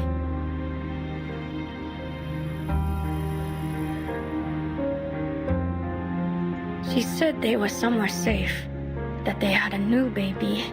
They wanted me to be happy. This is insanity. A gust of wind blew through the Echo Stone, making a shallow chirping sound. I can't fucking believe this. I can't believe I got Shyamalan. This is literally the plot twist of A Sixth Sense. But it was strange. When I first heard it, I felt nothing. I guess I became numb. I guess I realized then that no matter how many years I waited, they'd never come back. And that was all right.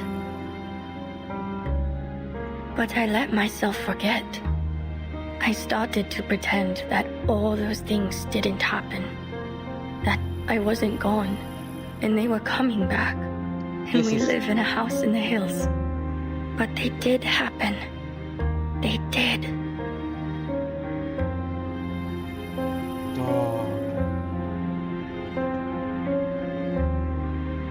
He raised his head. His eyes were empty, but full of energy. Now it feels like the leaving all over again. Lucia! Ding. But it's alright. Things make more sense now. The Echo Stones need us. Look. See. He's fucking... Golden light flowed along the boy's... Golden light flowed along the boy's outline. His body began to merge into the Echo Stone. Dude, no. This is how we wake them up again. By returning to them. Does this mean Yasha is one too? And Don't Olga? you do that, Pudding Head! You'll disappear if you do! No. No. What? I don't think it's like disappearing, really. What the fuck? My family started a new life. The building has changed. The city has changed.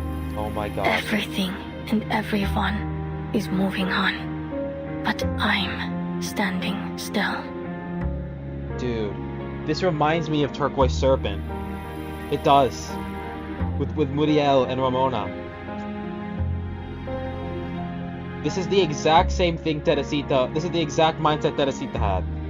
Or, I guess... Actually, no. I would say that it's more like... How do I phrase this?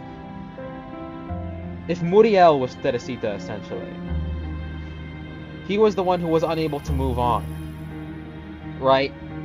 And so is Lucien. But Lucien, in this case, is the stormed person. Or, not the stormed person, but... You know, somebody who essentially wasn't... I don't know, I have to gather all my thoughts. This is a really bad time to gather my thoughts in the heat of this insane moment. He smiled at Echo. These echo stones, the shades, and the people who live here, they need me. And I need to change, too. I'll always be your friend, Echo. Whenever you need someone by your side. But I think... His outline dissipated little by little in the gray space. I think that someone needs to stay here, to be the echo in the stones. So, let it be me. Even if I disappear, I can still... No, don't go.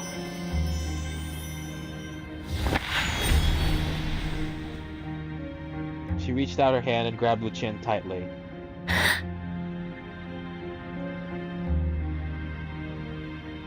The light in the body faded quickly, and it followed Lucien's transparent arms, flowing into the echo stone. Wow. We'll give her blood, measure it, omnipresent. Grant me the silence beyond compare, beyond imagination. Shadowless, lightless, shadowless, lightless. The originally dim echo stone seemed to be reborn. Wow. Honestly, I don't know what to say. They then emitted an extremely dazzling golden white glow.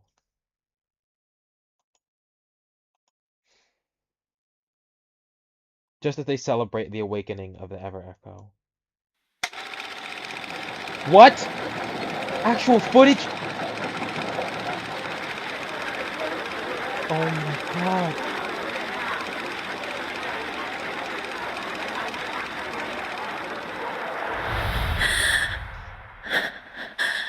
Where am I? No. What am I? You are Lucia. You are Rosa. You are everything. You are the echoes, the teardrops, the memories of those that have gone. You are the lucid streams of happiness. You are us. So you exist. So I exist. What? She kept descending until everything in front of her became a transparent, overflowing, infinite sea of light. And then nothingness. She returns.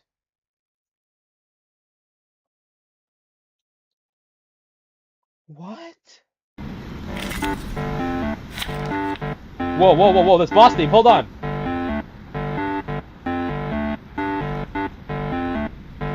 Okay! Hold on, I'm kind of vibing.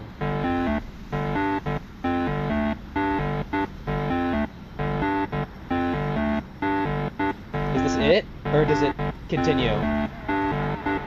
Oh no, it's starting to kick in!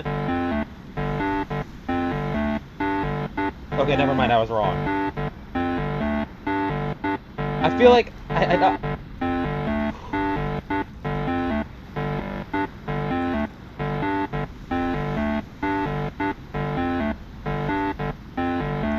Okay, let's just go in. Let's hear it. Let's hear it. Let's hear it. What? What is this? Oh, this is a banger!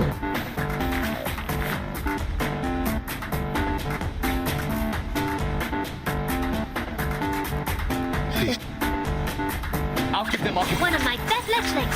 1 wave. 2. Flying feathers. Dude, I have no idea what to say. I dead ass don't know what to say. Flurry of arcane skill. Oh my fuck.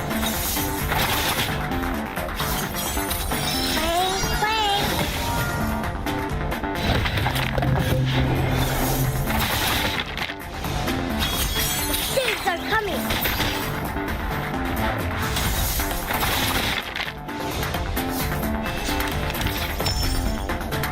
Flocus fletchlings. Memories. Ancient spirits of a new. I beseech you.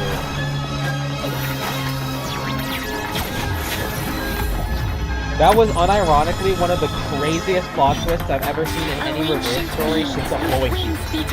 That was absolutely fucking insanity. You have no idea how much I was not expecting that to happen. Holy shit, dude. I can Fuck. hear you. I can hear all those memories. But what? There is no light nor shadow. There is only desire, only expression.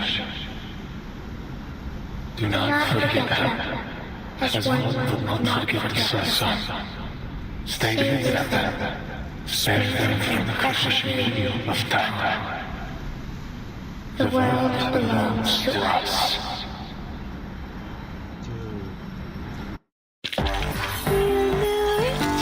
It's me, my dear. That battle ending theme was gas. I get it now. I am part of this place, just like all of you.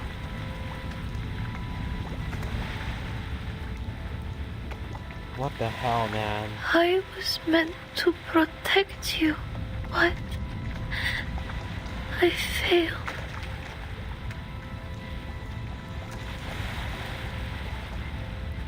As if in response to the girl's words, the sound surged away like waves. Yesterday's echoes have been whisked away.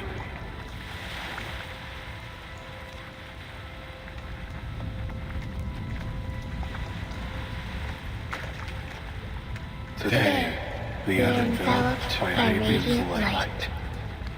In a brilliant realm, where the dead rise and stride ever forward.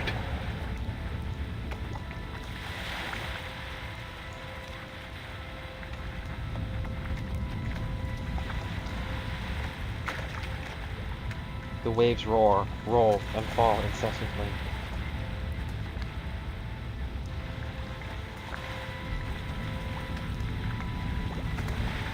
Until the end. Until finally she saw a familiar figure at the end of the sea of light and the setting sun. Hansa? The Great Pyramid wants to drown us all! Drown us all in the false hope of tomorrow! Huh? Then everything will be gone forever!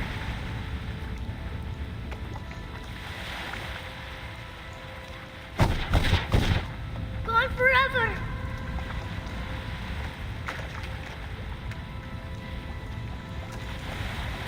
Forever! Why is she... What? Whoa! No!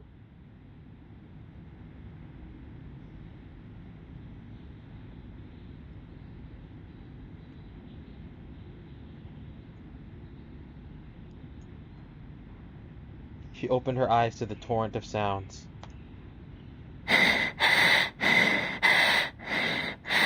Can you believe it? A shade haunted by nightmares. She returned to the atrium. People surrounded her, looking at her with concerned eyes. You're all here. The model is holding together now. You did something, didn't you? Following the architect's gaze, she looked there. A small dome model. Its bathed in golden white glow and had long since lost its original gray appearance. We heard a commotion, so we came back to check, and voila! The model was glowing with the most beautiful light I've ever seen. It feels like something entirely out of this world. I've examined the echo stones in the building with my arcane skill. They're all exhibiting signs of significant change. I can even see the glow flowing through them. That is undoubtedly exciting news in this case.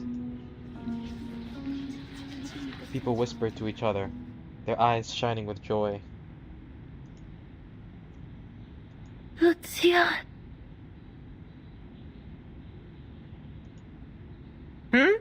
Yes, where is that boy?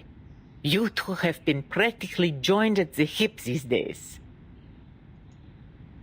Lucian. He was just like me. A shade, yes. But he never had any trouble spending time with us. So they knew? No way they knew! What? Seems like you're not the sharpest shade in the shed. I was beginning to think you'd never recognize your own kind. They knew this entire time. We got swerved! We got completely swerved. We got tricked, we've been backstabbed, and we've quite possibly been bamboozled. No, not just that.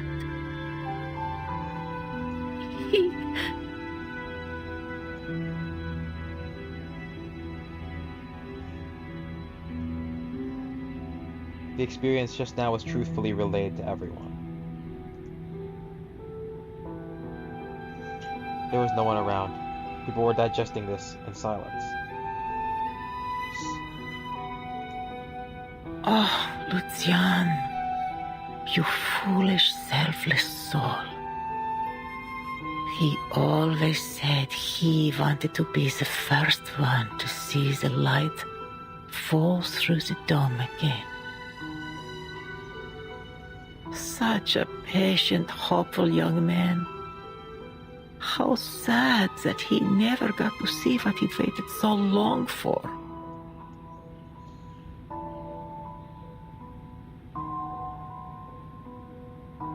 People sighed and lowered their heads, sadness slowly spreading in the air.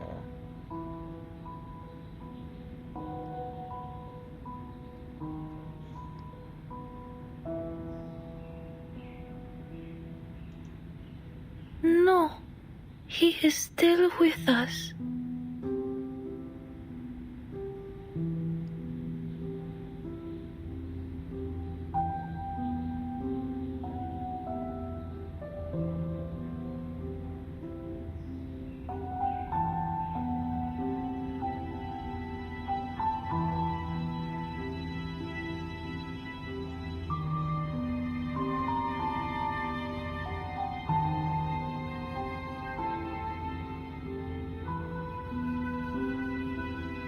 The girl gently spoke. She raised her eyes to look at the silent space, and her thoughts seemed to return to the pure sea of light.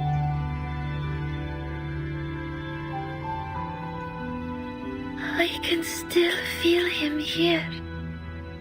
He's in the light now. You're saying he turned into the light? Sounds a bit too much like a fairy tale to me.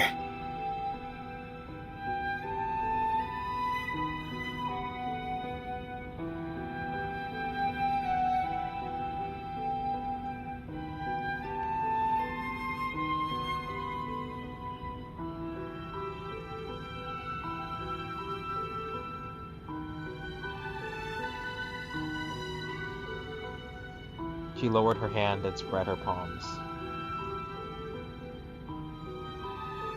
The streamer was dissipating, and the brightness is being lost. Bit by bit, it was pulled away, leaving only a faint, translucent outline.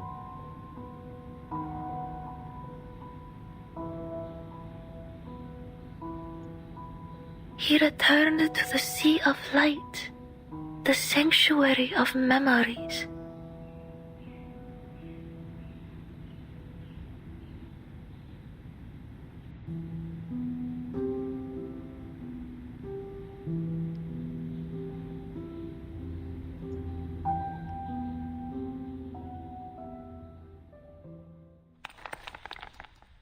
That was insanity.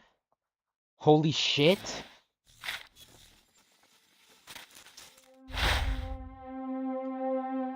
What the fuck?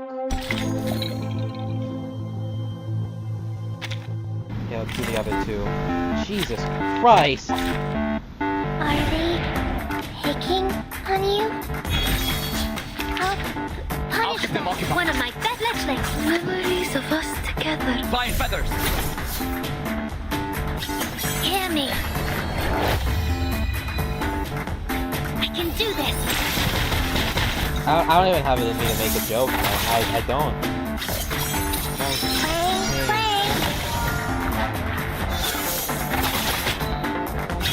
I'm the real boss here.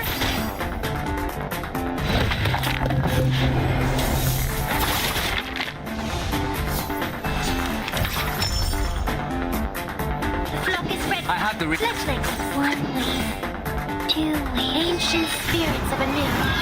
I beseech you.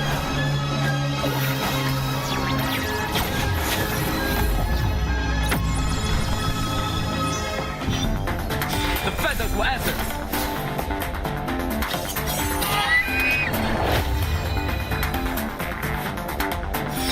Stay away from me.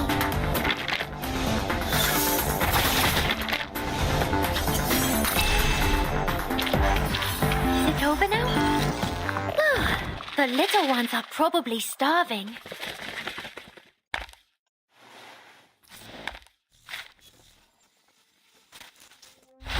Honestly, like, those are the kind of moments that you live for, man. I play this game for that. That was not something I was expecting yet. It was probably one of the most profound moments in the entirety of the story. Time to fly. That was absolutely fantastic. Memories of us together. Flying feathers! Genuinely fucking pristine stuff. A flurry of arcane skills.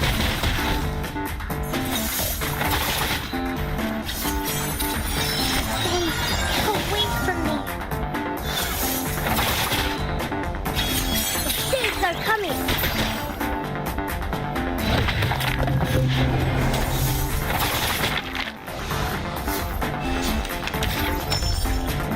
The flock is I have the rear.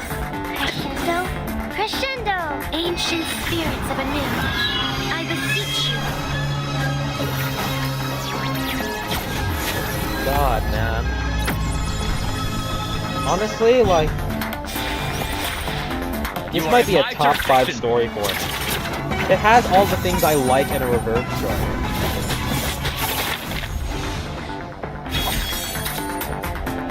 Strike when the time is right. Yes, it has the big moments. It has the crazy stuff. It has the insane twists. But it also has that really raw human Invisible quality. strings are gone. It is a authentic, down-to-earth, small-scale, profoundly human story that still connects to the wider world of the Reverse. I'm gonna stop doing traces from now on because this stream is it's coming up on 5 goddamn hours. But everything about this has been tremendous. I have no complaints whatsoever.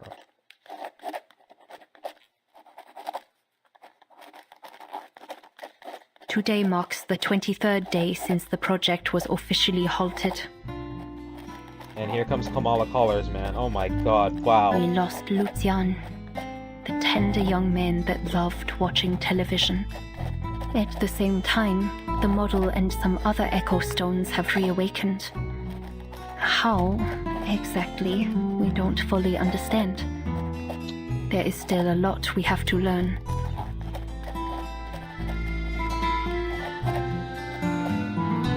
But irrespective of that, We are going to keep moving forward.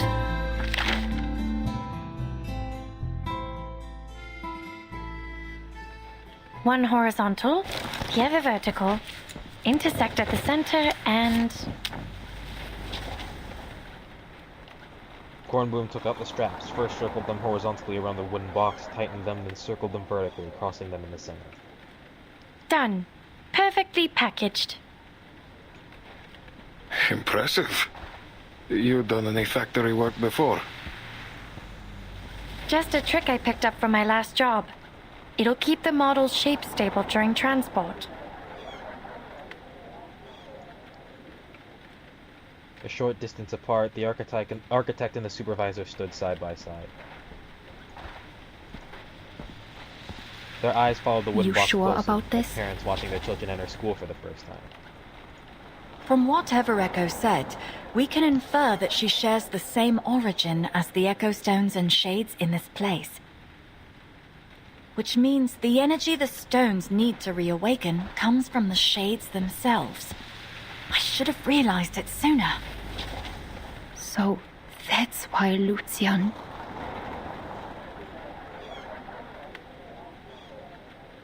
The air froze briefly. To this day, saying that name still hurts. Maybe it sounds like a fairy tale, but it's the best explanation we have. Fortunately, most of the Echo Stones have already reawakened. We shouldn't need any more Shades to do what he did. Though I fear the repaired dome may not be able to shelter a large number of people, it's still a start.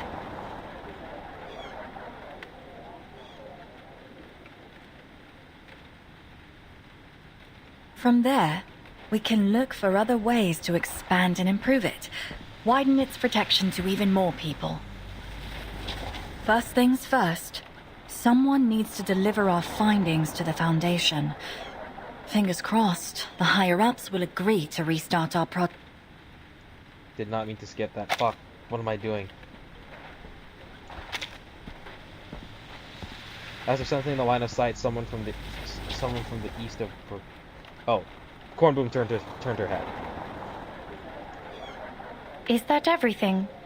If so, I'll take the model and head straight to the airport.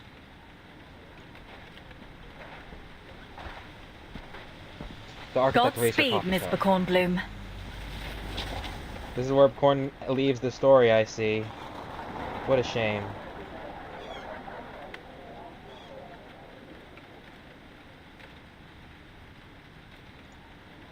I'll do my best to persuade Madame Constantine.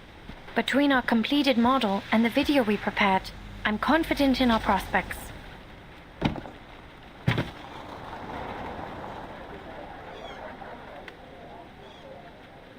Lifting wooden boxes. Kornblum lifted wooden boxes into her car trunk. Don't worry, ladies. I should be back in contact within the week.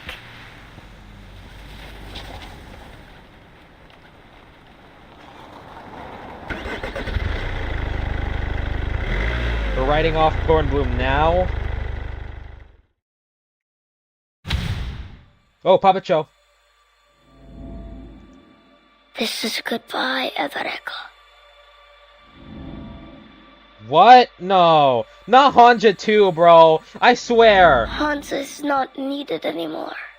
Now his heart is broken. Just like his face. Hansa? No, I didn't mean to. Evereco, do you want to watch TV together?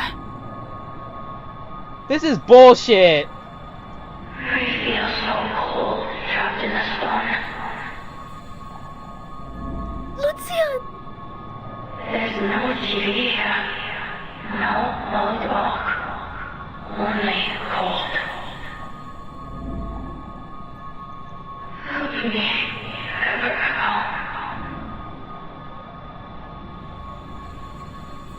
What the hell, man?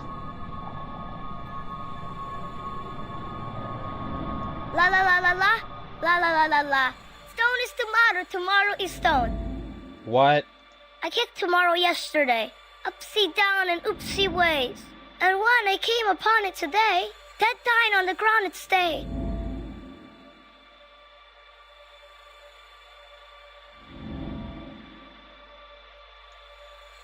Dead still it stays it dead. Ha ha ha ha ha!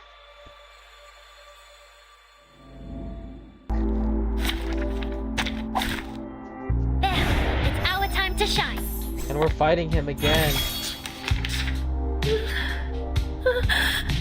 No! Hansa! Please, look at me.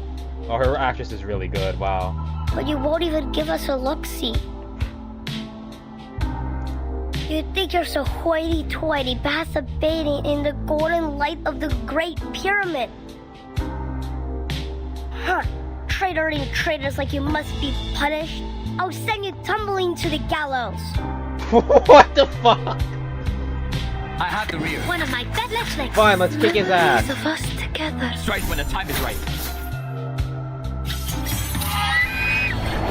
Let's do this. A flurry Fieldmont Hour, Gravimetric Blaster. Never alone again. Oh, she healed us. For what? I found it. Die. The invisible. Oh, it's another nightmare. She woke up from a deep nightmare. Huh, what do you know? There's no one in the room and the TV is playing the promo without interruption. Promo?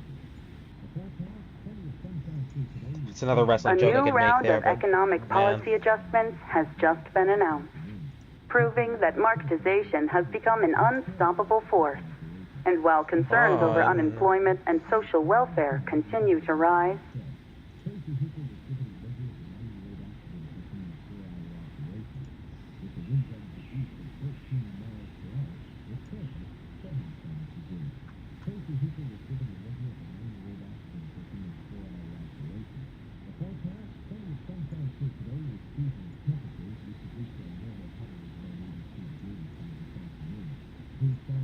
fuck.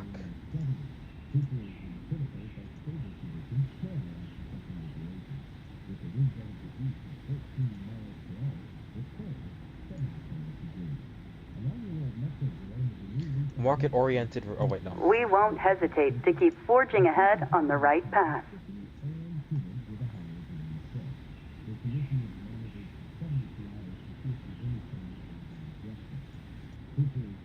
The right path.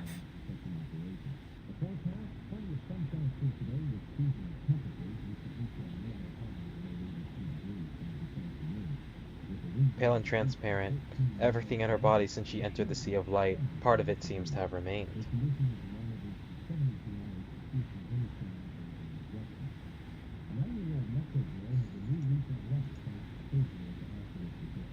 Her eyes continued up her arm, and the hand puppet was still firmly on her hand.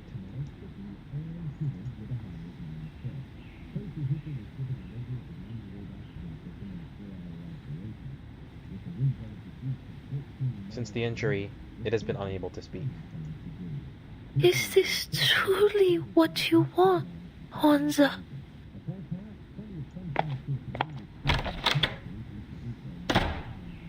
The door was pulled open. There you are. Olga's made her signature bigos again. I intend to enjoy it with a nice crisp beer. Care to join us?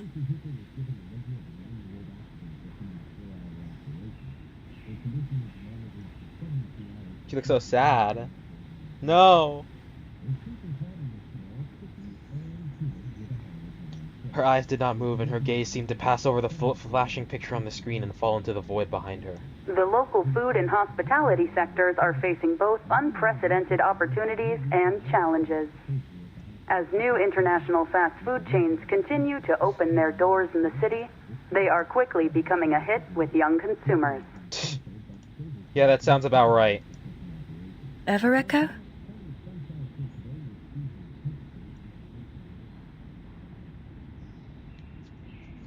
The architect carefully pondered the heart of her companion.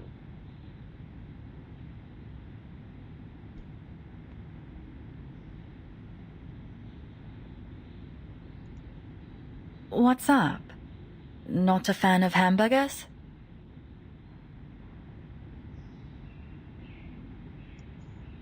Huh?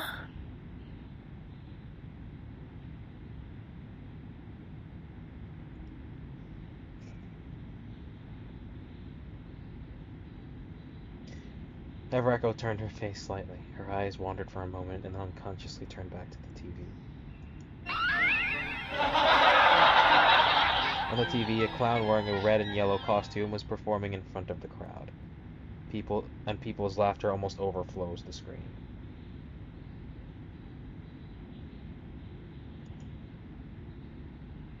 No, there is something else.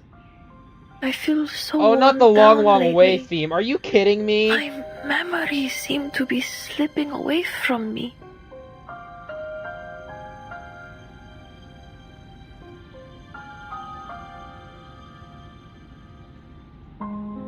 Are you joking? 1999. The world before the rain. Do you remember what it was like?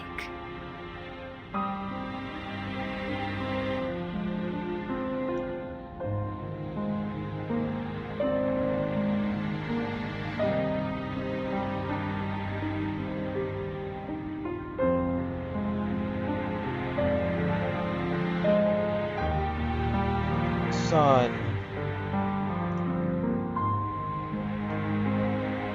This is a number that has not been mentioned for a long, long time.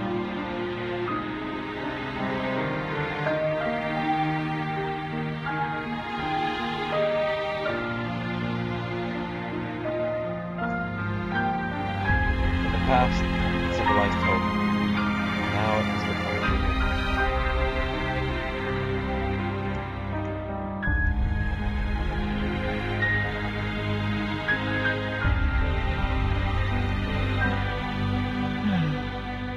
1999.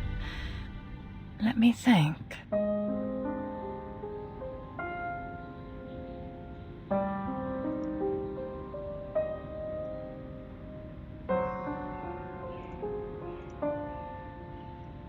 Modernism was still the dominant force in architecture. More and more of those great big boxes of glass and aluminium alloys rose up in every city. As for everything else, all she remembers there of was architecture the internet, stuff. 3D video games, MP3 players. One of my friends once asked whether Vertin would be a Sonic or a Mario kid, or a Nintendo or Sega kid. It's like, Vertin, did you get to play... He was playing the prologue. He was like, Vertin, did you get to play Sonic Adventure 1 before you got wrapped up into this hellhole? Oh, and even more fast food chains, just like in the news.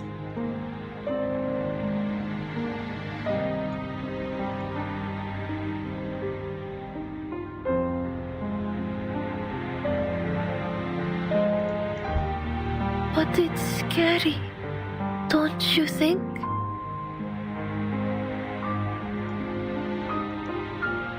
Her fingertips gently smoothed the slightly wrinkled hem of the hand puppet and her voice lowered. I feel as though we've started to forget the future. Wouldn't you know it? We all just go on as if nothing is wrong. Even though we're now living in a world where time flows backward. We lived through that time, but it doesn't feel real anymore. It has been left to gather dust in a corner, like old hamburgers. One day, we might even forget Lucian.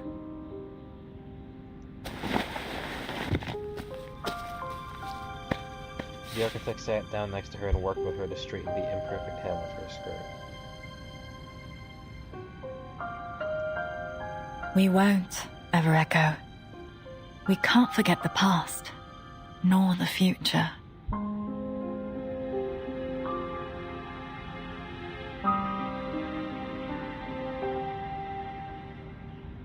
because they still exist, even if just in their ideal form. Like this building, even if we use new materials and new techniques to rebuild, its heart, the Echo Stones, remains. No matter what changes come, big or small, the past will continue to have been and will always be with us. And that means Lucian will always be a part of this place. Now, lift that chin up. I know he wouldn't want to see you looking so sad.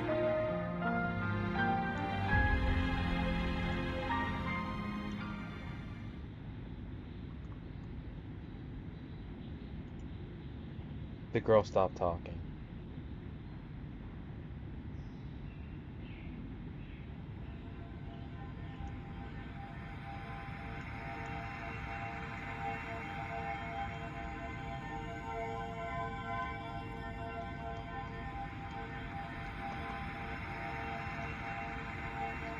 She slowly stretched out her arm and placed it in the sunlight pouring down from the patio.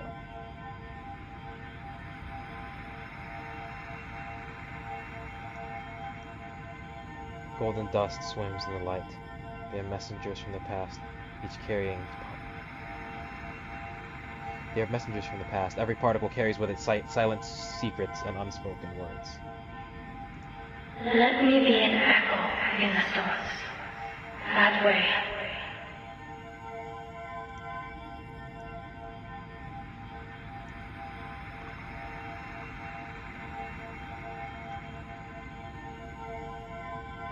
Even if I disappear, I can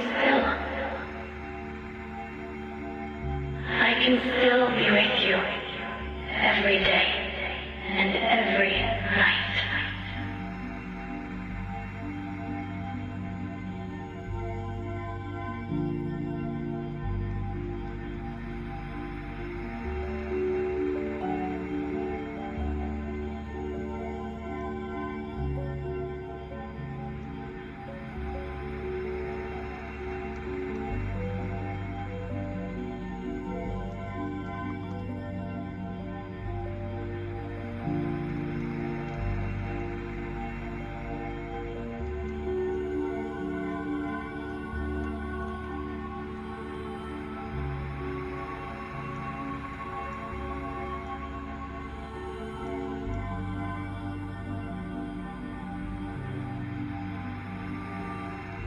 The words fell, the heaviness and stickiness that had been suppressed in her heart finally disappeared quietly at this moment.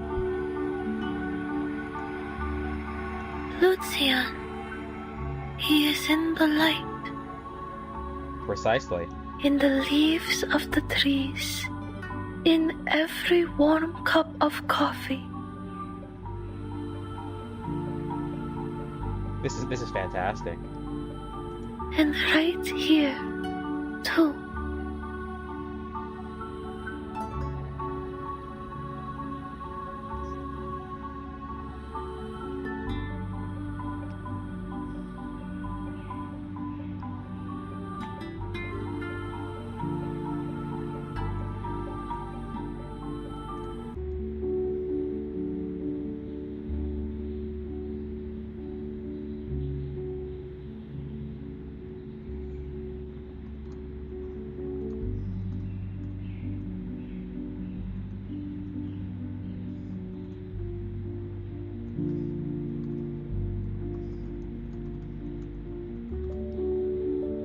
Wow. She pointed to her chest and the architect's. Yes. Forever.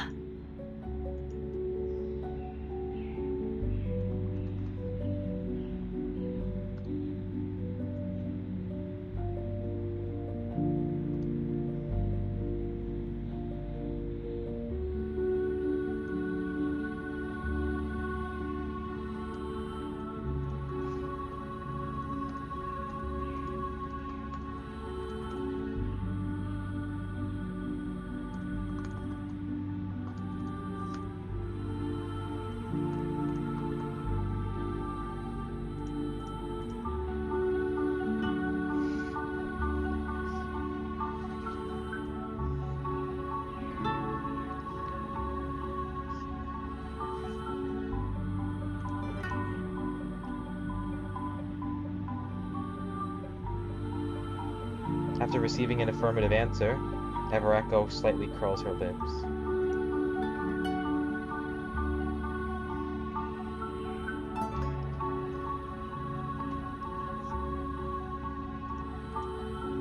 I see it now, Stasia.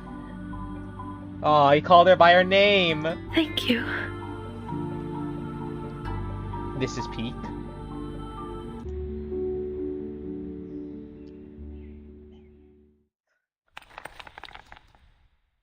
TBC.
The regular knocking on the door made the vice president raise her head from her busy work. Come in. Okay, so this is where Constantine finally Miss Kenna. shows up. It's been a while.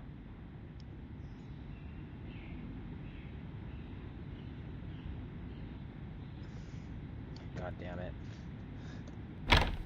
Is this about the progress of the new office construction project? I thought I instructed that the engineering department was to report to Commissioner Aronai now.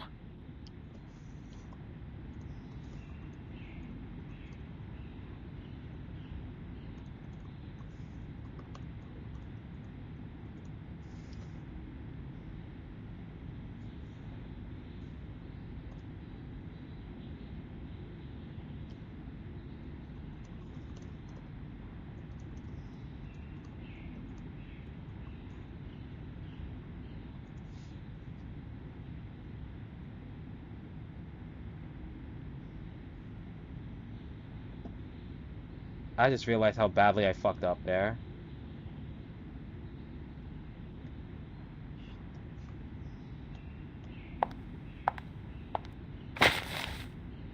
The visitor looked solemn. The group report is placed gently on the desk. Not quite, ma'am. Kenna! I'm actually here about the LSCC's preliminary survey report on the origin site of the temporal anomaly.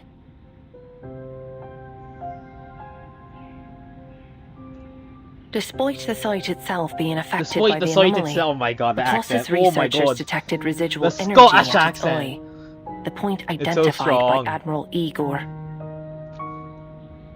Following that, they set up Kirlian cameras at various points around the world and captured some unusual images.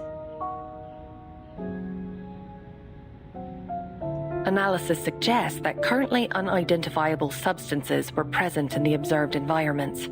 Substances they think are likely linked to the temporal anomaly itself.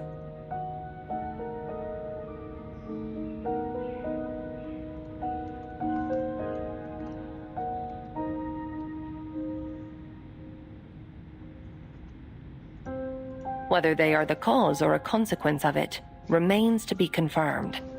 But one conclusion is already clear.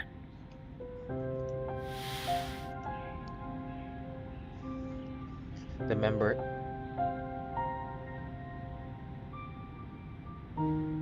Kenna assumed the gentle tone and then threw out her conclusion. Everything suggests the temporal anomaly may happen again. Wow, really? The exact timing cannot yet be determined. The LSCC will continue monitoring and provide real-time updates. I see.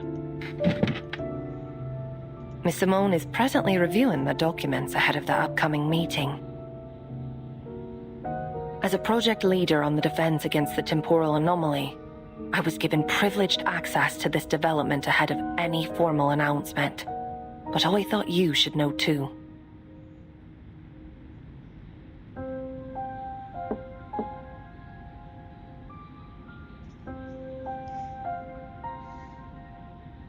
Constantine tapped his fingertips on the table, digesting it calmly.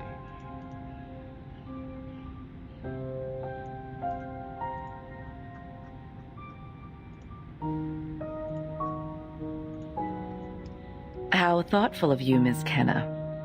Of course, you already know that I would be apprised of important matters like this, long before they reach anyone else's ears. Uh-huh. There's something else you wish to discuss with me, I presume? Sharp as ever, ma'am.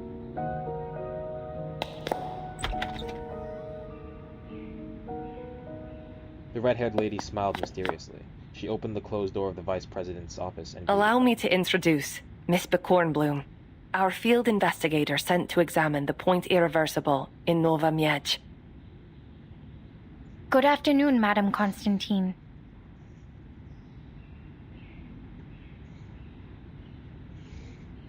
Kornblum politely It's been bowed 15 slightly to hours say since I hello. delivered the dome model from Nowa Miedz. May I ask if you've had a chance to review it? I also have a supplementary report regarding... Constantine leaned back in her seat I and have. put her hands on her hips. You've successfully reawakened the Echo Stones. A considerable achievement, but I'm afraid that alone won't be enough to overturn the committee's decision at this stage. But ma'am, the team put in tremendous effort and sacrifice to get this far, and now it's finally working.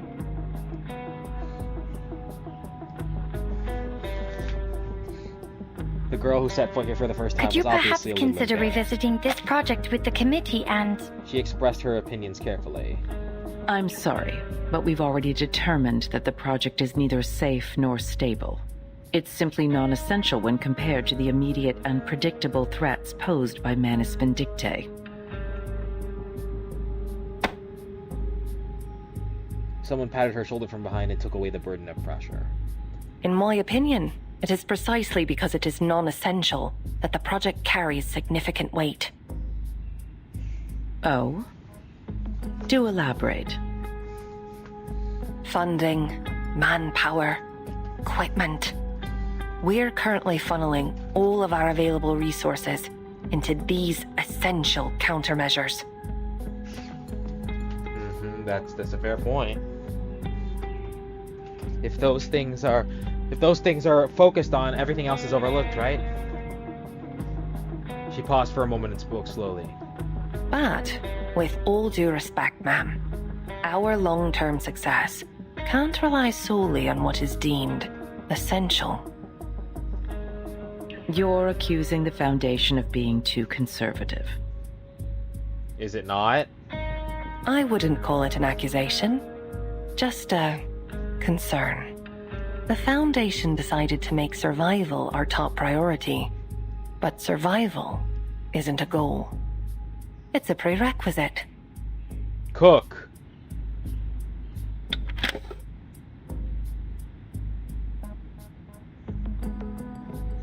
Okay, this...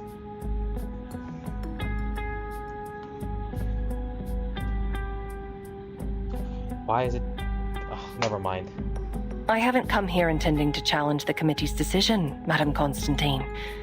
I only want to bypass the usual formalities Translator and was being speak with you directly. Completely shitting itself. Thank you for your time.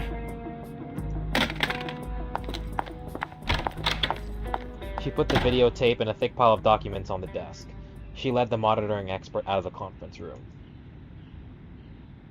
The project carries significant weight precisely because it's non-essential. Pure sophistry. After a moment of silence, Constantine stood up and picked up the videotape on the table. The projector shuffled through the tape with ease, making a faint buzzing sound. A blurry image appears from the wall.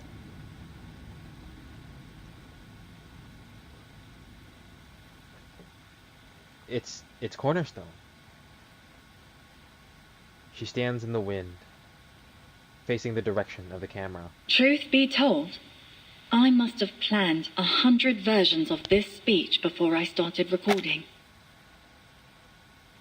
I had mountains of documents, photos and sketches to showcase.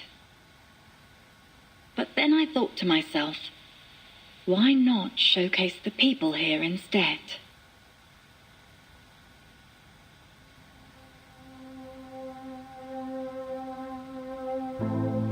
There's a saying that goes something like, no prophet is accepted in his own homeland. I started to think about what that really meant after watching the residents working for us here. They surpassed all my expectations. From the very first day, they knew they'd been given a near impossible task. Yet, they responded with action, and they saw it through. Together, we overcame one hurdle after another, refining the sketches, building the model, tearing down walls. Which is why I am enormously proud to share this extraordinary site with you. Please take a moment to listen to the sounds here. The clanging of hammers, the whistling of the wind through the atrium, the dust flickering in the light. It's not tidy, not quiet. It's loud and rough. And yet, there is a synergy, a harmony in this place. It's like the stones of Machu Picchu. Their imperfections are their strength.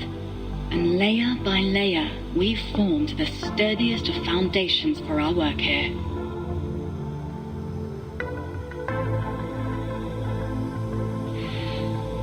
In my humble opinion, this project is not some tentative whim. No, it is a sober reckoning. Are we still willing to act in the face of uncertainty? Or will we passively wait to be pushed into compromise? More echo stones have reawakened, which means this path is not a dead end. No. The true dead end is when we decide to stop moving forward. Hardening our shells is not necessarily the more rational choice. It merely defers the risk, pushing it to a horizon we have chosen to ignore. If the Foundation does nothing but build more and more walls around our little islands of security, then it won't matter if the rain returns or the world disappears around us. Because they won't need to break our walls down if we smother ourselves inside them. So in a sense, this project is not just about the reconstruction of one building. It's about whether we still choose to be an organization willing to stake a claim on the future.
Day 3 in Nowa Miedz.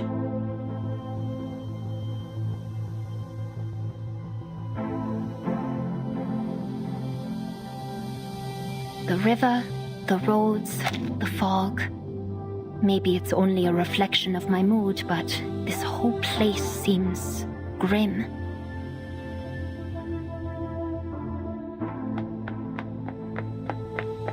Could I have a word with you, Bekornblum? Certainly.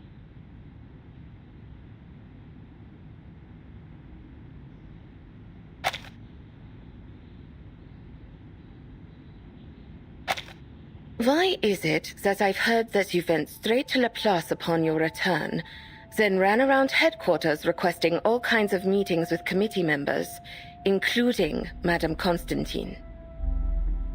Didn't I tell you to remain neutral throughout this mission? You were supposed to observe, not get involved. Ma'am, what is the purpose of my maintaining neutrality? This is I'm sorry, I did not realize my mic was off.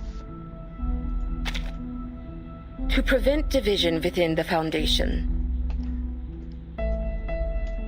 Don't tell me you haven't noticed it. The cracks are already there, still faint for now.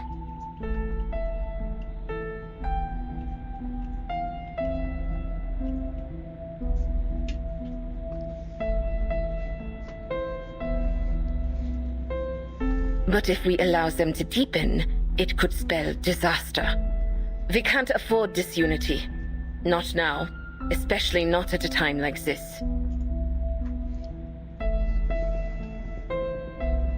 The girl lowered her head and said no more.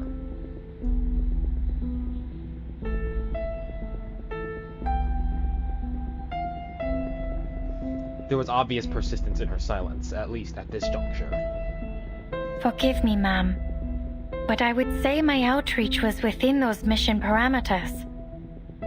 Yes, only a few young committee members currently support the project, but still. This could be a call to unity, not division.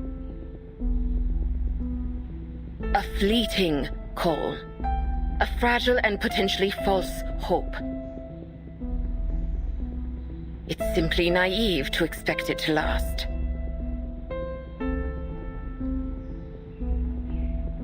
But Kornblum stopped laughing, her expression focused and serious. But even if it doesn't last long, that doesn't mean it isn't worth fighting for. And if real divisions do arise in the future, we'll be able to remember the moments where we stood side by side for the same goal. For me, that's enough.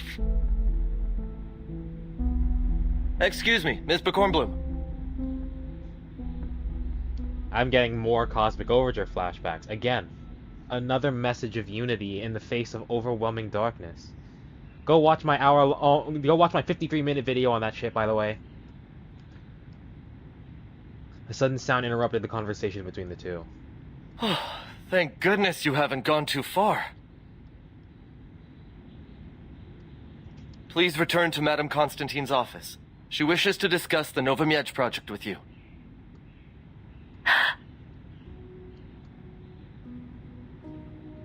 Kornblum slowly opened her eyes. She suddenly had a good feeling. The sky is high and the road is far away. Everything will be different. I'll be there right away.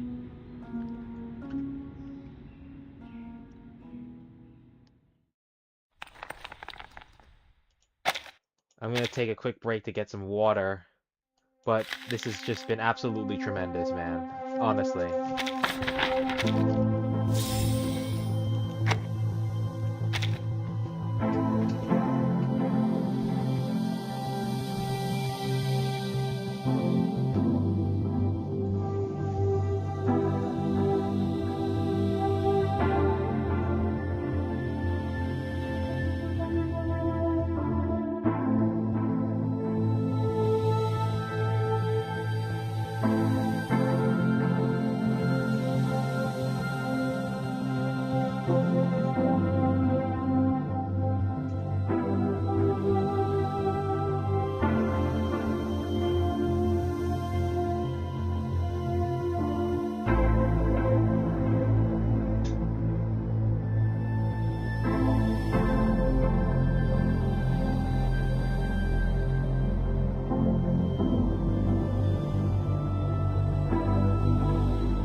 With thanks to... Unfortunately, if Laplace's latest report is accurate, the temporal anomaly could strike again at any moment. Meaning that we need to work as if we have no moments to spare.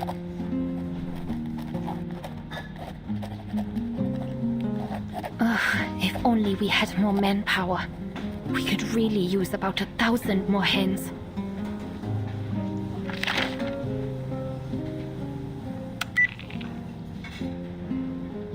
Like it or not, those are the facts.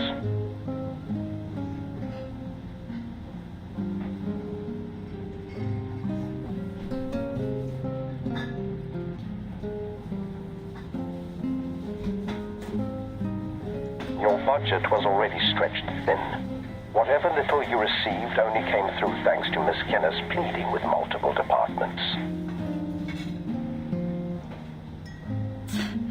How much could a few posters possibly cost? Don't tell me we're so broke we can't even afford to print a few papers.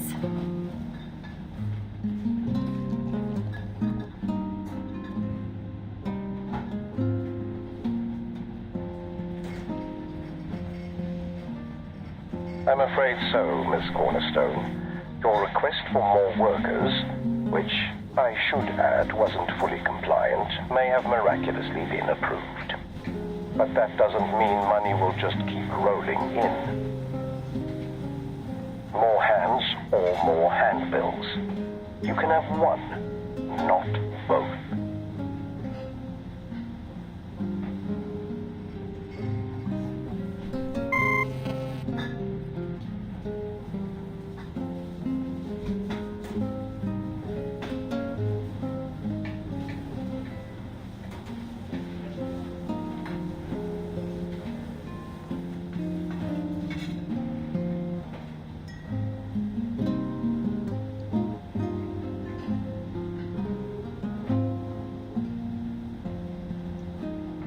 We could take to the streets with megaphones. That would save on posters, at least. This translator's acting up again. The architect hung up the phone angrily. The straight back was slightly rickety at the moment.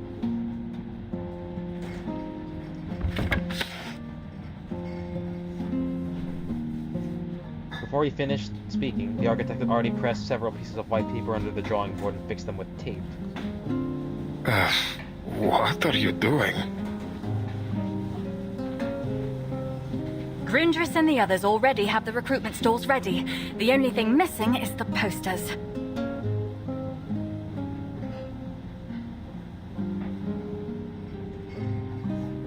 Now we just have to show that same strength we showed in our video.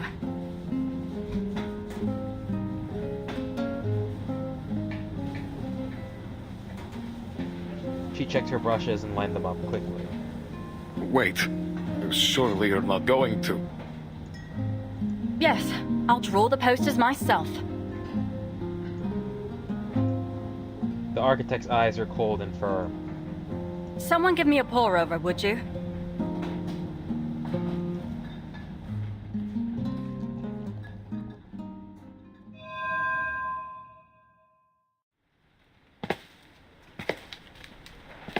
Took you long enough.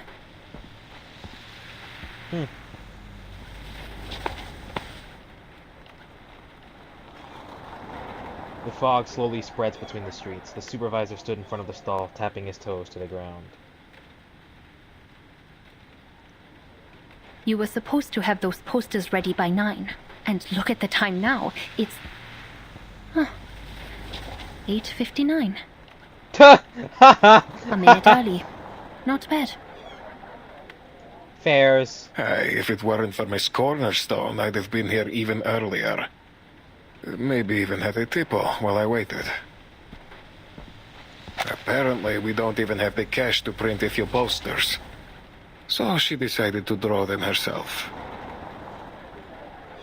She what? How is that even possible? She only had a few hours.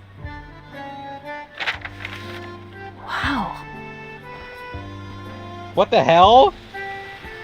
The pictures are too detailed and the border patterns are as complicated as those of... These aren't even posters anymore.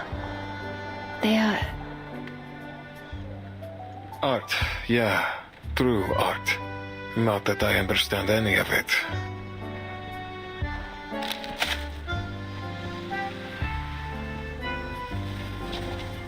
This shit is crazy, dude. So she stayed up all night just to paint these decorative borders? It's literally for the love of the game. Literally just for the love of the game. That's a real bitch right there. Oh my god. Well, according to her, they're essential elements for visual impact. Pure love of the game. I shouldn't have asked. Anyway, they'll definitely grab some attention.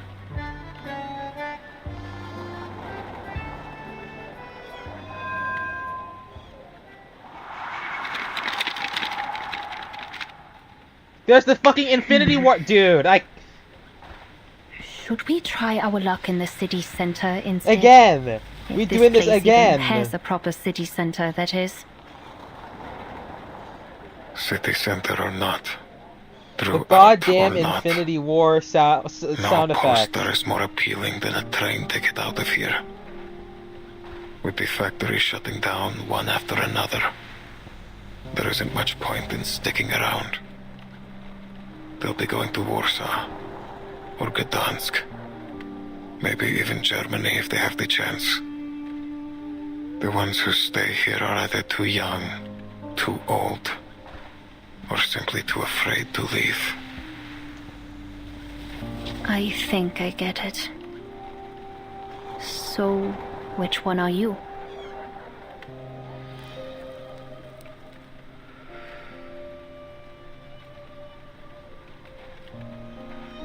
Yasho raised his head and spat towards the sky. Probably the third kind. Spat a smoke. I don't know where else to go, so I stay put. The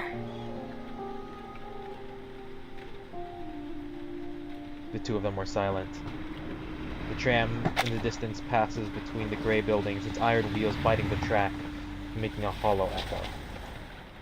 Looks like we won't be seeing any results today.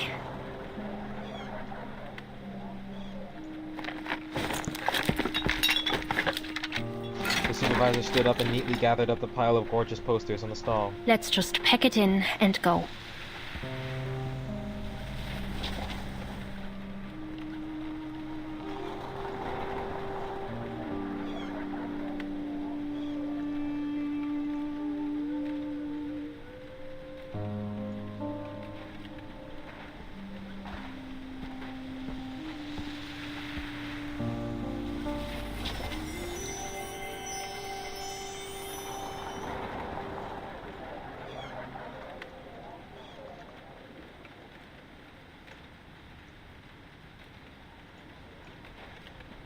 Suddenly there's an explosion ahead.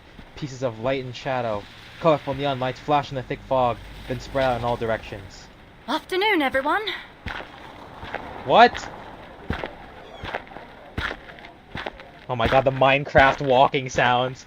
The architect walked through the fog carrying a huge neon sign. Huh? Look what I found collecting dust in the back of the old oak. Returned to its former glory, thanks to yours truly. Didn't you just pull an all-nighter drawing those fancy posters?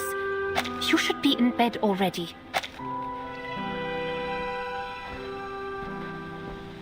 The architect narrows her eyes. The lamp flickered and the red, blue, and purple light flowed back and forth on her shoulders and the side of her face. Architects don't need sleep. Haven't I already told you that?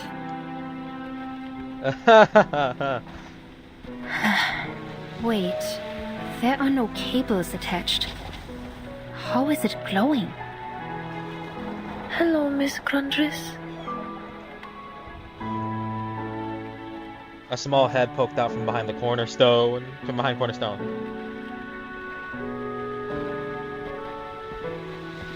Neon lights reflected in her eyes like two dancing fireflies.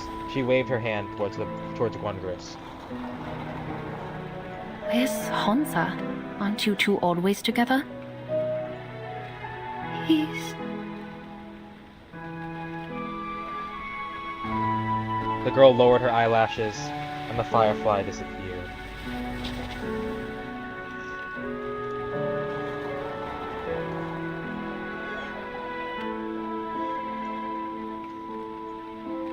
He's caught a cold, so he is staying away from people for now. She's not good at lying. I didn't know puppets could catch colds. He's not very good at lying. Even a cold usually refers to an infection in a living organism with some form of respiratory system, immune response, fluid circulation, and... Read between the lines, silly. Now quit prying into the girl's private matters and come give me a hand.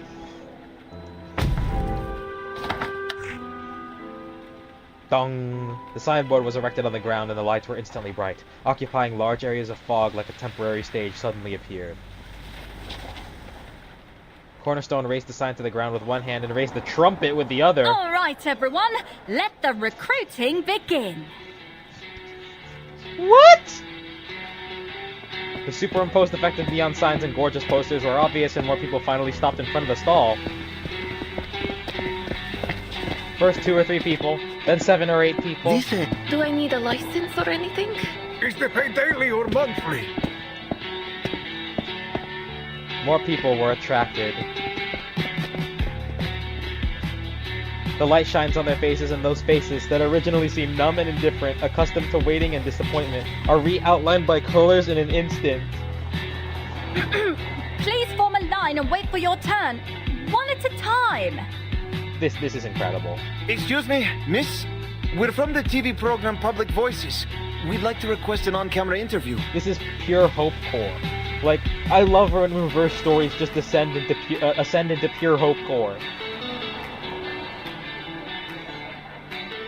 The microphone squeezed into the crowd and the camera's red light. It's crazy, man. Reverse 1999 at its core is a game about unity. It is a game about bringing people together to face darkness. It is a game about connection and, you know, friendship and relationship and the strength of relationships. Like, even the gacha model kind of mirrors this with all the characters. You know, you collecting all the characters is a canon thing. They all go into the suitcase and they all have dinner and do crazy things and they start a band and they ask each other questions and they play around and have mock battles in the wilderness. Like, it is when Reverse really taps into its thematic core on a grassroots level that it just tremendously succeeds. And the temporal scale is one of the latest examples of this. It is absolutely tremendous. This is absolutely, in my opinion, a top 5 story in the game so far. In the lens, neon lights overlap with people's faces, get up and freeze this ordinary evening. Moments that need to be recorded. Doesn't make much sense, but whatever, man. My translator is trying its best. A small officer on the other side, far away on the other side of the earth, the atmosphere in the small office was uncharacteristically lively. What's going on? Why are you all crammed into this tiny room? Our girl's on TV. That's why. TV? This is amazing. You've heard trucks passing along the old railway. Oh my god, and it's in Polish. This is fantastic. Back on at construction sites. Yes, after years of decline, it appears Nowa Miedz is finally springing back to life. But this time, it's not a new highway or a new mall. What we've managed to gather so far is that it's a top secret, top priority project, a true Nowa Miedz mystery. Lucky for us, we have an anonymous representative for this mysterious project right here with us. Eh? I'm sorry, but our confidentiality agreement won't allow us to disclose any specifics. All I can say is, This unprecedented project may forever change how we think about energy usage and public safety.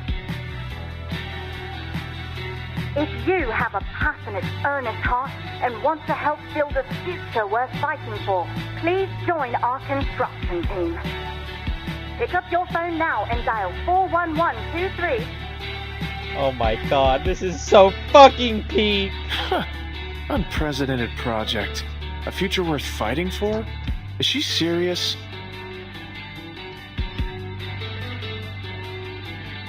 Hey, shut up! She's not wrong, in a way. If they actually pull this off, there's no doubt it will be an unprecedented achievement.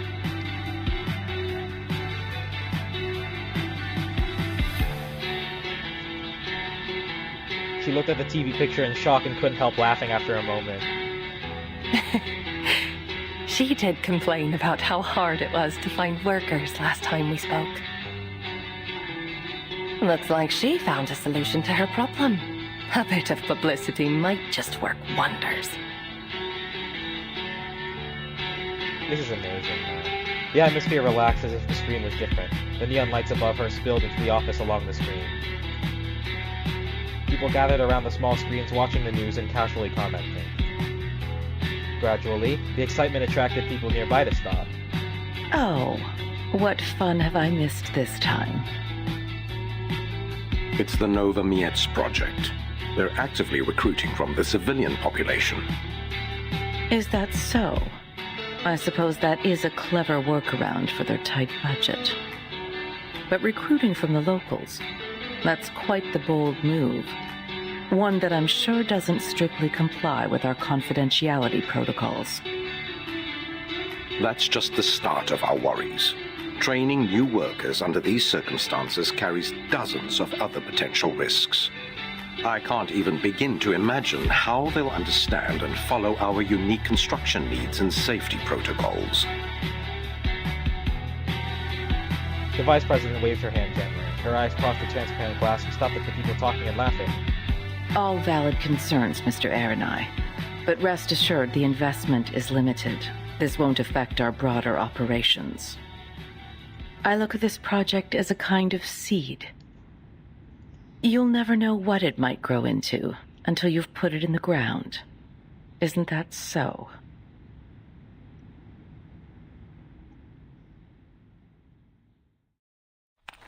That was weirdly ominous. Another fight. Oh man.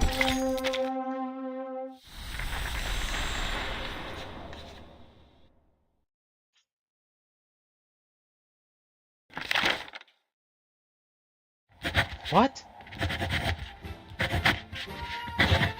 The Puppet Arena theme? What? Last and most important rule, don't be These late. artwork! Work starts at 8 a.m. sharp. Even 1 minute later and you'll be penalized. This is incredible. This is fucking incredible. No exceptions, no excuses. These comic strip... Dog.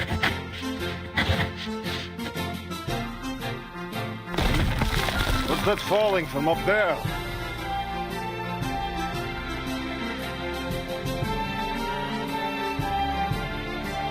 Move! You down there, move it, quick! Clear everyone from under the dome. We need to check the joints.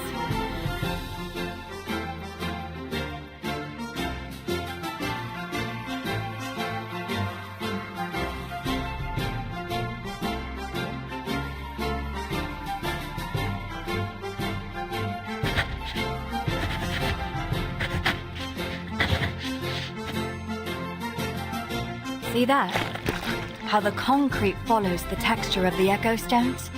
How it fills every crevice. Wow, man. They're becoming one. Slowly. Steadily. A true unification. Hold it steady. Let the concrete set at its own pace.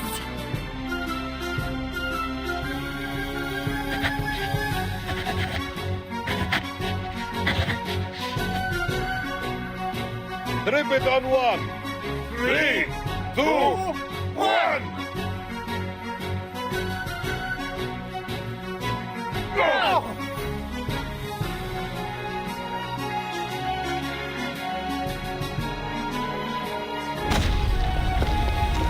did it! Oh, I could just kiss you all! Please kiss me.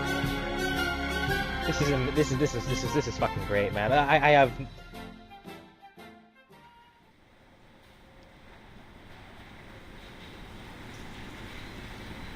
The light.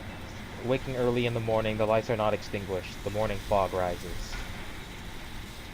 Ever Echo sits on the grass slope, her translucent figure almost blending into the city. I love walking around the city at dawn. And then Claire de Lune again. This is incredible.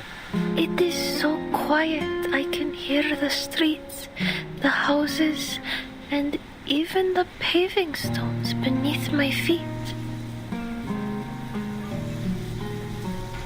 Not out loud, but their silence whispers something to me.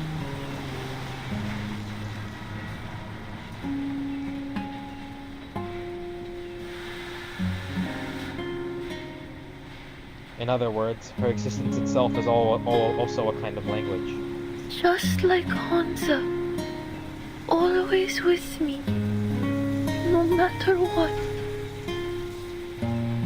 Maybe that's why I do not want to leave this city.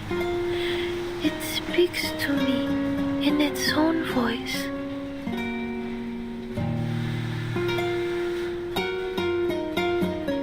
The hand puppet lay quietly on Ever Echo's hand as if it had fallen asleep.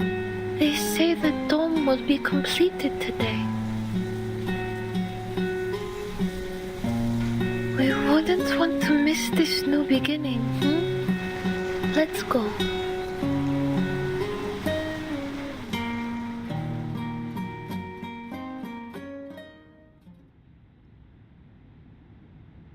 Ms. Bakornblum, about the equipment you brought back from Laplace. Have you finished the installation?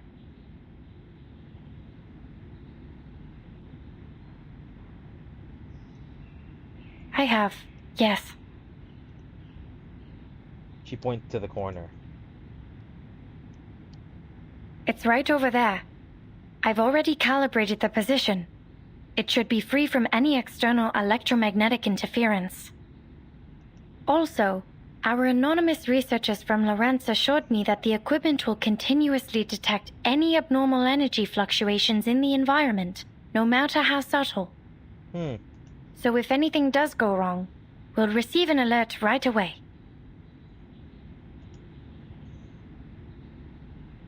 Good. That's a weight off of my mind. Let's just make sure everything goes off without a hitch at the ceremony.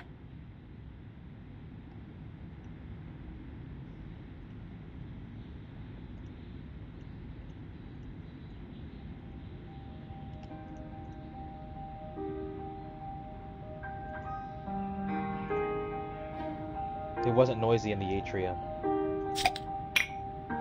There were a few workers standing around a few temporary wooden tables. They each picked a bottle up from the table, opened it, touched it, and then drunk it all. Someone was smoking against the pillar. Some people were leaning against the pillar smoking, and some were talking in low voices about the upcoming work. I'd expected a much bigger crowd. That's just the way of things. Most of the work here is done, so people need to move on somewhere else to earn their bread. Factories, railways, wherever they can find jobs. Still, at least they left behind something meaningful. Something worth remembering. Yashao takes the lead behind him. The old woman walked out of the corner, holding a circle of green branches wrapped around each other. Here, everyone pitched in to make this together. Just something made from gathered pine branches from the river and old ribbons. It's called a vieja, isn't it? Yes, it's tradition to hang it at the top of a new building to celebrate its completion.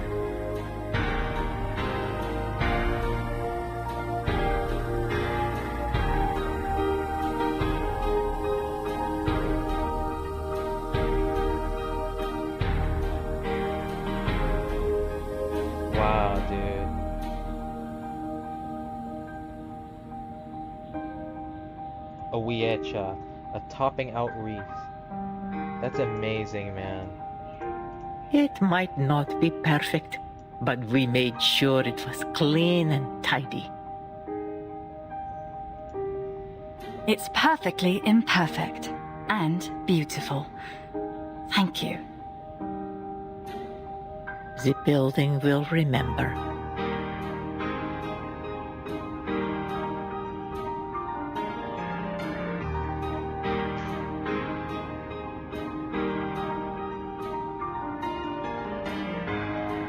Olga suddenly whispered. It will remember every soul who labored to build it.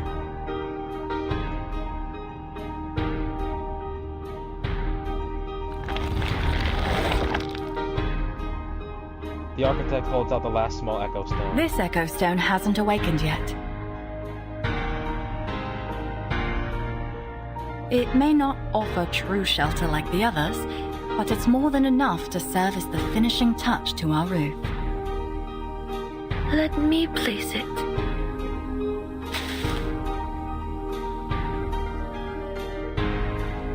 Everecho stepped forward, tied up a large bunch of evergreen coniferous branches, and put on colorful ribbons and paper flowers.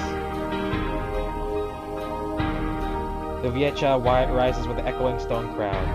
Everecho raises her face and couldn't look away for a long time. It is so lovely. I can hardly bear to see it go.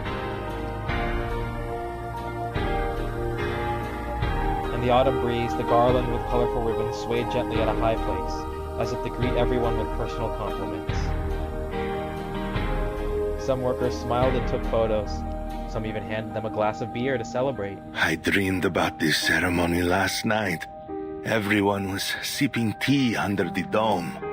Only I was drinking mead. Julian was telling stories from the war. And I think Olga was knitting a sweater.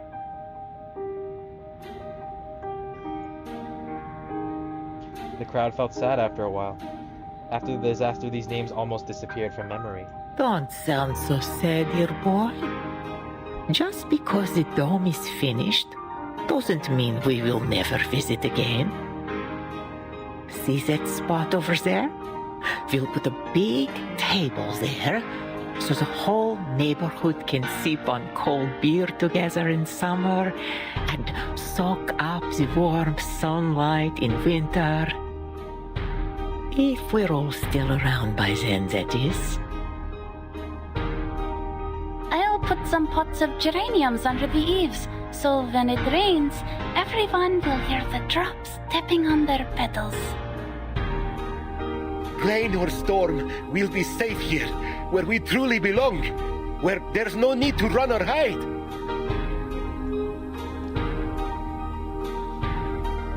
The Echo Stone is about to reach the highest level. All right, it's time. Time to restore the silence this building deserves. What? Huh? What's happening? Light suddenly went out. Everyone stay calm. Move away from the dome. We'll handle this. Grundris, any alerts from the equipment? In darkness, another voice quietly rose. The horn is sounded. The moment is nigh. What?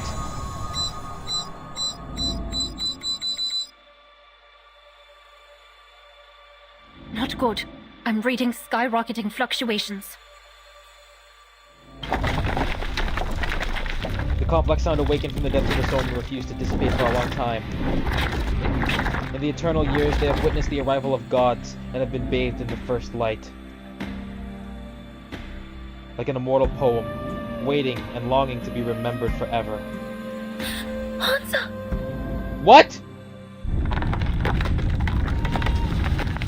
The sound came out like a torrent, almost drowning the entire atrium, and finally converged in the hand puppet in the corner. The hand puppet turned its head, and a flat voice sounded. In its room, we find no peace. The birds are gone. Winter has come.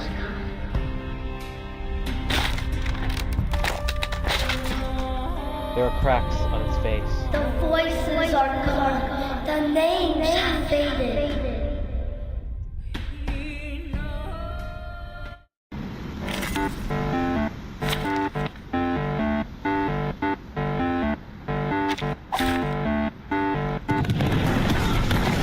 What the hell? What the fuck? At the ready. That's a goddamn Pokemon. Holy shit. He's gone. Those voices we heard in the construction materials have devoured him.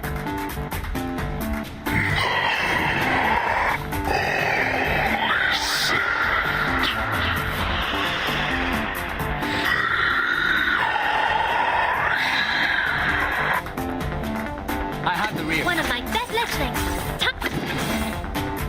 The feathers will answer. Hear me. Oh man, this is... I can do this.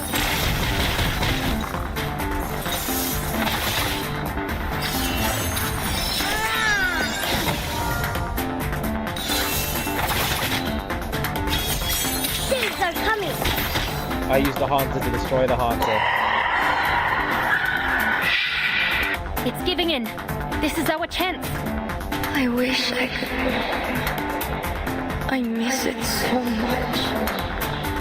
I miss those days there. Yes, this is... I agree. This is absolutely fantastic. I've loved everything about this. Lucian? Yeah, sure. You really shouldn't drink so much. Camila. I think I heard Camila. But she's already... Please. Do as I say, or they will send you to Siberia. I heard voices too. It's my parents speaking.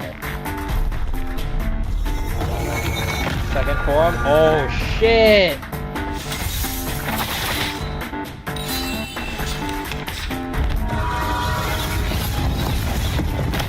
Oh, what the hell?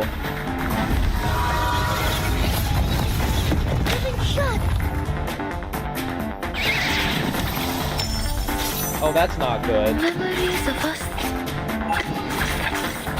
Crescendo. Crescendo.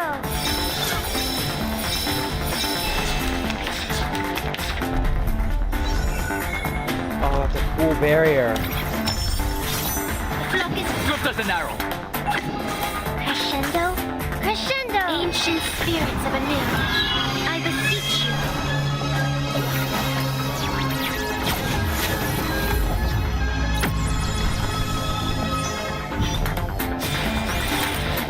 You are in my jurisdiction.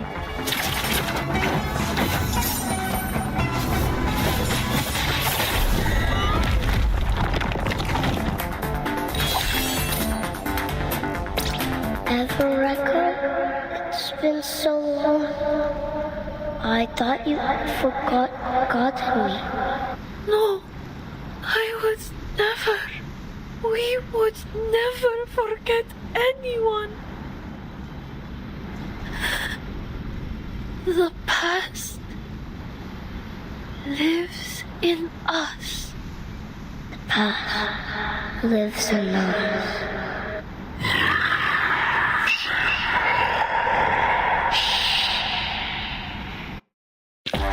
Return to your position. Wow. This giant beast fell from the sky and was about to hit the ground. Come back, Echo! It's too dangerous! Hanzo! Ignoring the dissuasion of her companions, she floated over and picked up the broken hand puppet.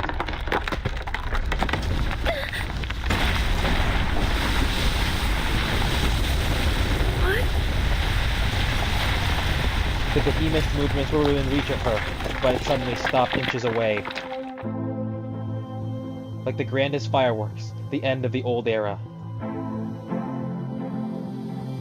It still retains a power that can swallow up everything. It is something that conquers everything, is overwhelming and shocking. Vast, infinite, as boundless as the ocean. In front of it, the planet seems to have no boundaries and the world has no end. However, in this huge figure composed of chaos and scraps, she still recognized some familiar atmosphere. Lucia and all my friends, you have been watching over me. Is that right?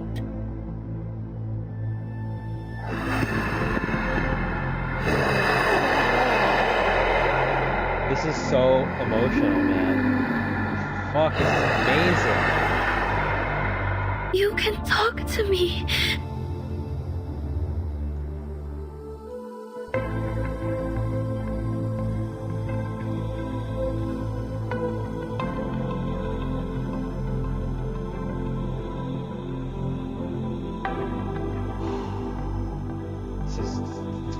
Fuck, this is so good. This is so goddamn good. The giant beast lowered its huge head and met her eyes. I have seen you in the golden ocean.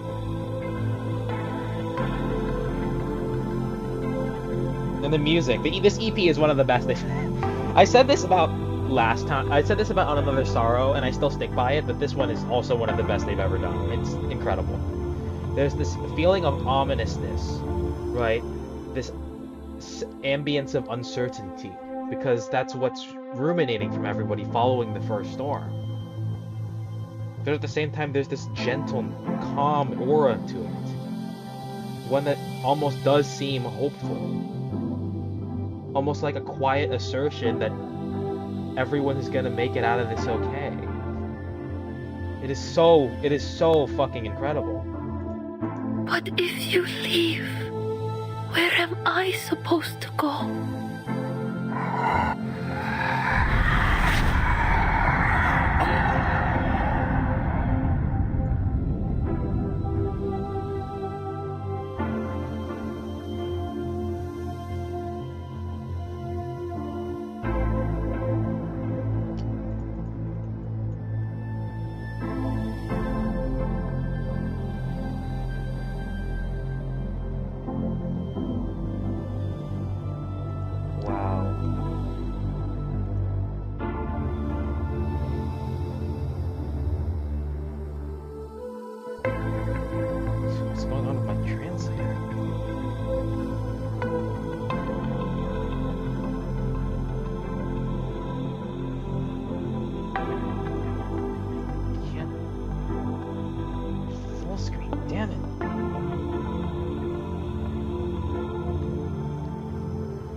My translator just went full screen and now I can't exit out of it.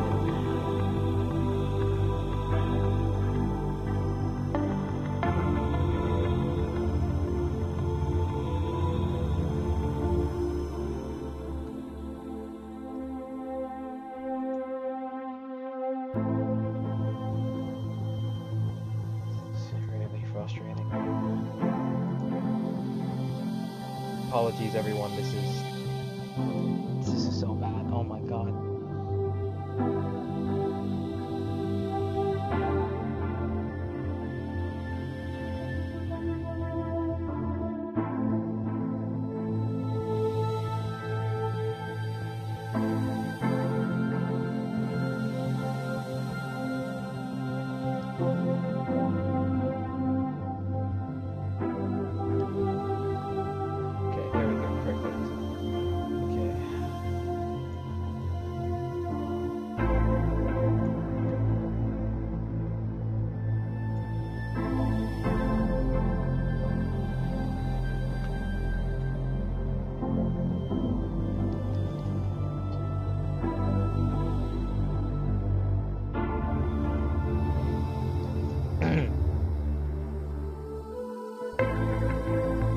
Of melodies vibrated simultaneously in the ruins. Every exposed rebar, every fragment of concrete trembled as it called out her name in unison. Our echoing our ever echo, precious as daisies in the light. I'm here.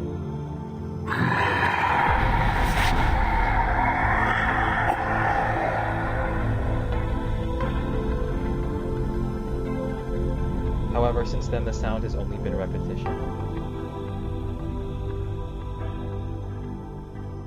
Again and again.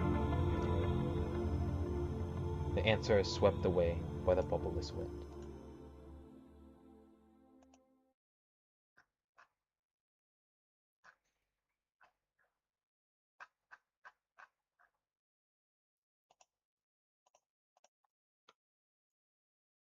It pierces through the dust of industry, its stem resting on the yellowed fallen leaves, wandering through the silent Aurian streets.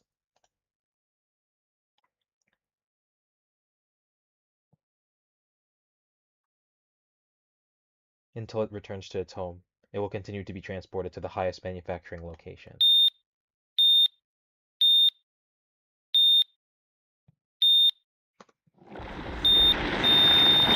What the hell?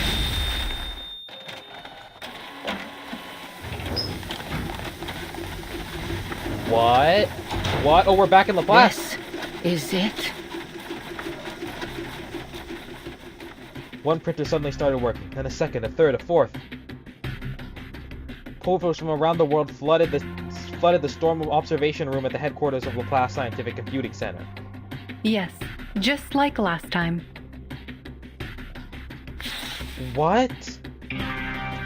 The mechanical lady picked up a photograph and an unusual glow covered the rolling white cliffs of Dover.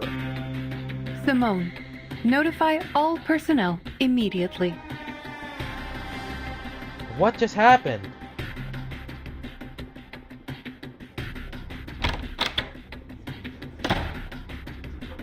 Good news. The dome repair was a success. We can now advance to the next stage. This should have been a celebratory moment. Inside the meeting room, all the chairs around the long table were full, each face silent and stern. We've just received news. There's been an outbreak. A systemic vascular disease that seems to have appeared all at once worldwide. What? Laplace has declared a high-level state of emergency. Is this the storm syndrome? Wait, what? An unexplained disease. High-level state of emergency. Exactly what happened before. The storm syndrome. No one answered. Silence itself was the answer. Dude, no way! All eyes slowly turned to the woman at the far end of the conference table who has remained silent throughout. Issue our highest level alert immediately. Recall all field investigators at once. No!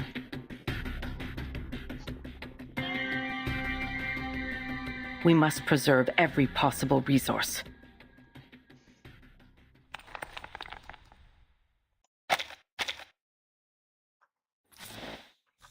Fuck, man, are you serious?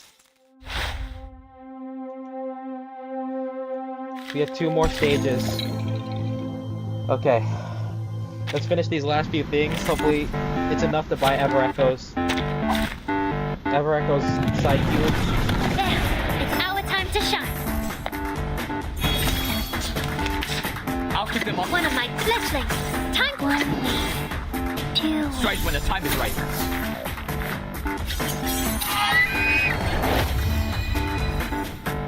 I can do this!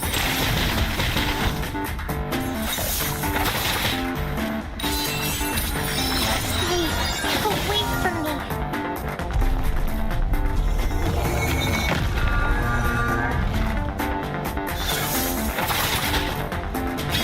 Peekaboo, I found it.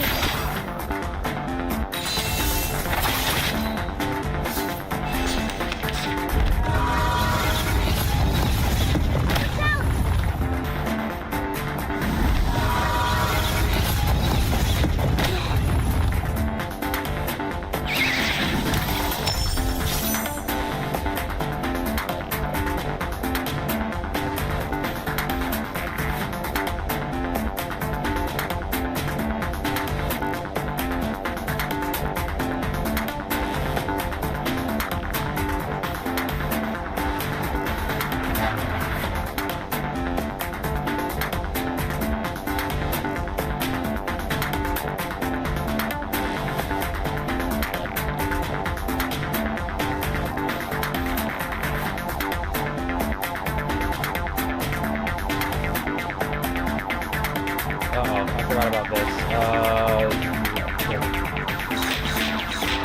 They're all dazed, there's nothing I can do.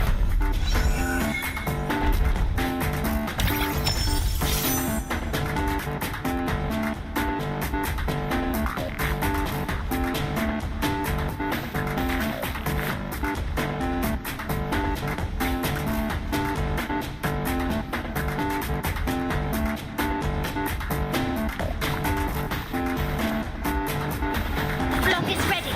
So am I. Memories of us together. Ancient spirits of a new. I beseech you.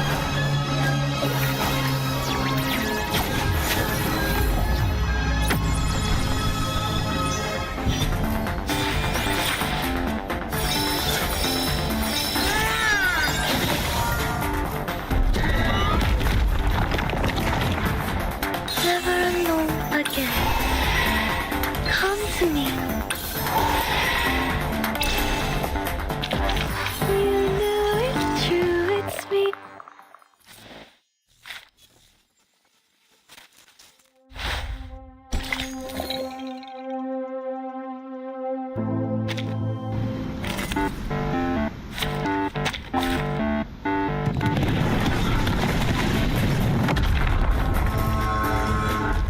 There, it's our time to shine.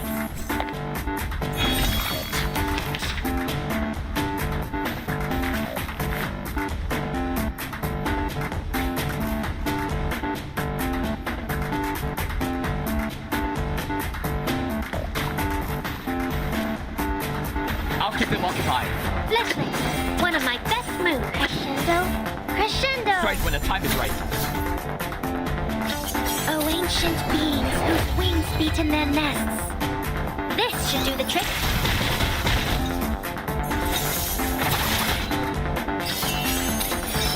Wait, away from me.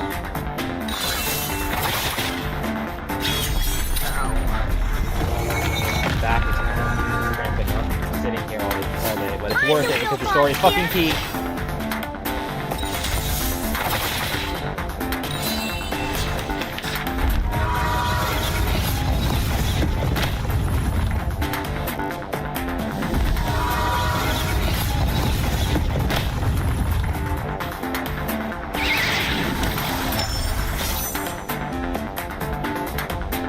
Crescendo. Great, they're all fucking dazed again.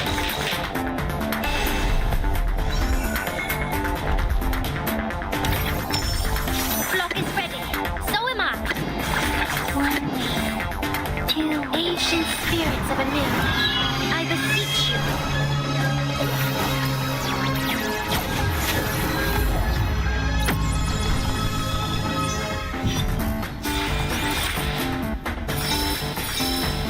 Clang, clang. That hurt. Come to me.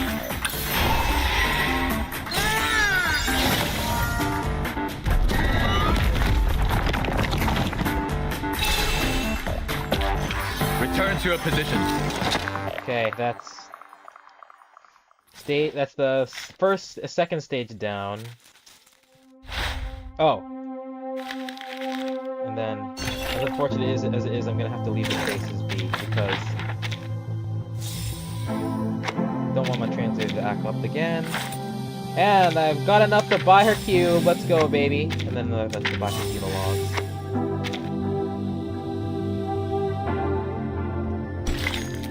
I'm not gonna fight it again, I'm just gonna go here as an excuse. Use it.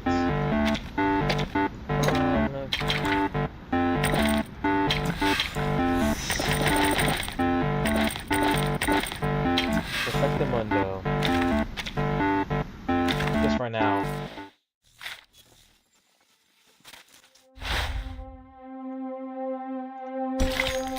Second to last chapter. Ooh, lock in, lock in, lock in, lock in, lock in, lock in.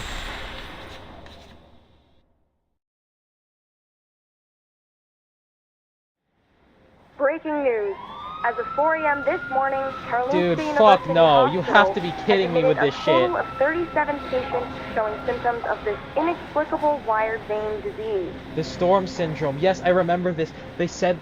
I can't remember where initially it was from, but I remember that one of the storm syndromes, the second storm, the storm syndrome symptoms was people's veins turning into fucking cables. I remember this very vividly.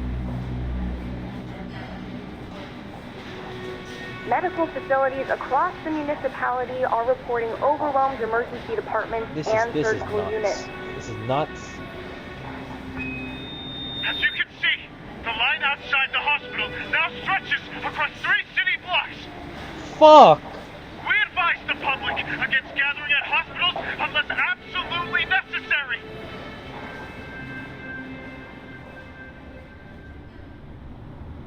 Time is running out. Dude, no, man. Not now. Not here.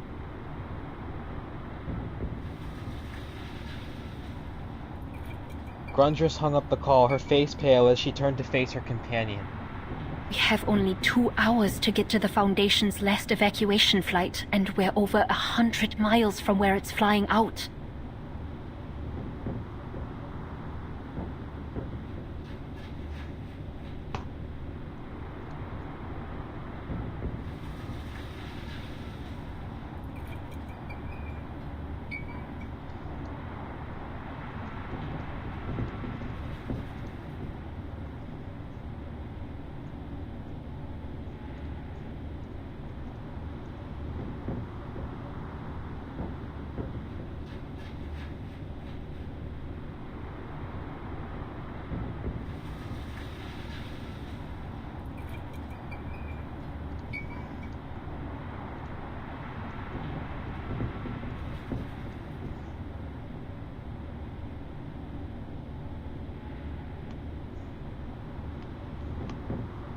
We have a chance if we leave now and speed the whole way there, and hope the traffic police don't stop us.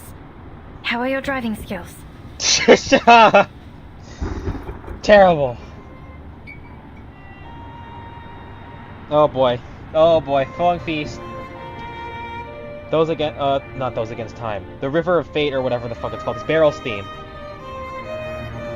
A muffled clap of thunder rippled through the sky. This is just what it looked like then. I'm worried about you. How long ago was the first storm? Because it went from 99 to 96, and then I think this one, is this one from 96 to 93? Or is this even further back? Grundress surveys the surrounding residents. The figures around under the dome were scattered, lonely, some silent, alone, some whispering to each other like the most insignificant existence in this world. Oh. Hush now, dear. You've already done more than enough for us. It's about time we took the reins of our own fate. Then, this is goodbye. I'll miss you.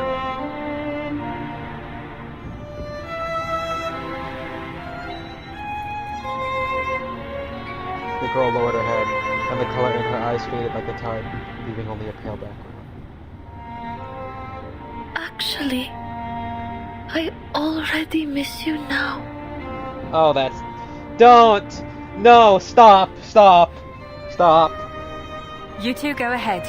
I'm staying here.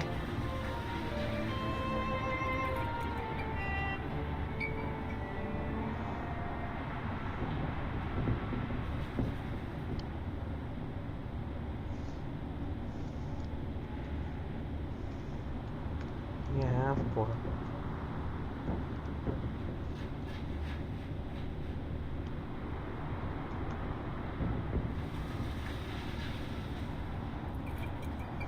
Just straight line, yeah.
The architect leaned against the stone pillar in the corner, calmly sipping her coffee.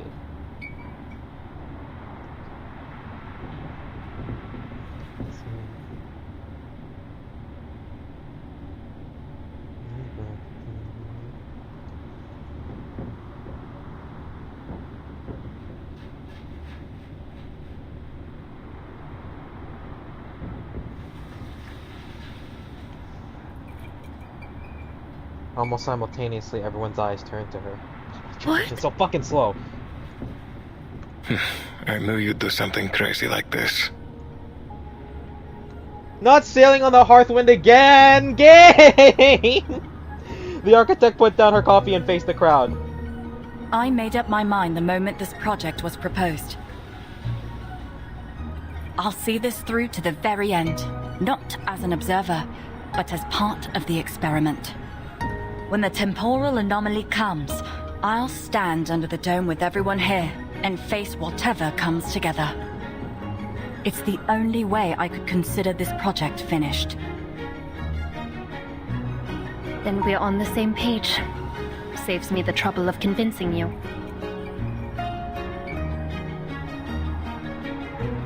Yes, this is peak. It's not about using models, probabilities, or theoretical feasibility to prove anything. Instead, they use their bodies and time to verify whether they are truly willing to take responsibility for every judgment they make. What about you, Miss Kornblum?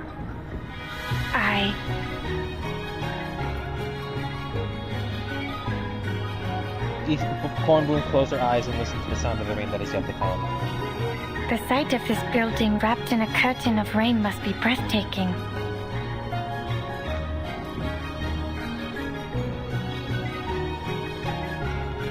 I'd love to see it for myself. Even if only for a second. This is so good. This is so good. It's set then.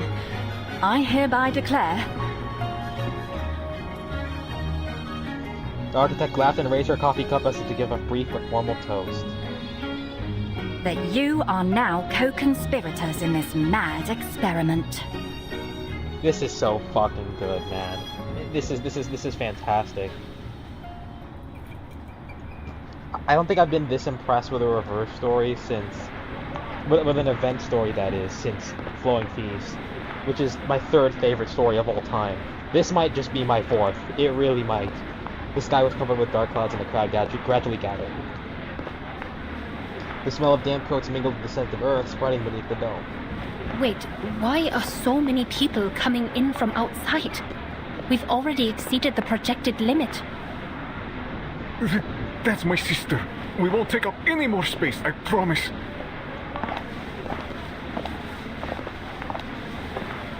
As they were talking, some unfamiliar faces squeezed in through the entrance, each carrying a baby wrapped in an old blanket. This isn't something we can bend. There's no guarantee the dome can shelter this many people. We're sorry, miss, but we couldn't just leave them out there. The resident's eyes darted around, filled with remorse. This isn't good. The awakened echo stones barely cover half the dome's surface. We don't have any more room. But what can we do? Drive them off? Even if they don't know what's happening, it's still cruel. Oh no! A storm's coming! It's just like last time. That means the rain is coming again. Fuck. The crowd was thrown into chaos. Footsteps and muffled curses mingled together as the outsiders were pushed and shoved, gradually being squeezed into a corner. They tried to tighten their bodies as if trying to make up less space. Ah, my foot! Who did that? Sorry, we shouldn't have come in. We'll leave as soon as we can.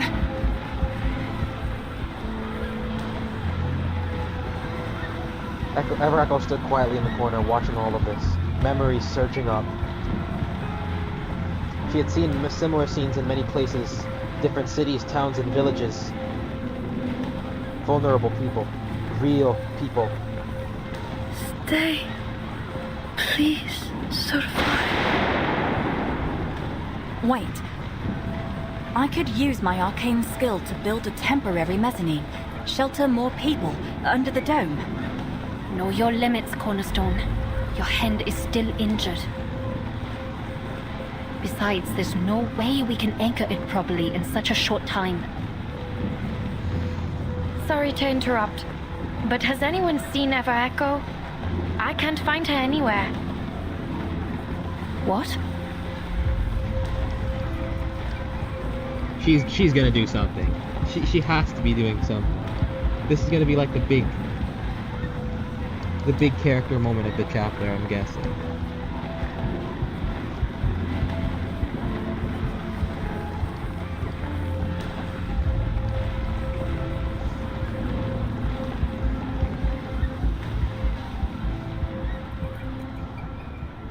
The crowd finally quieted down and dozens of pairs of eyes darted around.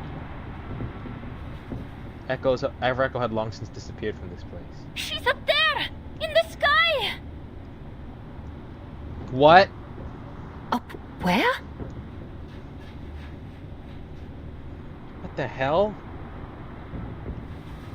Someone excitedly pointed to the dome.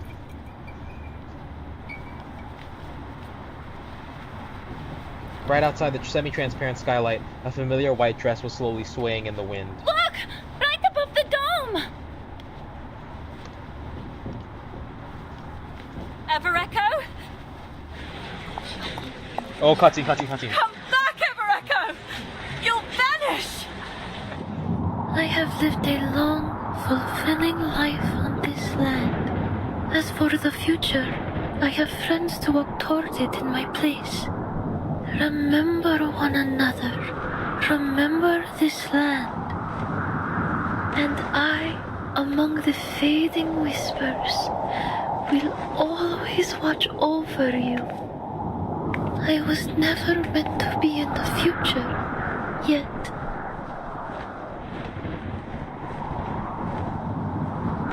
An era before its significance was established. The era of nothing. I The blank era. that you have faith in tomorrow. It all begins in the past. Begins with the hopes you carry. The floating song of a shore. The riverbank whispers low to me.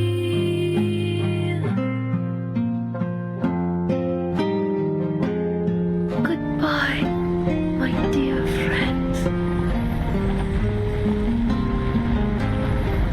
Oh my god, it's the song from earlier. After the song faded, the stones on the dome resonated in unison.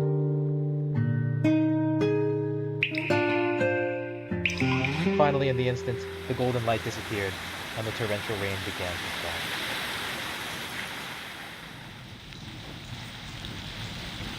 After the brilliant sound faded, the space can entered a world without light. At first, there was darkness. Despite this, no one made a sound. Everyone held their breath and waited.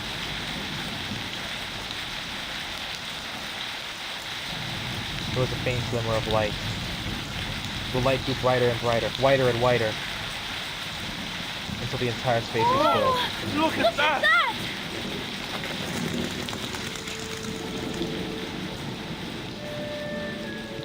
A complete dome. The simple, gray, triangular prism hangs silently in the sky, calmly observing the world. Covered in triangles, even the golden light floated towards the earth, towards the people of this land. It embraced the flying dust, filling the entire space as if it had descended, keeping the torrential rain at bay on the distant horizon. So beautiful. It's a miracle.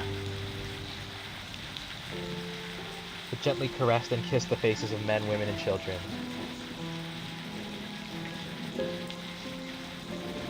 Finally, it flowed gently to the foot of Cornerstone. Only silence remained. Silence. In that instant, many things came to mind.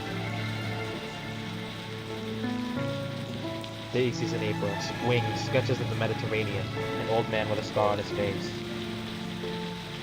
It seemed that everything existed solely for this moment, to point toward this final, unique, and eternal radiance.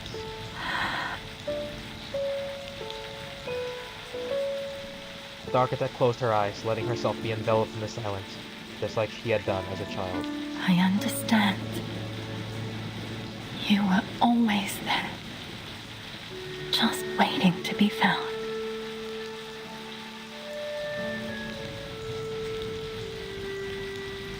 She opened her eyes and smiled. No wonder you always felt like an old friend. It's as if we've known each other for a long, long time.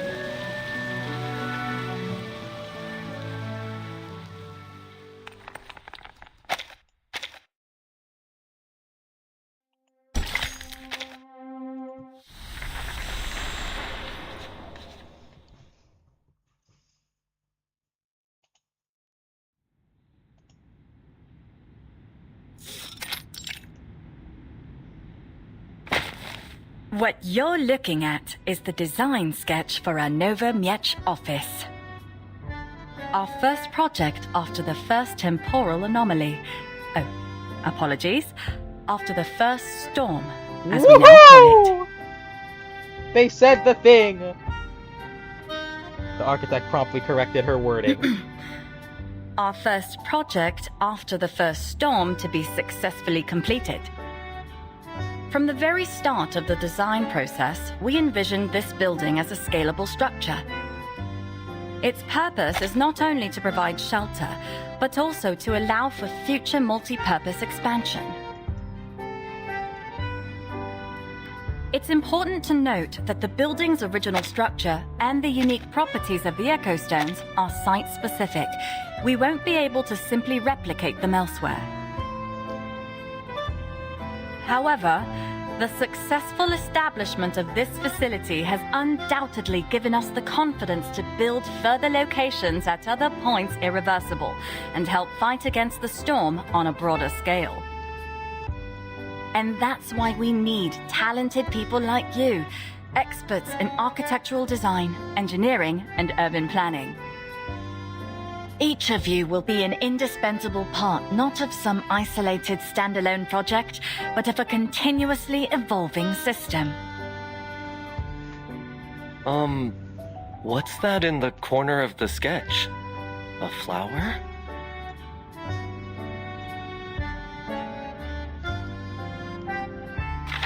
Fuck. One of the field investigators raised his hand. A graduate of a prestigious university with a degree in architecture, he couldn't ignore any detail on the blueprints. All eyes were drawn to the lone flower on the corner. Oh, that. You know, daisies bloom around the Nowa Miedz office in April. That little flower was drawn by a special friend of ours there.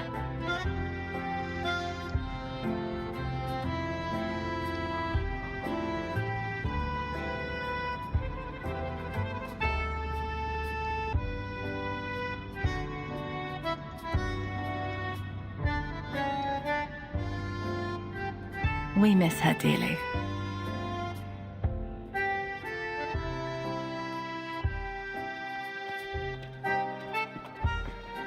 Greetings, Miss Cornerstone. Oh, Miss Simone and Madame Lucy. It's been a while. Grindris mentioned you'd be here for the meeting on the storm emergency response system.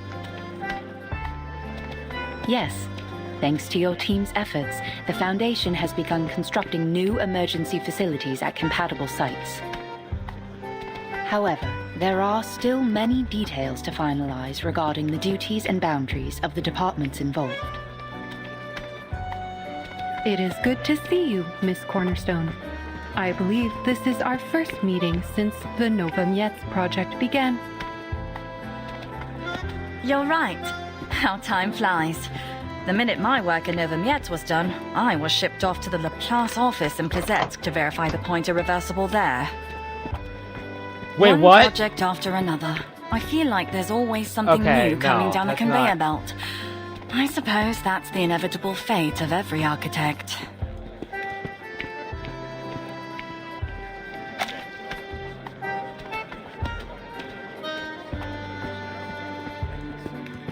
The architect shrugged helplessly. The dark circles were still quite noticeable. Nonetheless, your efforts have clearly paid off. The Nova Miedz office is finally completed. That in itself is a remarkable achievement.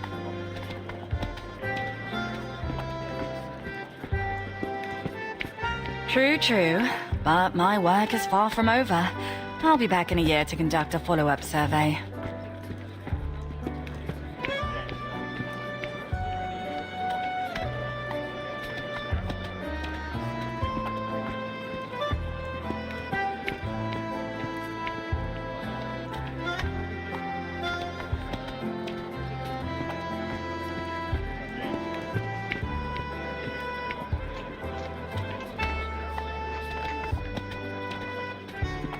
A building's completion is only the beginning of its journey.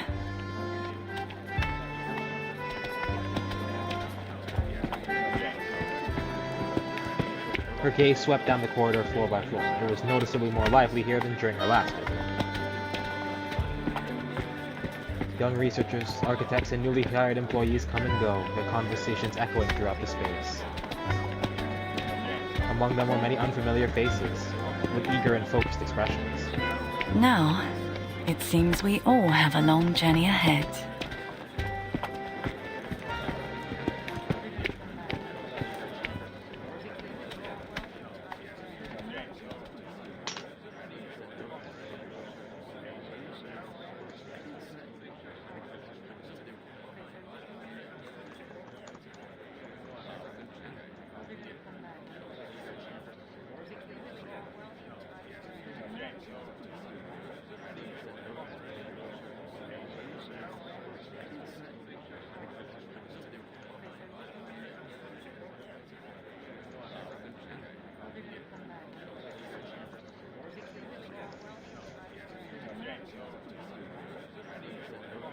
At the other end of the corridor, two figures stood silently in the shadows cast by the building. They didn't approach, but instead looked in the architect's direction. Aren't you going to say hello?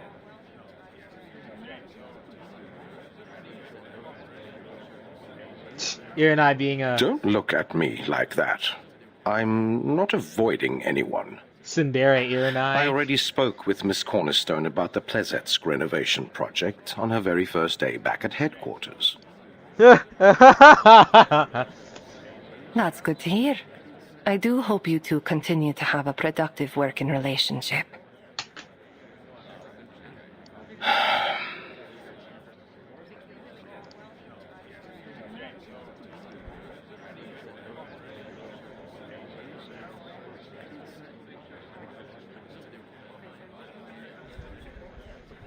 Wow.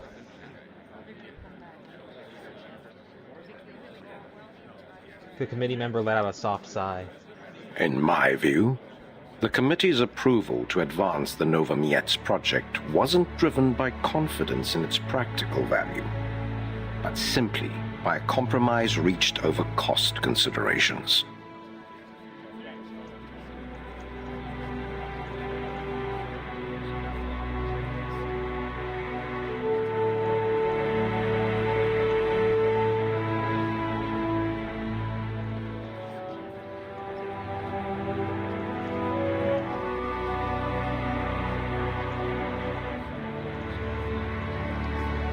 The vast majority of our branch members still perished in the second storm, an outcome hardly better than the first. And we cannot rely on good fortune forever. The Foundation's continued operation must depend on a more comprehensive strategy. Controllable, judicious, not happenstance like in Nova Miedz. I'd hardly call what they created there happenstance. Judicious and controlled strategy, in my opinion, has rarely produced any great wonders. Certainly nothing. Nonetheless, you must consider our circumstances, Miss Kenner. Judicious and controlled strategy, in my opinion, has rarely produced any great wonders. Certainly nothing like what they've accomplished.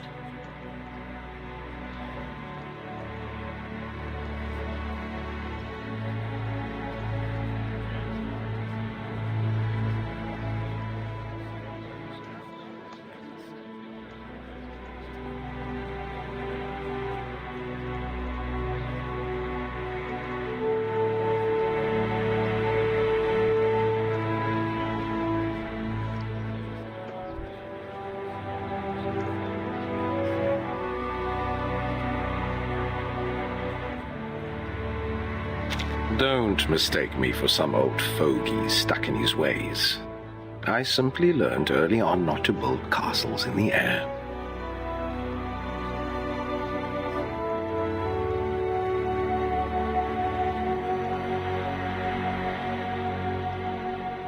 I see. Well, I best be off. Best of luck with everything.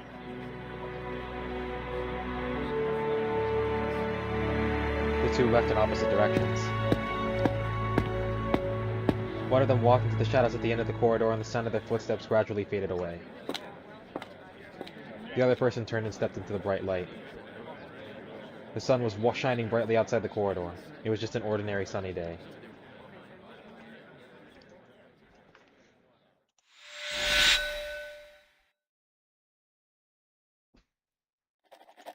Back in Nowa Miedz with Miss Cornerstone for a follow-up survey on the new office.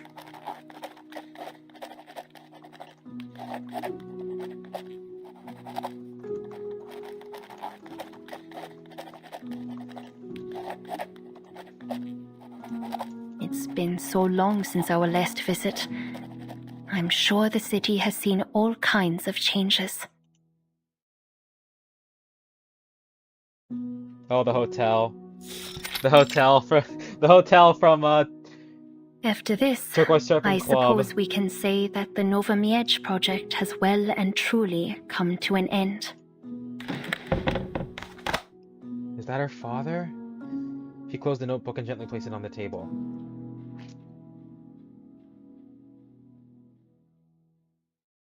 The desk was cleaned very well, and several somewhat old notebooks were neatly placed beside it. Nowa Miedz is the first city in the east that I've visited as an adult.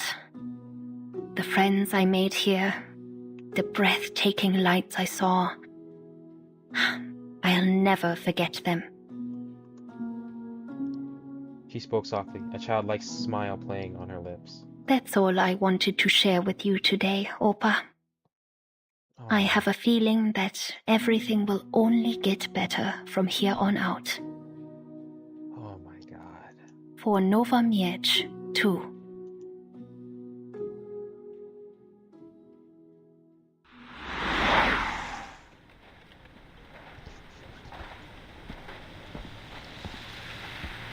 The streets remained deserted, the wind blowing through the empty street corners, stirring the faded signs.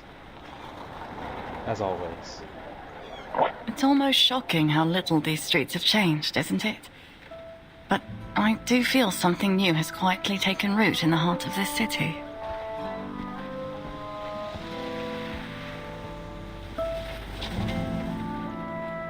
Now. It may not seem like much, but life here is better than it was before. Big changes take time to reach a small city like ours. That's all. We're not in any hurry.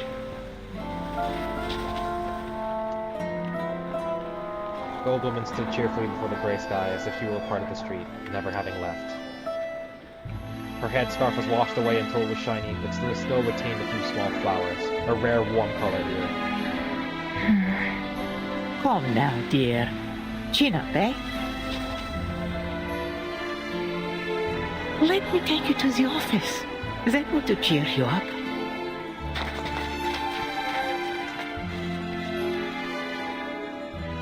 Oh! Oh, that is beautiful! The same cold facade, stone pillars and floor. Even the patterns on the wall tiles are exactly the same. For a moment, I thought I was back at headquarters. Feels like just another day at work. Not exactly cheerful. It's a perfect example of cost control through template application. I would have been a little more creative with the look if budget were no object. Unfortunately, it very much was. When the office first opened, the area around it was still mostly barren. But they hired some locals to help out with things like guarding the gate, cleaning the rooms, and moving cargo. Yasho and the others worked here for a while too. Then the paved roads came in, and long benches were set up around the building.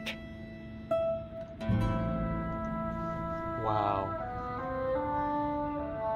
The old woman's voice was low and slow. Her eyes were filled with gentle gratitude. You see? I think that's how Nowa Miedz is changing. Little by little. And you all changed the foundation too, in a similarly subtle way. There's those sketches that were repeatedly revised under the neon lights. Dust, bricks, and pairs of working hands. Finally, it brought everything from that gloomy, overcast sky and into the light. What? Something crossed your mind? Just a memory. It was right around here that I first met our winsome girl.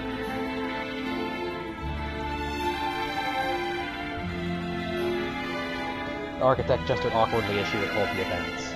I remember how the light fell across her face, splitting it into two contrasting halves. And then she sang a song. Mother's departure, right? So you remember too? Huh. And here I thought I was the sentimental fool. She isn't someone you easily forget.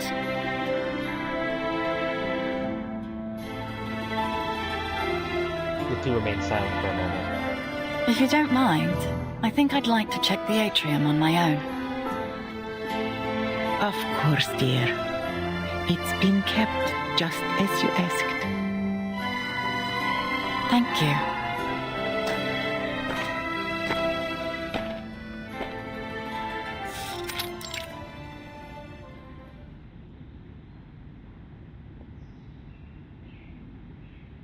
The familiar tranquility remained. The noise that once plagued the area has now completely disappeared. The architect raised her face. Light poured down from above, flowing slowly between her face and the wall. Sasha,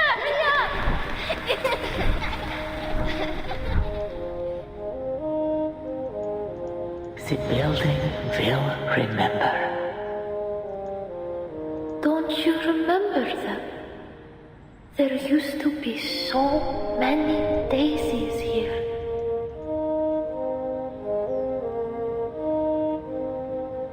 All that was in the past reappeared in the light. No more clamor, no more arguments, just quiet remembrance. I see it now. You never sought anything from the future. You only wanted a shelter for the past. That is the truest will of your being. To let the echo of it... Fuck! I thought you stopped. Hold on. That is the truest will of your being. To let the echo of existence itself resound within you. Memories surfaced layer by layer, and the architect somewhat felt tired. She leaned against the clean wall and closed her eyes. In the stillness, consciousness finally paused. I wonder everything's inside.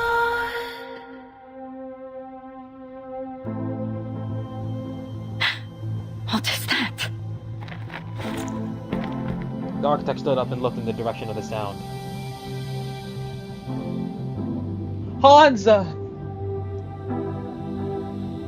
It was a small hand puppet wearing a white apron. It sits amidst blooming daisies, facing the architect across the paper. Hansa? If you're here, then that must mean...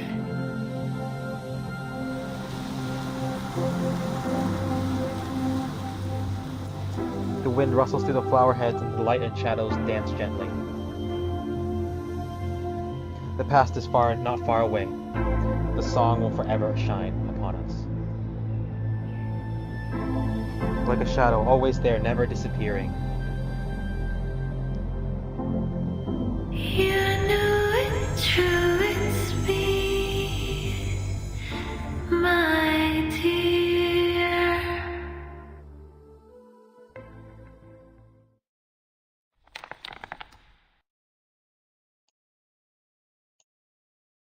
Wow. Honestly, this story is why I love this game. Genuinely. It truly reminded me of why I was so drawn to this game's story. This was everything I love in reverse stories. The best reverse stories, at least in my opinion, are more small scale, down to earth, focus on a handful of characters. And while they're not entirely separate from the Manus Foundation conflict, it's not the main focus. And as a result, the writer's abilities to hone in on character writing and thematic depth just makes these stories shine. That was a fucking masterpiece. Honestly,